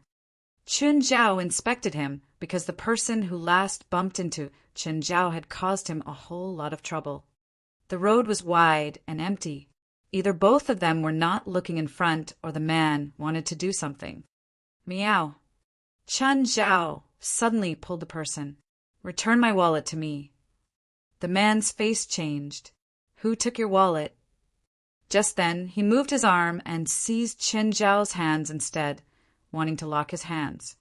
However, Qin Zhao was stronger than he expected. Qin Zhao's hands did not move at all. When the man realized that he could not move Qin Zhao, he kicked Qin Zhao's knee with his shoe. Qin Zhao still did not move. Actually, the force was not even as big as when Princess playfully ran into him. When the person realized that his attack was again ineffective, he hit Qin Zhao's stomach with his elbow. Qin Zhao was finally enraged. Are you playing acrobatics with me? Qin Zhao grabbed the man's neck and struck the man's forehead with his. Thud! The person collapsed at once. Qin Zhao found his wallet on him. After a while, a girl and a group of tall men approached the fallen man. They helped their friend to get up from the ground, but he was still in a daze. Rena was very displeased. Harrow, why are you so useless? Aren't you a former elite from SEAL? And then, you failed. Miss, he's an excellent fighter, Harrow said, looking wronged. I don't care. Think of a solution for me now. I want revenge. You promised that you'll help me, but you only made me angrier. Miss, he's really strong. We're definitely no match for him unless all of us go at the same time. Then all of you deal with him together. There's got to be a way.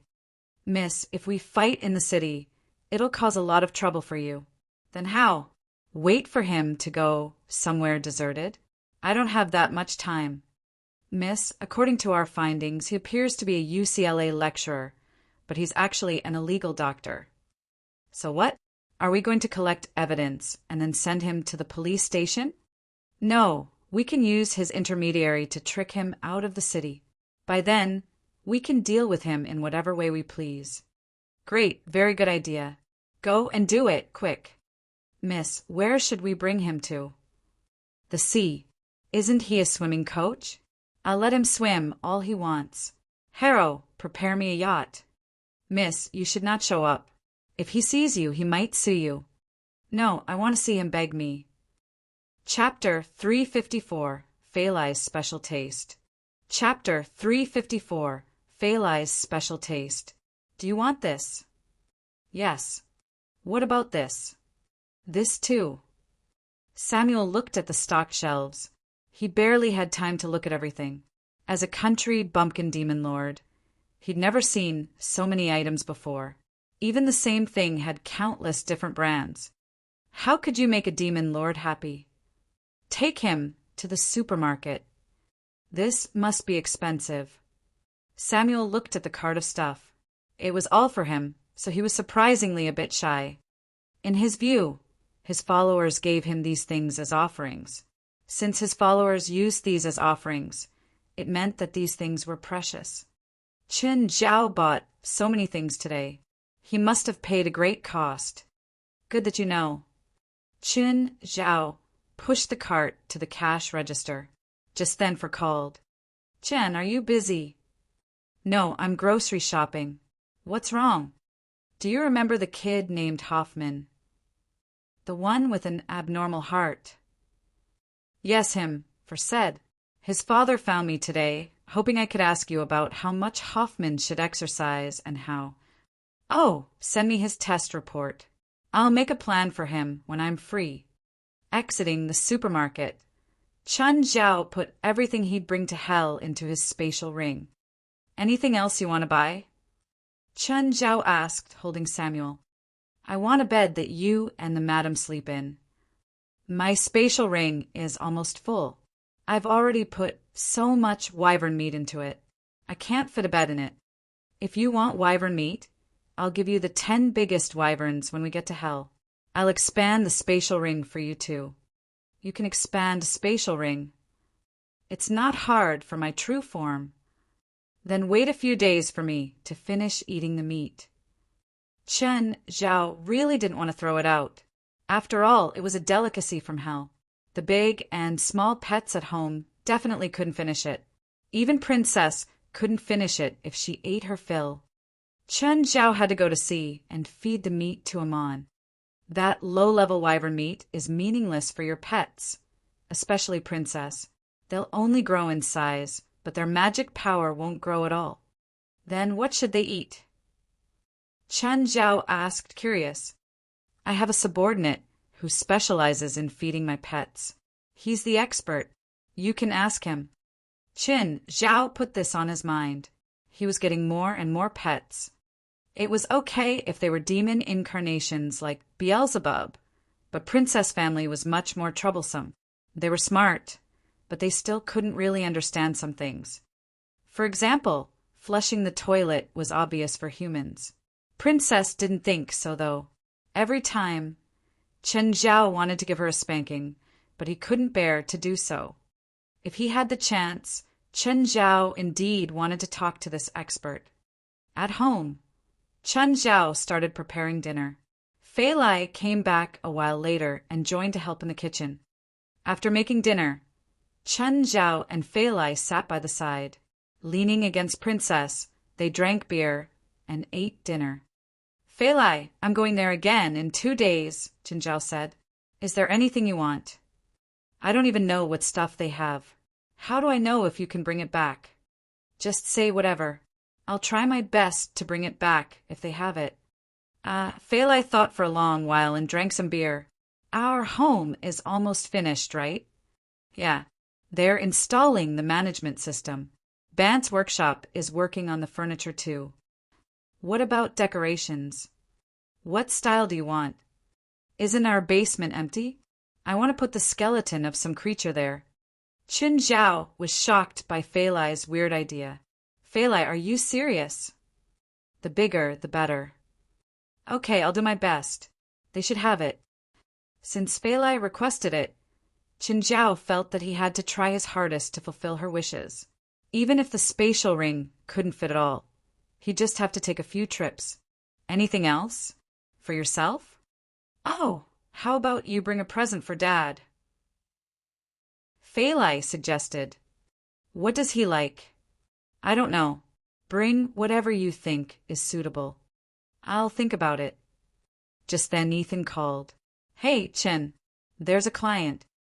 I drank alcohol, Chen Zhao said. It was only 2 cans of beer, but he felt like he should still make it clear. The client offered $100,000. That much? Chen Zhao arched an eyebrow. What's wrong with him? I don't know. He's unwilling to say. Will you take it? Yes, Chen Zhao said without hesitation.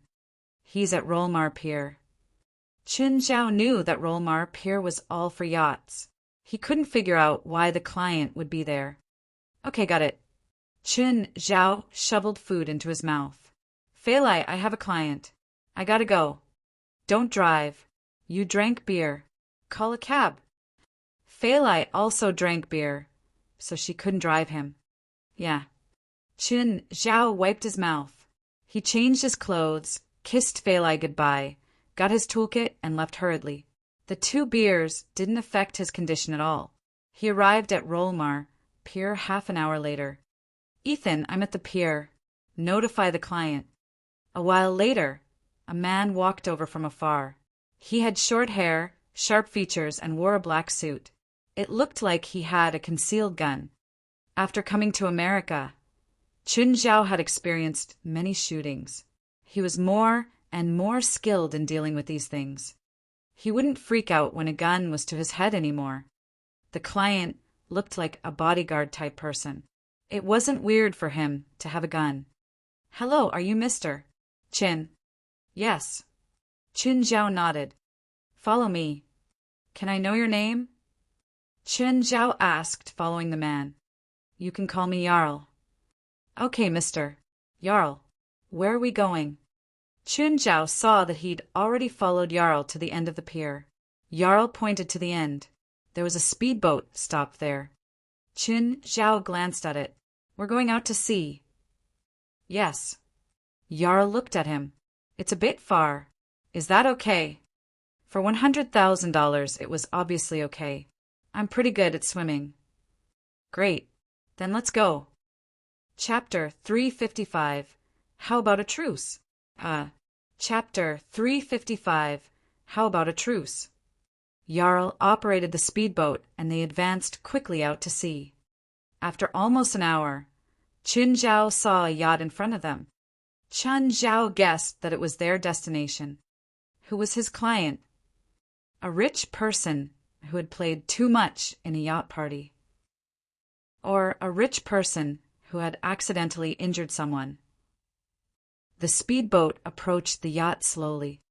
A ladder dropped down from the yacht. Jarl asked Qin Zhao to climb first, and he would follow. Qin Zhao climbed onto the yacht and saw many bodyguards. Counting, he realized there were 12. He guessed that the owner of the yacht must have some status. Indeed, he had never seen a person with so many bodyguards. Even Risvar would usually only have 4 bodyguards with him. All the bodyguards here had standard equipment, black suit and sunglasses. They stood with their arms crossed. They looked pretty fearsome, at least intimidating. Where's my patient? Just then, a woman walked out from the awning on the upper deck. Because it was already late, Qin Zhao could not see her face clearly. He only felt that she should be quite young. Aren't you surprised to see me? The woman asked. Who are you? Qin Zhao looked confused. Do we know each other? Have you forgotten? We met this morning outside the UCLA stadium. Can't remember. Qin Zhao shook his head. Are you sick? You're the one who's sick. You're not sick? Then who's sick? Rena's lips twitched. Looks like you still have no idea what the situation is. What situation? Qin Zhao was still puzzled. Suddenly he realized something. Am I abducted? You finally got it. You're not as stupid as I thought. Can you tell me why you abducted me? You hit my boyfriend. Do you know how much effort I've put in to let Alish San be my boyfriend? How dare you make his handsome face swell? Qin Zhao roughly got it. The woman was both boy-crazy and mentally abnormal. Then what will you do now? Kill me? I won't kill because of someone like you. But I'll beat you up like how you beat Alish Sand up. You can't hit me from up there. I don't have to do it myself. Harrow Jarl, he's yours. Qin Zhao realized that one of the bodyguards was the pickpocket he had met earlier that day. So the conflict earlier had been arranged too. Nevertheless, the woman had probably underestimated Qin Zhao at that time. Just then, Jarl kicked Qin Zhao from the back and Qin Zhao fell forward. The 11 bodyguards in front surrounded him and began to hit him. Qin Zhao curled up into a ball and protected his head with his arms, allowing them to attack. All the 12 bodyguards were carrying guns. No matter how strong Qin Zhao was, he could not afford a head-on conflict. With just their hands and feet, the 12 bodyguards could hardly deal any damage to Qin Zhao. Anyway, Qin Zhao decided to submit for the moment. Keep hitting me, let me rest for a while. After Qin Zhao was beaten for a few minutes, Rena finally came down from the upper deck. Lift him up. With his head slanted, Qin Zhao was carried up by 2 bodyguards. Rena walked up to Qin Zhao, her face filled with arrogance. She lifted her hand and slapped Qin Zhao's face. How was it? How do you feel now? Did your bodyguards not have dinner? They didn't use much strength. Rena went closer to inspect Qin Zhao. Jarl, Harrow, he doesn't look injured. Miss, don't go too close to him. Just then, strength erupted from Qin Zhao's arms. The 2 bodyguards who were carrying him suddenly felt an irresistible power which flung them out. In the next moment, Qin Zhao had already broken free. He immediately seized Rena's neck. All the bodyguards' hair stood up in fright. They drew their guns at once and pointed at Qin Zhao. Let the miss go now. We're all adults. Can you not be so naive? Chen Zhao rolled his eyes. I suppose you're all excellent shooters. At such a close distance, you should be able to hit my head easily. Chen Zhao took back one of his hands, but he lifted Rena up by the neck with the other hand. Rena almost suffocated as she kicked her legs wildly in the air. Let her go. We'll let you leave. All the bodyguards stared anxiously at Chen Zhao. Throw your guns into the sea, Chen Zhao instructed. Everyone. The bodyguards threw their guns without hesitation. Only then did Chen Zhao put Rena back onto the floor. In the 10 seconds or so, she really thought that she was going to die. Chen Zhao laughed and turned Rena's face toward him. Darling, look, the situation's been turned over. Rena's face was filled with anger. Gritting her teeth, she looked at Chen Zhao. I will kill you. We've already dropped our guns. Now, let the miss go. How would I know if you still have guns with you? Remove your suit and throw it into the sea. The 12 bodyguards removed their jackets very soon, but Chen Zhao was clearly not satisfied. Remove your shirt too. Also remove your pants. The bodyguards looked at each other and then at Chen Zhao. Chen Zhao's hand was still placed on Rena's neck. They were really not confident that they could save Rena from him. They had seen Chen Zhao's unusual strength. He had lifted Rena into the air with just one hand. His single-arm snatch was at least 100 kilograms. A lever was used in a normal single-arm snatch. Usually, a person who could lift a 200 kilograms barbell might not be able to lift a 50 kilograms object vertically with one hand. But Chen Zhao did it. Therefore, if Chen Zhao wanted to crush Rena's neck bones, he only had to use a bit of strength. What are you waiting for? Remove it. The 12 bodyguards had no choice but to remove their pants as well. They only had their underwear left. Remove your underwear too. Chen Zhao made another request. This is too much.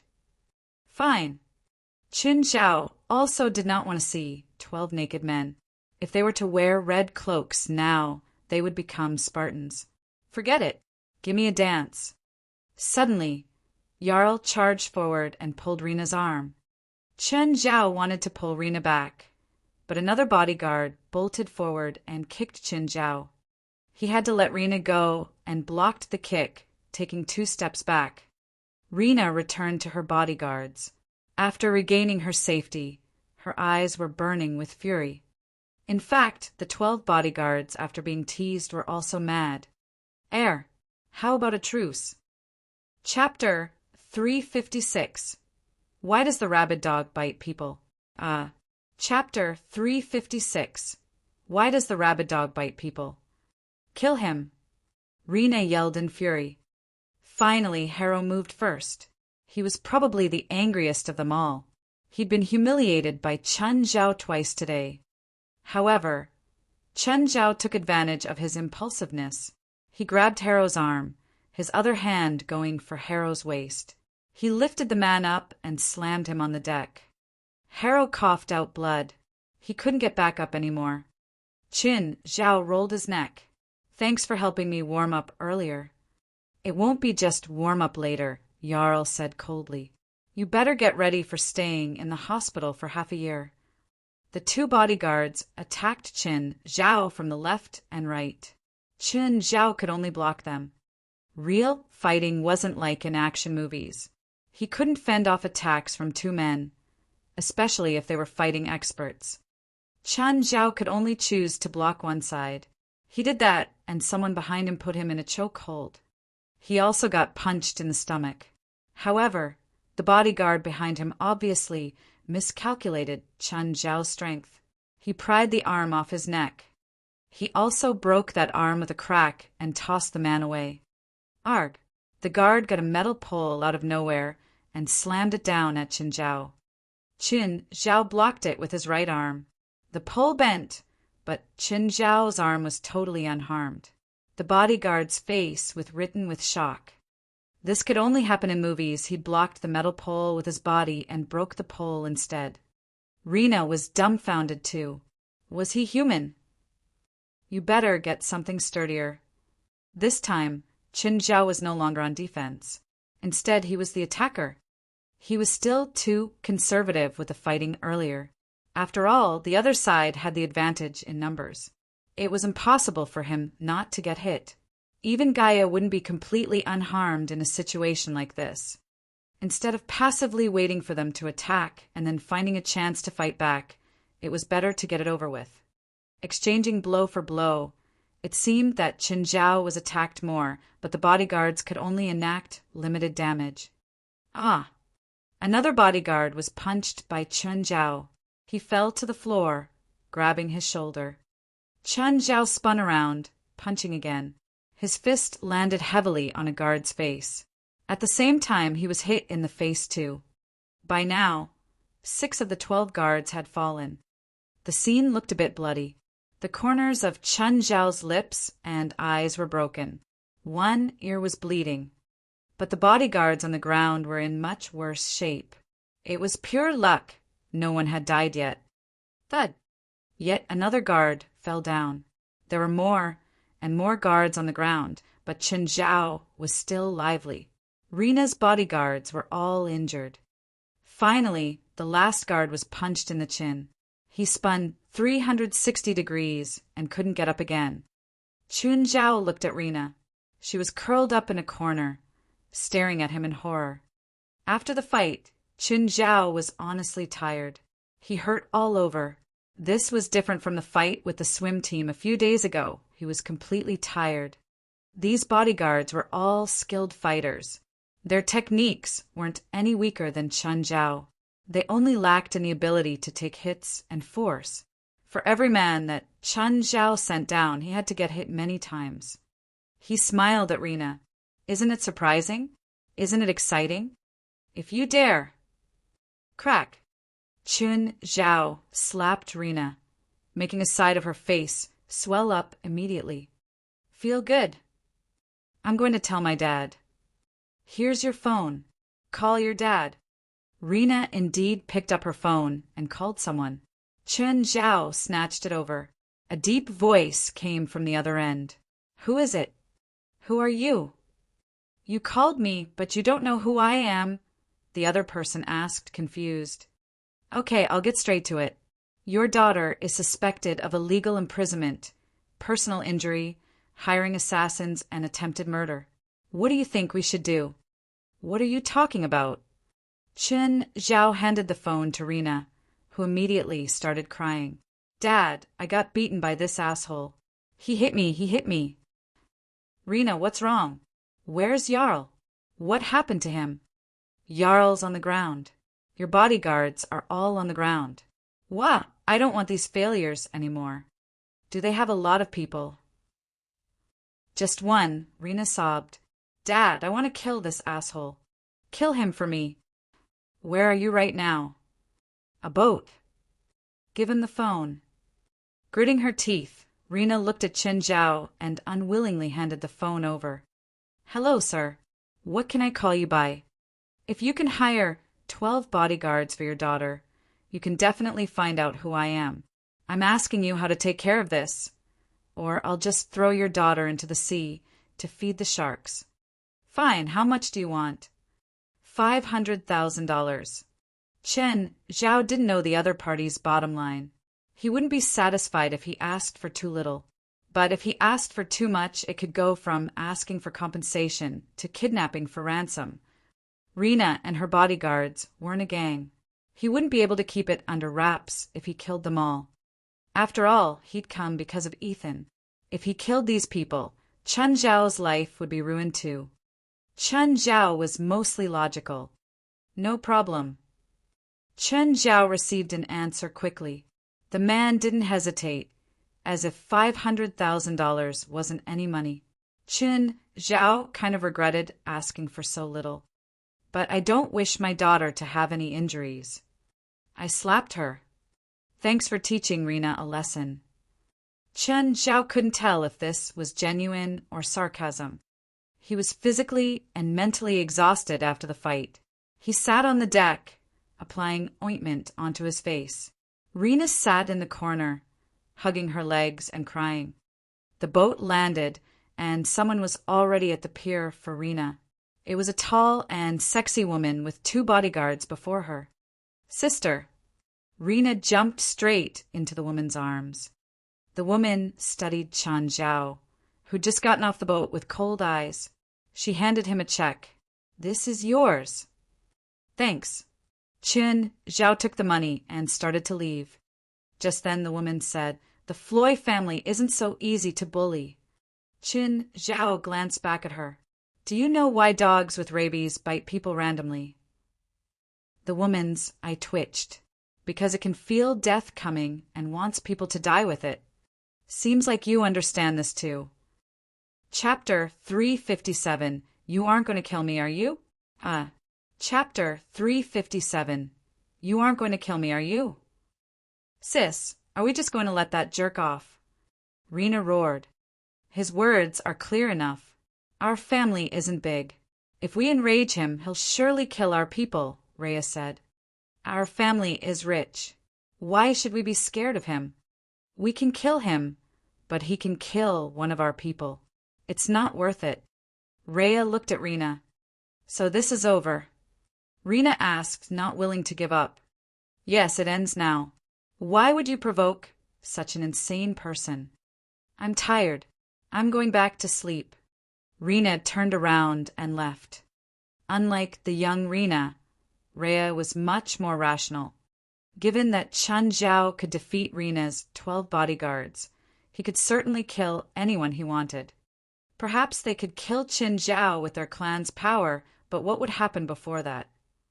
Nobody would want to go near a red-eyed mad dog. Their family motto was to keep a low profile. Enemies that were not irreconcilable should not even be treated as enemies. In this society, nobody could kill a person easily.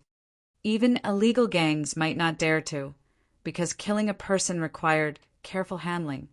Burying the corpse was far from being sufficient.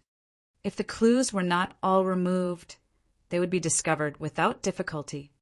As a clan that had been passed down for dozens of generations, they upheld their low-profile ideology very seriously. Rhea took out her phone. "Dad, it's over." "Yes. How's Rena?" "She wanted revenge, but now she's tired and resting." "How's Jarl and the others?" "Very severely injured. They're all in the hospital." "Then who would protect Rena?" "I don't have enough men with me. Also, if you send more people here, I'm worried that she'll find that person again. Small conflicts don't matter, but if we really enrage that guy, can we buy him?" "He's too expensive. It's not worth it to hire him as a mere bodyguard." "Then bring Rena back." "Only if she's willing to leave." "Is there no solution?" "Let me think." Rhea rubbed her forehead. "Please end this quickly. Don't let Rena create more trouble." Just when Chin Zhao reached home, he received a call from a stranger. "Mr. Chun." "You are?" "I'm Rhea. We met at the dock." "Yes. Do you want some extra income?" "You aren't going to kill me, are you?" "To be honest, I feel that the conflict between you and Rena is only a kid's horseplay." "You're saying I'm a kid?" "All right, the serious topic. I'll pay for you to pretend dead, just so that Rena can forget about all this. What do you say?" "How much is that?" 500,000. Chen Zhao was speechless. These rich people would give a few $100s just for him to act. Were they even treating money as money? "Can it go any higher?" "Goodbye." "Wait, I accept. What should I do?" "Think of something that you can act safely." "Tomorrow afternoon, bring me onto the yacht. Tie me up tightly and throw me into the sea," Jin Zhao said. "Do you need me to arrange someone to save you?" "No, just do all those. I'll escape myself. But I hope there won't be too many people on the yacht. I don't want to be beaten up again." "Sure," Rhea agreed without hesitation. Both of them were really frustrated by the event, so they wanted to end it as soon as possible. "Chin, you're back." "Yeah." Chin Zhao nodded, but he did not turn the lights on. He really did not want Fei Lai to worry. After showering, he went onto the bed quietly. The next day, Qin Zhao left the house before Fei Lai even got up. When he arrived in Ethan's motel, Ethan was astonished by his wound-filled face. What happened? The client last night. So what happened? Ethan asked, frowning. The client had some personal conflict with me. It was a trap. I'll take revenge for you. No, this whole thing is over. Stay out of it, Chen Zhao said, shaking his head. You sure? She's just a girl. What can you do? Find people to gang rape her? Fine, since you said it's over. Hi, Mr. Qin. Have you had breakfast? Li Qing carried a tray of sandwiches out from the oven and placed it on the counter. Qin Zhao grabbed a sandwich and began eating. No, or else why would I be here? Li, you work here. Can you stop helping an outsider? Ethan complained. Auntie Li, you look much better today. Thank you for your concern, Mr. Qin. In fact, Li Qing did not just look better. She even had something that she never had before. Mr. Ethan, I suggest you don't go out during this period. I've been seeing many shooting events on the news. Maybe you should go out when it's more peaceful, Li Qing advised. Of course, Li Qing knew where Ethan would normally go, either red light districts or bars. It's my problem. Who can sit in the motel all day? Then please be careful. Qin Zhao glanced at Li Qing and could not help but ask, Auntie Li, do you know physiognomy? Chen Zhao talked to Li Qing in Chinese, so that Ethan would not understand them. It's just some outdated stuff. It all depends on whether you believe in it. Let's not talk about this. I really believe in this kind of stuff. Can you look at my physiognomy? Qin Zhao asked sincerely. Mr. Qin, I can't tell anything from your face. Why? Is it not convenient for you to say? No, I really can't tell. There are some rules to my inherited technique. Those whose faces are sealed by the 3 yin or blocked by the 6 hills cannot be understood. What do you mean? The 3 yin refer to seeing a ghost, entering a ghost gate, and dealing with a ghost. The yin energy would seal the person's physiognomy. Mr. Qin, you must have done one of them, right? Then what are the 6 hills? Qin Zhao did not give a direct reply.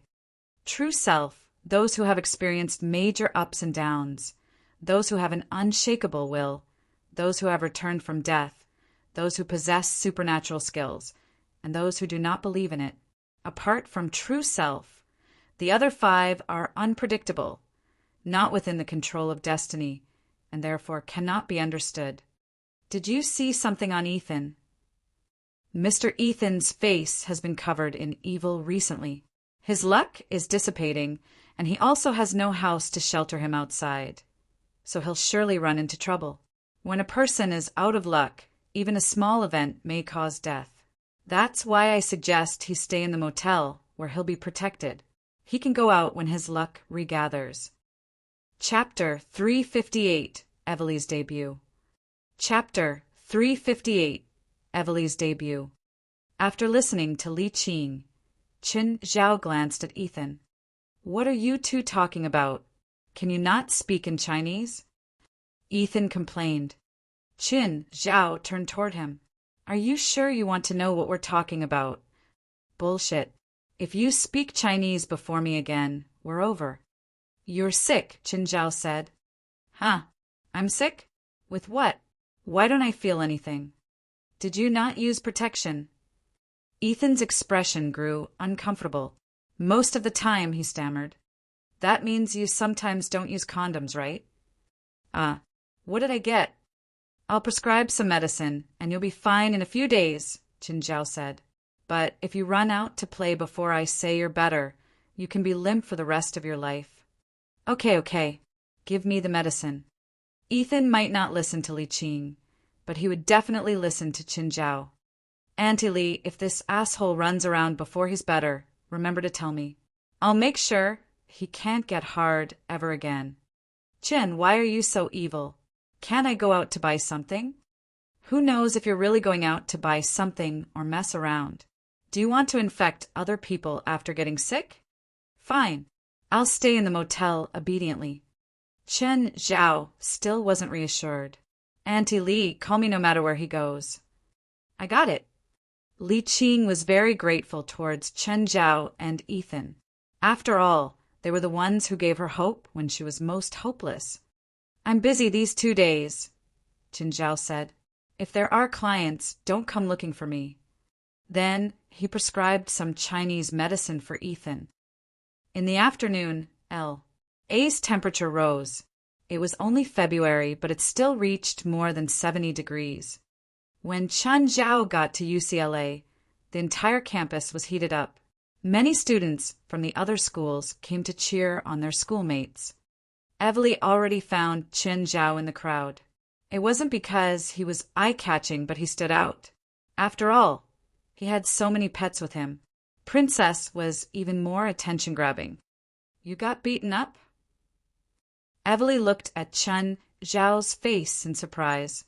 He had a bandage on the corner of his eyes, and there were bruises on his cheeks too. Norman's was curious who could beat Chen Zhao up like this. And where were the people who'd done it? I fell, Chen Zhao said carelessly. Evely remembered their first meeting on the train. He'd also looked like this and had the same answer. How come you're still here? There's still an hour before the meet. Evely wasn't nervous at all. She seemed very calm. Some people were skilled but would get nervous in public events and perform poorly. You should go prepare, Chen Zhao said. Just then, some students walked over. Sir, can I take a picture with Princess? Of course. Chen Zhao nodded, making a welcoming gesture. The students were a bit scared when they approached Princess, but after a girl hugged Princess, the other students grew braver. They made all sorts of weird poses. This caused some consequences. More and more people went to take pictures of Princess. Black Ma and White Ma grew dispirited. They hung their heads low listlessly. Woof. That bitch. It's all because of her that no one cares about us anymore. Black Ma looked at Princess, baring his teeth. I can't stand this. White Ma was jealous too. Can I take pictures with these 2 big dogs? Woof woof. White Ma and Black Ma were instantly alive again. They enthusiastically responded to the students' request. Seems like the humans still have good taste. They must have sensed the noble mammon blood in us. Meow. You two are an embarrassment to all demons. If Mammon knew that you two act so desperate to get humans' love, he'd definitely cough out blood in anger. Samuel looked at them with disdain. A woman suddenly saw Samuel standing on Chen Zhao's shoulder and yelped. Wow, such a cute kitty. He's too cute. Can I hug him? Meow. Do you see that? I took over another human. Yet another human has been conquered. Haha. My noble plan will soon be realized. Your Majesty, where's your restraint? They finally reached the notarium, but there was a bigger audience than imagined. This was a standard notarium that could seat 5,000 people. Swimming was a pretty popular sport in America, so there were many observers. Chen Zhao could barely find empty seats for his family. Mr. Chen, here, come sit here. The boxing club members waved at Chen Zhao enthusiastically in the distance. They didn't seem to have any seats near them, but they knew to use their strength and kick out 3 guys next to them. Chen Zhao sat in the seat the boxing club made for him. Princess and the others followed suit. Grint also came to the pool. He knew that Evely had hired Chen Zhao as her coach. He wanted to see if Chen Zhao was actually an effective coach.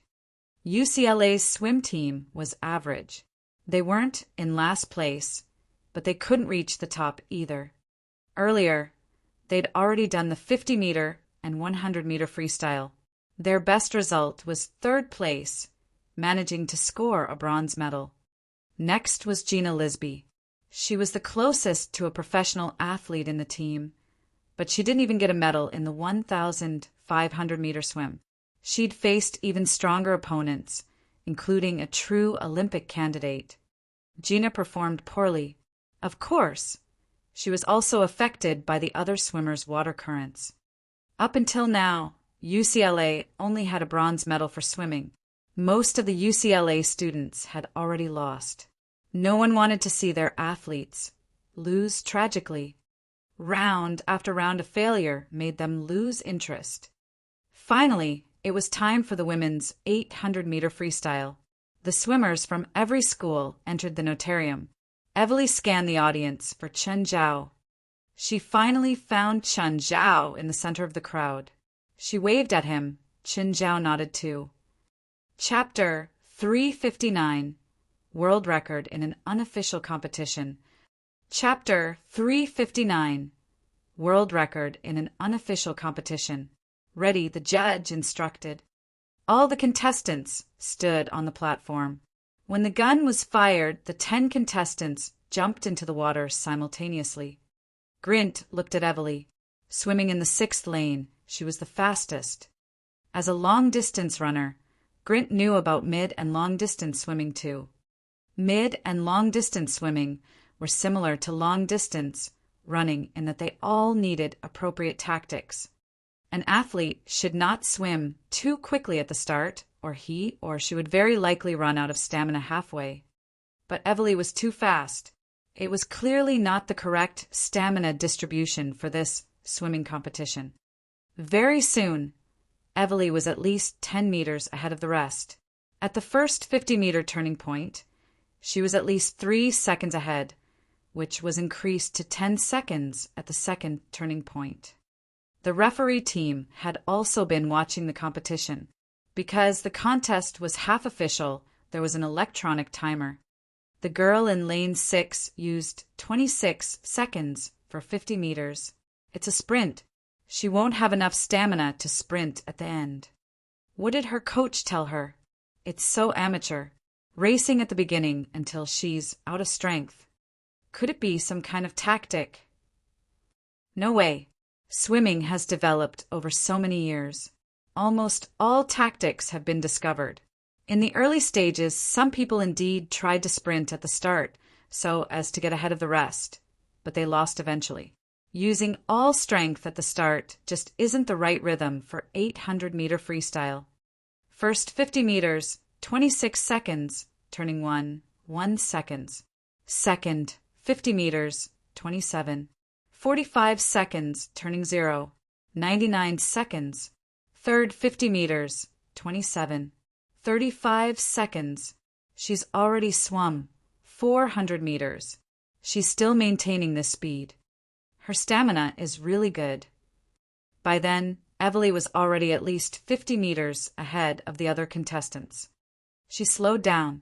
500 to 550 meters, 31 seconds. If she had the correct tactic, she would definitely have a good chance of emerging first, or even producing an excellent result. 700 meters. Huh? She sped up again. That's fast. 26, 5 seconds. She's sprinting again. Where did she get the stamina? What? How could she be so fit? Finally, Evely finished the race first. Everyone in the referee team stood up, staring at her in disbelief. The result had yet to be displayed on the electronic screen because none of them could believe their eyes. Evely also looked at the screen, waiting for the result. Finally, after 10 seconds or so, the result appeared. 7 minutes, 59 seconds, and 89 milliseconds. The audience was stirred up. This is fake, right? Impossible. How could this happen? Is this result very good? Someone asked. Are you a fool? Do you know what's the world record? What? 8 minutes and 11 seconds. If the result is real, then this girl would have created a miracle. She's the first woman to hit 8 minutes for 800-meter freestyle, an entire 11 seconds faster than the world record. After about 40 seconds, the second contestant arrived. When she saw the numbers on the electronic screen, particularly the result above hers, she also looked at Evely in astonishment. Evely similarly stared at the screen in bafflement. Even she could not believe that she had achieved such a result. It was unbelievable. How did she do it? Was the result even real? As an amateur swimmer, Evely had just broken the world record. Grint looked at the result in doubt and confusion. Is this the result of that person's training? In 10 days, he created a world record breaker. There was nothing apart from bewilderment. Grint's head went blank. If I found him myself, if I agreed to Evely's condition at that time, would I be able to achieve an earth-shattering result, just like she did? Just then, the referee team announced the result effective. The fact that this match was not even a national-level one, and therefore would not be acknowledged by FINA, would not prevent the result from being exposed. After all, it was a result that would shock the entire swimming world. Just as Evely climbed out of the pool, the referee team and her school representatives approached her. Ms. Evely, we need to conduct a urine test and blood test on you. Are you okay with them? Sure. Evely also wanted to know whether she had achieved such an incredible result because of illegal drugs. The preliminary urine test result came out very soon. It was very normal, with nothing outside the acceptable range. Of course, the preliminary check was very basic. Evely's sample had to be delivered to a specialized laboratory for a more accurate check. Very soon, everyone at UCLA knew that a new world record had just been born in the swimming complex. When Evely stood on the podium to receive her award, she felt as if she was in the Olympics. She began to hesitate, not knowing whether she should become a professional athlete. Evely, can I have an autograph, please? Evely, take a photo with me. Evely, I like you. Evely. Evely had a hard time passing through the crowd, but she finally found Chen Zhao. Chen, thank you. Not bad. Chen, continue to be my coach. Evely looked at Chen Zhao. No. I'll pay. Chen Zhao still shook his head. He would have to spend a lot of time training Tiger. Thus, he definitely would not be able to spend a few hours a day training another person. Do you plan to become professional? Chen Zhao asked. Evely's family was very rich. After all, 200,000 was not something that a middle-class family could afford. Of course, if she were to become an athlete, she would be able to achieve outstanding results. I'm hesitating. What do you think? What will you do in the future? Inherit my family business, Evely replied. All right, go and become an athlete. Why? It'll never be too late to inherit your family business. Spend a few years on what you like first. When you can no longer swim, go back to your family. When you're older, you can even boast to your grandchildren about how playful, no, how grand you've been. If you give up on swimming and go inherit your family business, you'll regret it in the future.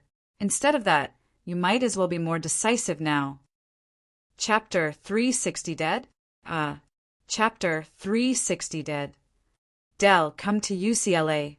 I need to go out for 2 days. Help me look after Princess and the others. Oh, help me find some things too. I have an emergency. A while later, Del came over and drove Chen Zhao's RV away. Chen Zhao kept Samuel by his side, though. Then he went for the pier. Rhea was already there waiting. You really came? Rhea was quite surprised by this Chinese man who could risk his life for money. You sure you won't take the chance to kill me, right? Chen Zhao really couldn't resist the temptation of $500,000. He could earn all that just by acting. How could he refuse something like this? There was danger, but the reward was high too. Rhea suddenly stabbed at Chen Zhao with a dagger. Chen Zhao reflexively grabbed it. The blade slipped past his fingers and Rhea's wrist cracked. Chen Zhao had dislocated it. Let go. Rhea was in pain. Chen Zhao let go and took 2 steps back. What are you doing? I just wanted to say that I can't beat you so you can trust me. Rhea popped her wrist back in place. She seemed practiced. You're too extreme. I thought you were actually trying to kill me. If I really wanted to kill you, Rhea said, I would have a dozen snipers around here. You wouldn't be able to run.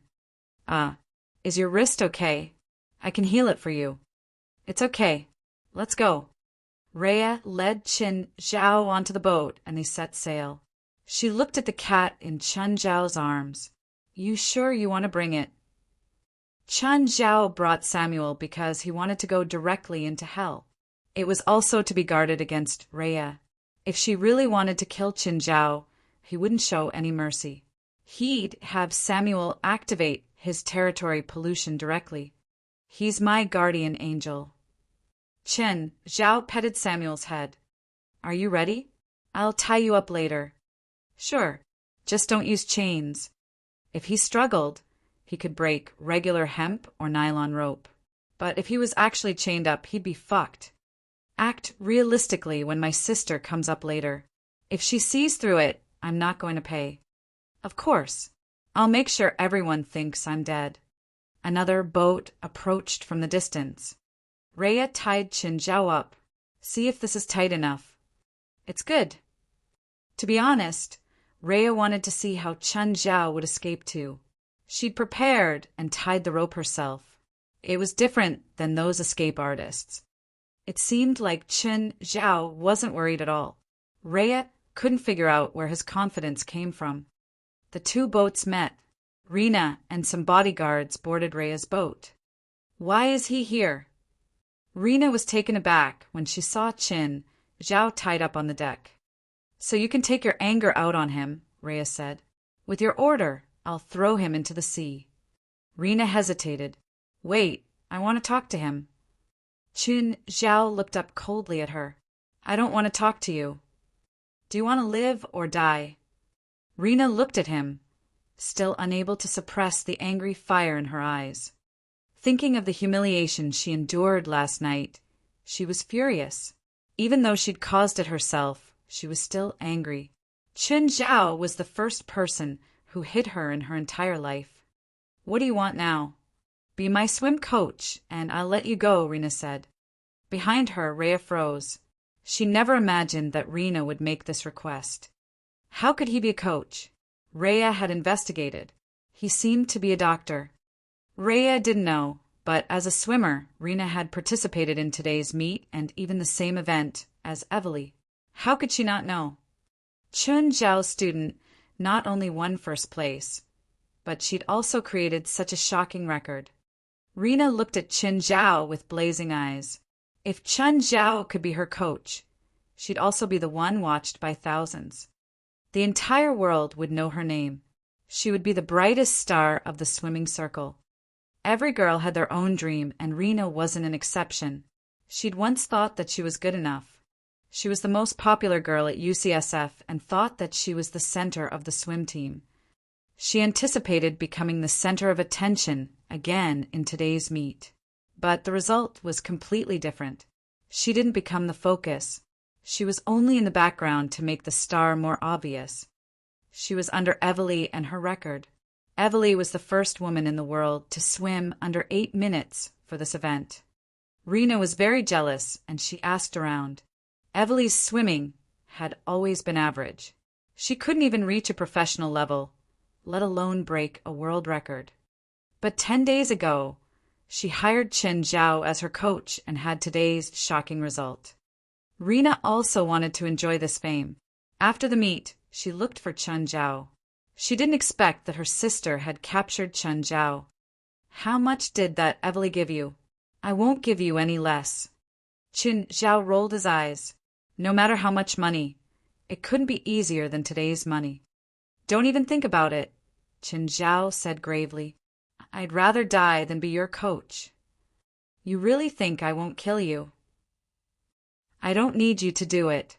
I'll do it myself. Qin Zhao stood up, making Rena retreat in fear. She knew how good Qin Zhao was at fighting. She didn't want to get beaten up again. The bodyguards quickly went before her. I'll haunt you as a ghost, Qin Zhao called out to Rena. With that, he rushed to the deck and jumped off. Rhea's lips twitched, thinking This is too overdramatic. Rena will figure it out easily. But the situation changed instantly. A huge creature broke out of the waters. It was a killer whale. Everyone yelled in shock. The whale was so big that it gave them goosebumps. It rushed out of the water and bit Chen Zhao. Ah, help, help, ah! Everyone froze. Half of Chen Zhao's body was inside the whale's mouth, and he screamed for help. Rhea was dumbfounded. She just watched Chen Zhao get taken away. A blood-red trail was left in the water. Finally, the whale sank into the water with Chen Zhao. Chapter 361. I swear in the name of God. Chapter 361. I swear in the name of God. Dead. Why? Why is he just dead? Both Rena and Rhea were astonished. They could not believe the outcome. Rhea originally thought that Chen Zhao could escape in the sea. Nobody expected such an accident to occur. An enormous killer whale had actually been waiting for him in the sea. Once he jumped into the sea, he was bitten by the killer whale. In the sea, nobody could survive a killer whale's attack. At the moment, Chen Zhao, whom they thought had already been torn into pieces, was sitting on Amon's back. Since they last met half a month ago, Amon had grown in size again. Half a month ago, he was 15 meters long, but now he was already 20 meters long and weighed 40 tons. Indeed, Amon was a real giant even in the sea. No animal could be compared to him apart from blue whales. Chen Zhao fed Amon all the remaining wyvern meat. He could not understand the growth of Amon, Princess, and Walter. Since Princess became a hybrid demon, she had been growing at an increasing rate. Compared to her, Walter's growth was much more normal. Of course, he was only normal compared to Princess. Nevertheless, their growth was still too weak before Amon. Chen Zhao had asked Dell to get him some fake blood props which looked really realistic. The people on the yacht must be thinking that he was dead. It was about time to go to hell. Chen Zhao lifted Samuel and said, "Samuel, summon me to hell." Immediately the sky darkened. Chen Zhao realized that he was in the sky. But what was below his feet? It was a whale. It was a whale whose fin was bigger than its body, an enormous whale that was soaring in the air with its flippers. The whale below his feet, which was over 100 meters long, was Amon. Amon was also stunned. Why am I back in hell? It's so tiring. I only want to float in the sea, not fly in the sky. Forget it. Let me fall to death. Chen Zhao was similarly stunned. What was happening? When he was summoned in the past, there were also other demons beside him, but none was summoned to hell alongside him. Moreover, the demons in the human world should be projections. Amon's true body should be somewhere in hell. Was the whale below Chen Zhao Amon's true form, or just a projection? Amon, it's not the time to give up. Land first.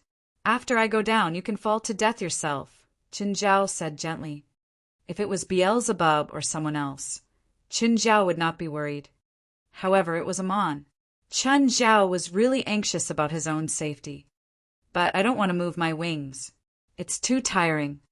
Chen Zhao could feel the two of them falling at an incredible speed. Samuel, where are you? Come out, I'm going to die. Amon, calm down. Think about it. When I return to the human world, you can stay in the sea again. Aren't you happy? Aren't you delighted? When are you returning? After a day. A day? It's so tiring. Forget it. Let me die now. Chen Zhao really did not know how Amon had managed to survive until today. Chen Zhao cursed Amon in his mind. Suddenly, a shadow spread out from the forest below them and crept to Amon's shadow on the ground. Then, Amon's body stopped in the air. He was clearly overjoyed. This feels amazing. I can stay in the air without using any strength. The shadow below them turned into a solid hand, which extended toward the sky and supported Amon on it. Amon's 100-meter body was large enough, but he looked as tiny as a bean sprout on the palm. As for Chen Zhao, He was as insignificant as a speck of dust. Chun Zhao climbed down from Amon's back and stepped onto the shadow-transformed palm. It felt as real as if he were standing on land. The shadow palm lowered gradually and finally dissipated into nothingness. Amon lay on the ground, motionless. "It's great. I'll just rot like this." Chun Zhao rolled his eyes and ignored Amon. He was deep in a dense forest. Suddenly, the trees around him turned alive. Trees of varying heights turned into tree monsters. Their branches became arms and their roots became legs. They all looked pretty old, with vines dropping down like an elder's beard. Even their leaves were yellow and withered. Lost soul, this is the kingdom of the sublimes, in which sleeps the supreme king. You shall be sacrificed with great honor to our king, the highest award one could receive. Please accept your fate. Fuck off, he's my guest. Suddenly, a deafening roar was heard from the depth of the forest. The tree monsters quickly rooted in fear and turned back into trees, as if they had never appeared. It felt great to have a superior protector. "Hey, one of you come and lead the way. Where's your boss? Mezahi, bring him to me. I promise I won't eat you. I swear in the name of God." A face appeared on the trunk of the old tree monster and said to the depth of the forest, "Dear King Samuel, your petty servant is but old and unable to leave this land. Please forgive me. Only a fool would believe a demon king who swore in the name of God. Show me the direction." "I'll go myself," Chun Zhao said. "Honored guest, the path where the shadow grows shall lead you to our hibernating king." Where the shadow grows? Chun Zhao inspected his surroundings. He realized that some of the soil was especially dark, as if someone had spilled some ink on it. The further he walked along the colored path, the darker the soil became. After a while, Chun Zhao saw many skeletons, presumably from different kinds of organisms, on the ground. Suddenly, a huge carcass appeared before him, which was even bigger than Amon's true form. The carcass was filled with wounds, and Chun Zhao could not tell what it was. From its injuries, it should have just been killed within the last few hours. Chun Zhao stopped and stared at the carcass. Suddenly, the belly of the carcass was opened and a black shadow charged out. Samuel. Samuel's true form was not as big as Chun Zhao had expected. He looked just like when Chun Zhao had first summoned him, except that he now had a single horn on his head and a pair of wings on his back instead of a single wing. "Samuel. Human, you're finally here. Aren't you hibernating?" Chun Zhao asked. "Yes, I hibernate for 6 hours every day." "That's called hibernation?" Chun Zhao was speechless. It was just normal sleep. To him, anything less than a few hundred or a few thousand years should not be called hibernation. "Stop the nonsense. Give me the offerings." "Wait, where's the castle? Didn't you say that you've specially built a castle to welcome my arrival?" Chapter 362, Gift a Castle. Chapter 362, Gift a Castle. Look up. Look up? Chun Zhao did so. What was in the sky? There didn't seem to be anything. Where? Come to my back. Chun Zhao went onto Samuel's back, and he brought Chun Zhao into the air again. Samuel was very fast. Chun Zhao just felt that the mountains were covered in fog, and they passed through layers of clouds. "Samuel, why did Amon get summoned too?" "It's my first summoning," Samuel answered. "I didn't grasp the ritual's power fully, and you were standing on Amon, so he got summoned too." Chun Zhao was now sure that this was an unreliable demon king. "Where are we going now?" "The castle that I'm gifting to you." "Why are you gifting it to me? I can't take it back." "Yeah, you can. I'll just expand your spatial ring." "Then why are we in the sky?" "My castle for you is in the sky." Finally, Chun Zhao saw a huge castle standing among the clouds. The majestic black and white building was a sky castle that should only belong in legends. This was the most majestic building Qin Zhao had ever seen before. Other than incredible. He couldn't think of any other way to describe it. There were inverted rocks below the sky castle. It looked like some mountain had been ripped out of the ground. When Chen Zhao landed on the sky castle, his legs actually trembled. It wasn't fear, it was excitement. Just then, a group of inferior demons swarmed out of an arched gate. "Come over here and meet your new master." The inferior demons knelt down. There were probably 1,000 demons in the dark mass. "Master." Under Samuel's lead, Chen Zhao walked into the gate. There were a dozen wyverns of various sizes on the empty space within the castle. "These inferior demons are helping you take care of wyverns," Samuel said.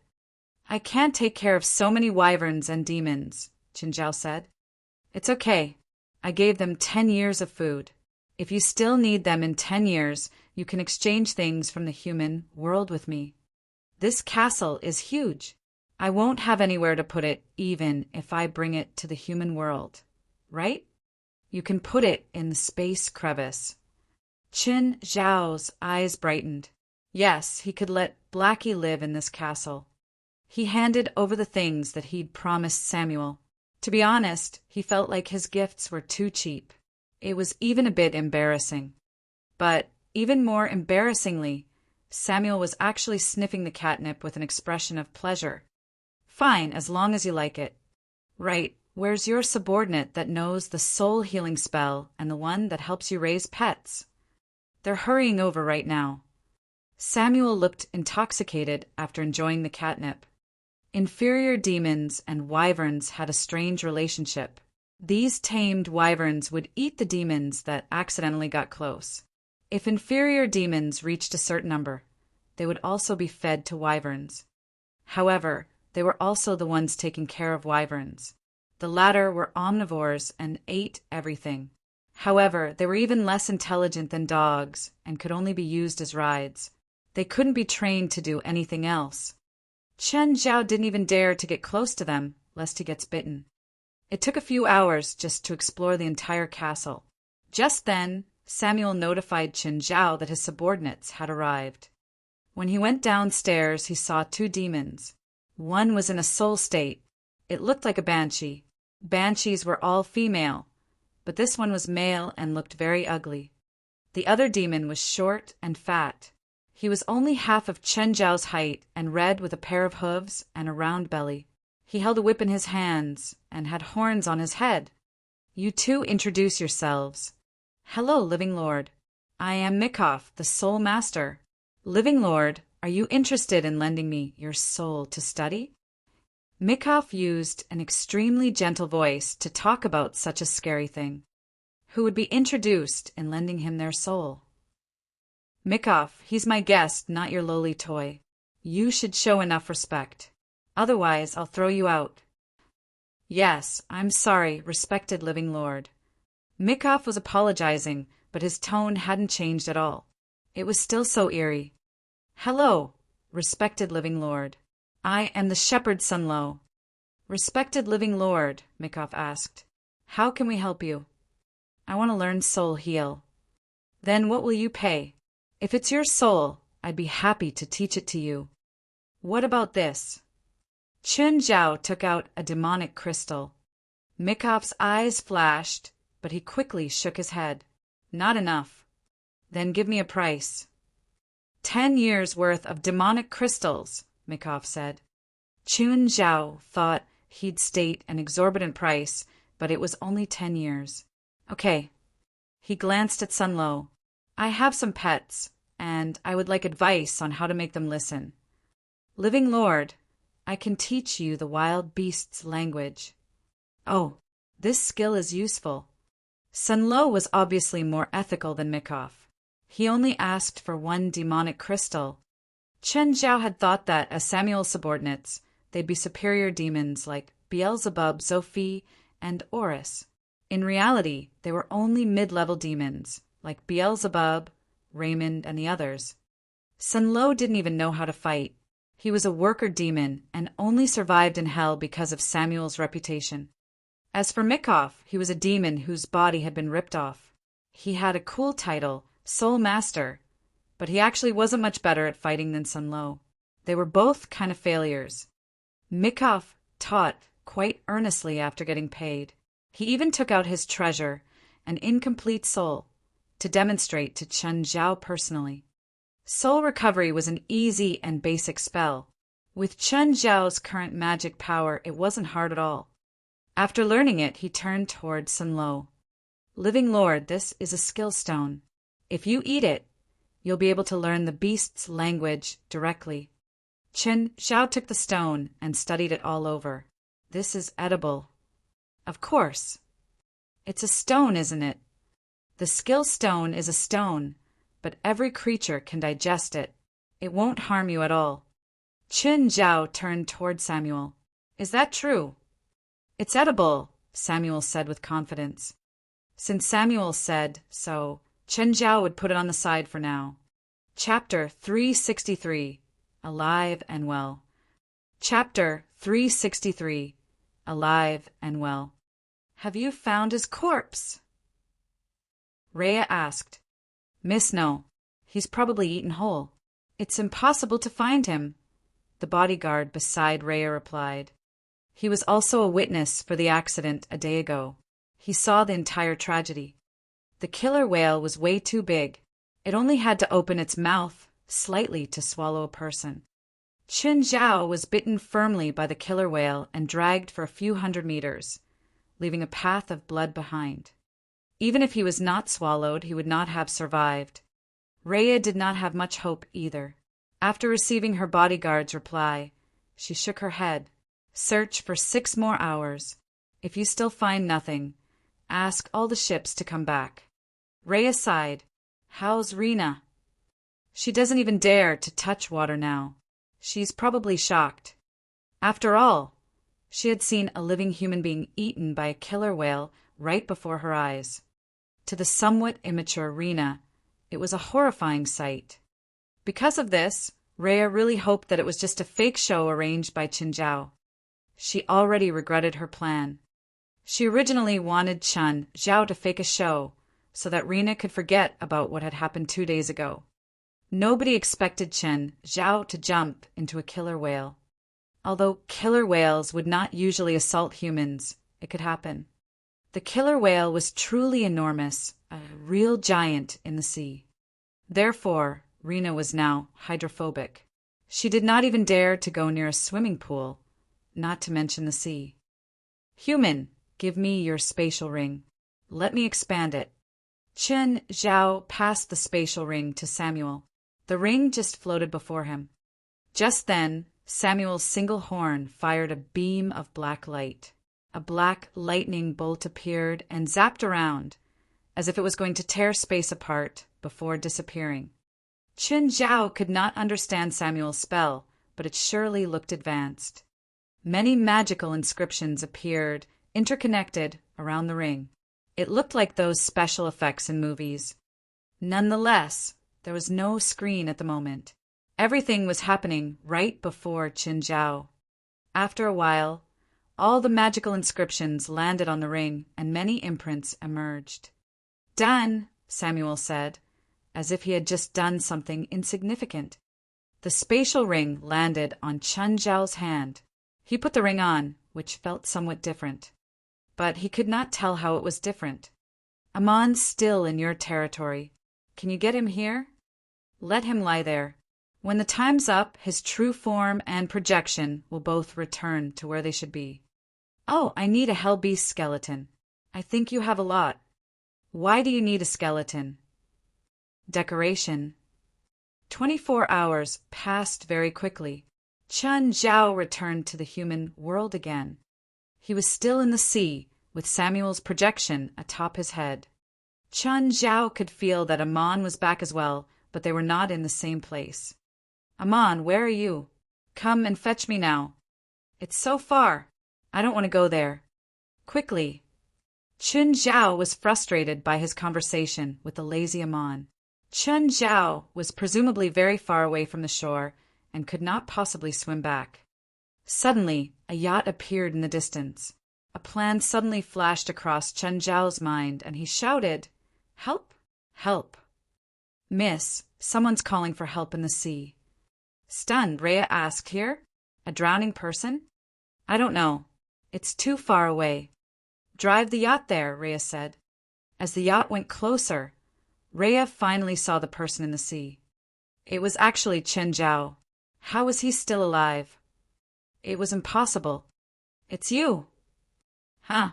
Miss Rhea, what a coincidence." Rhea stared at the floating Chen Zhao. He did not look like he had just spent an entire day in the sea at all.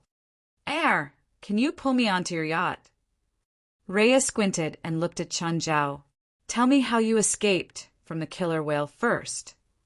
Rhea could smell something fishy. Even if Chen Zhao had really survived the killer whale's attack, he should be gravely injured and would not possibly have survived for 24 hours in the sea. Also, had he been carrying the little cat on his head all this while? "Let me up first, and I'll tell you." "Tell me first, and I'll let you up." Chen Zhao sighed. The woman was really troublesome. "Forget it. I don't need you to save me anymore. Just leave." Rhea trembled in anger. This bastard's so irritating. I'm saving his life, and this is how he treats me. As if I'm begging to save him. "Drive the yacht away," Rhea said. "Miss, are we really going to leave him here?" "He won't die," Rhea said. "Shit, that woman really sailed the yacht away. Aman, why ain't you here yet?" "Sigh, it would be great if I died in that forest in hell. I'm so tired. Why couldn't I just die? When I get back to the shore, I'll send you to God right away." Chen Zhao shouted in annoyance. "Miss, the sonar just detected a very large thing." "What?" "No idea, but it's very fast." "Submarine." "From its movement and the ripples, it should be a whale." "Killer whale." Rhea took her binoculars. In the distance, a 3 meters long black fin appeared on the surface. It was the killer whale yesterday. Rhea's expression changed. "Quick, go back." "Miss, the killer whale's too big, about the same size as our yacht. If it attacks us, we'll be in danger." "Go back," Rhea insisted. Suddenly, however, Rhea saw Chen Zhao stand up on the sea. He held onto the killer whale's fin and made a hand signal at Rhea. Rhea finally got it. Chen Zhao and the killer whale were on the same team. Follow the killer whale and that person. "Miss, the killer whale's way too fast." Rhea watched as Chen Zhao moved further and further away, eventually disappearing out of her sight. She could not help but grit her teeth firmly. It turned out that she and her sister had been deceived. It was Chen Zhao's plan all along. It had caused Rena to cry for an entire night and even develop psychological trauma. Return to the dock. Rhea would like to chase Chen Zhao, but the yacht did not have much power. There was no way she was going to catch up with Chen Zhao and Aman. However, Chen Zhao was not going to the dock, but rather to Angel Beach. Chapter 364. Your lover even found your home. Chapter 364. Your lover even found her home. Chen Zhao didn't have Aman show himself this time. Instead, Chen Zhao swam back from 1 kilometer away from land. However, a few hundred meters later, the coastal rescue team discovered him. Coincidentally, it was Fei Lai who came to save him. When Fei Lai saw that it was Chen Zhao, she was shocked. "Chen, how come it's you? Where did you swim from?" "I rode him on around. He grew again, so I didn't have him get close to land." Fei Lai didn't feel like helping Chen Zhao. With his fitness, this distance didn't pose any danger. "Where's your car?" "I had Dell drive it away. Princess, and the others are at his house too." When he got to land, Chen Zhao went straight to the office.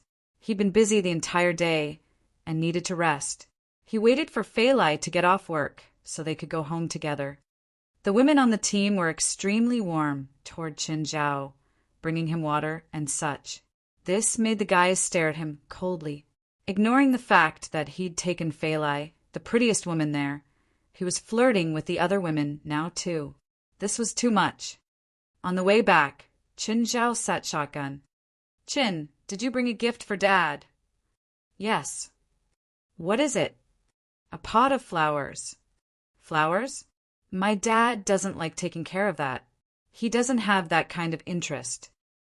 Fei Lai thought that Qin Zhao's gift was horrible. Qin Zhao chuckled. Don't worry. Your dad might not like it, but he definitely won't toss it. At least, your mom won't make him throw it away. Why? Qin Zhao whispered something in Fei Lai's ears, making her furrow her brows. You troublemaker. If you think it's not a good gift, I'll throw it away. Fine, fine. You're so clever, okay? They drove to Dell's home. Dell had them stay for dinner. He also called over Risvar, Laura, and their 2 kids. Of course, their beloved Laugher came too. After dinner, Qin Zhao, Dell, and Risvar sat around to chat. Right, Dell, Qin Zhao said. Can you help me do something? Chen, what is it? Risvar asked. Maybe I can help. Please, Johnny. I already owe you enough. I can make you owe more, Risvar said, smiling. Actually, it's easier for Dell. There's a young man fresh out of college. He wants to become a professional boxer. I hope you can sign him. I believe he'll perform well. Sure, Dell answered easily. Give me his information. I'll send it later. When do you 2 have time? We can go hunting in the mountains, Risvar suggested. Fei Lai and I are going to Sacramento in 3 days. We'll be there for a few days. Why are you going there? Her father's birthday. Then what about after you come back? I should be free. Okay, then it's decided. After Qin comes back, we'll go hunting. Are you sure we can hunt at this time? Qin Zhao wasn't really familiar with California's laws, but he seemed to remember that you needed a license. You could only hunt in the autumn too. It's no trouble. Just ask Dell. Risvar glanced at him. Dell shrugged. You just have to pay a fine beforehand to the forestry department, and it's all good. How much is it? Qin Zhao asked curiously. $10,000. Basically, hunting had gradually become the game of the wealthy. No matter how American animal protection laws changed, it could only restrict the average man. To the wealthy, it only changed how much money they had to pay. That was it. After they got home, Qin Zhao didn't waste a second in pulling Fei Lai to the sofa.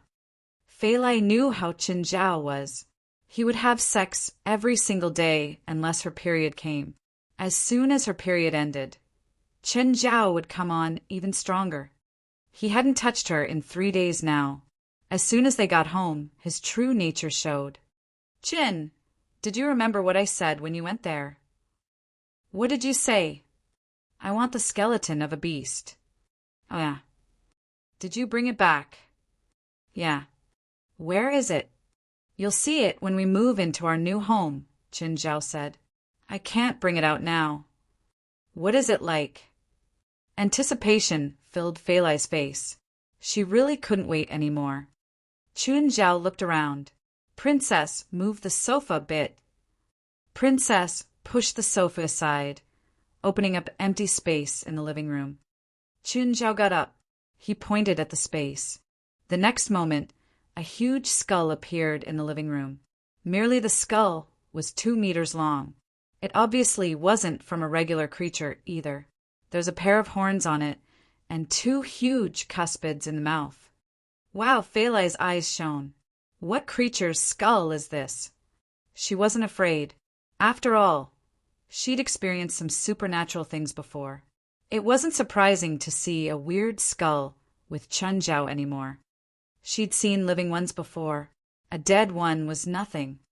How big is it in total? Around 10 meters long, Qin Zhao said. It should be some crawling creature. We can put it in our basement. Is there a living one? Fei Lai looked at Qin Zhao with bright eyes. After seeing the dead one, she wanted to see a live one. Qin Zhao was silent for a bit. After we move, I'll show you a legendary creature. Legendary creature? You mean something that appears in myths? Qin Zhao nodded and Fei Lai clung to him. What is it? I'm not telling you now. There are less than 10 days. You'll definitely know by then. There are 10 more days. It's soon. But I can't wait. It won't be fun if you know now. Plus, I can't show you even if I want to. It's not with me right now. Fine. Fei Lai was curious, but she didn't press on. The night was long. Shortly after Chen Zhao and Fei Lai returned to their rooms, moans started up. But just then, Chen Zhao's phone rang. Chinese man. It was Rhea's voice. Chen Zhao hung up without saying anything, but his phone rang again. He shut it off without answering and continued with Fei Lai. But a short while later, a woman's voice sounded outside the house.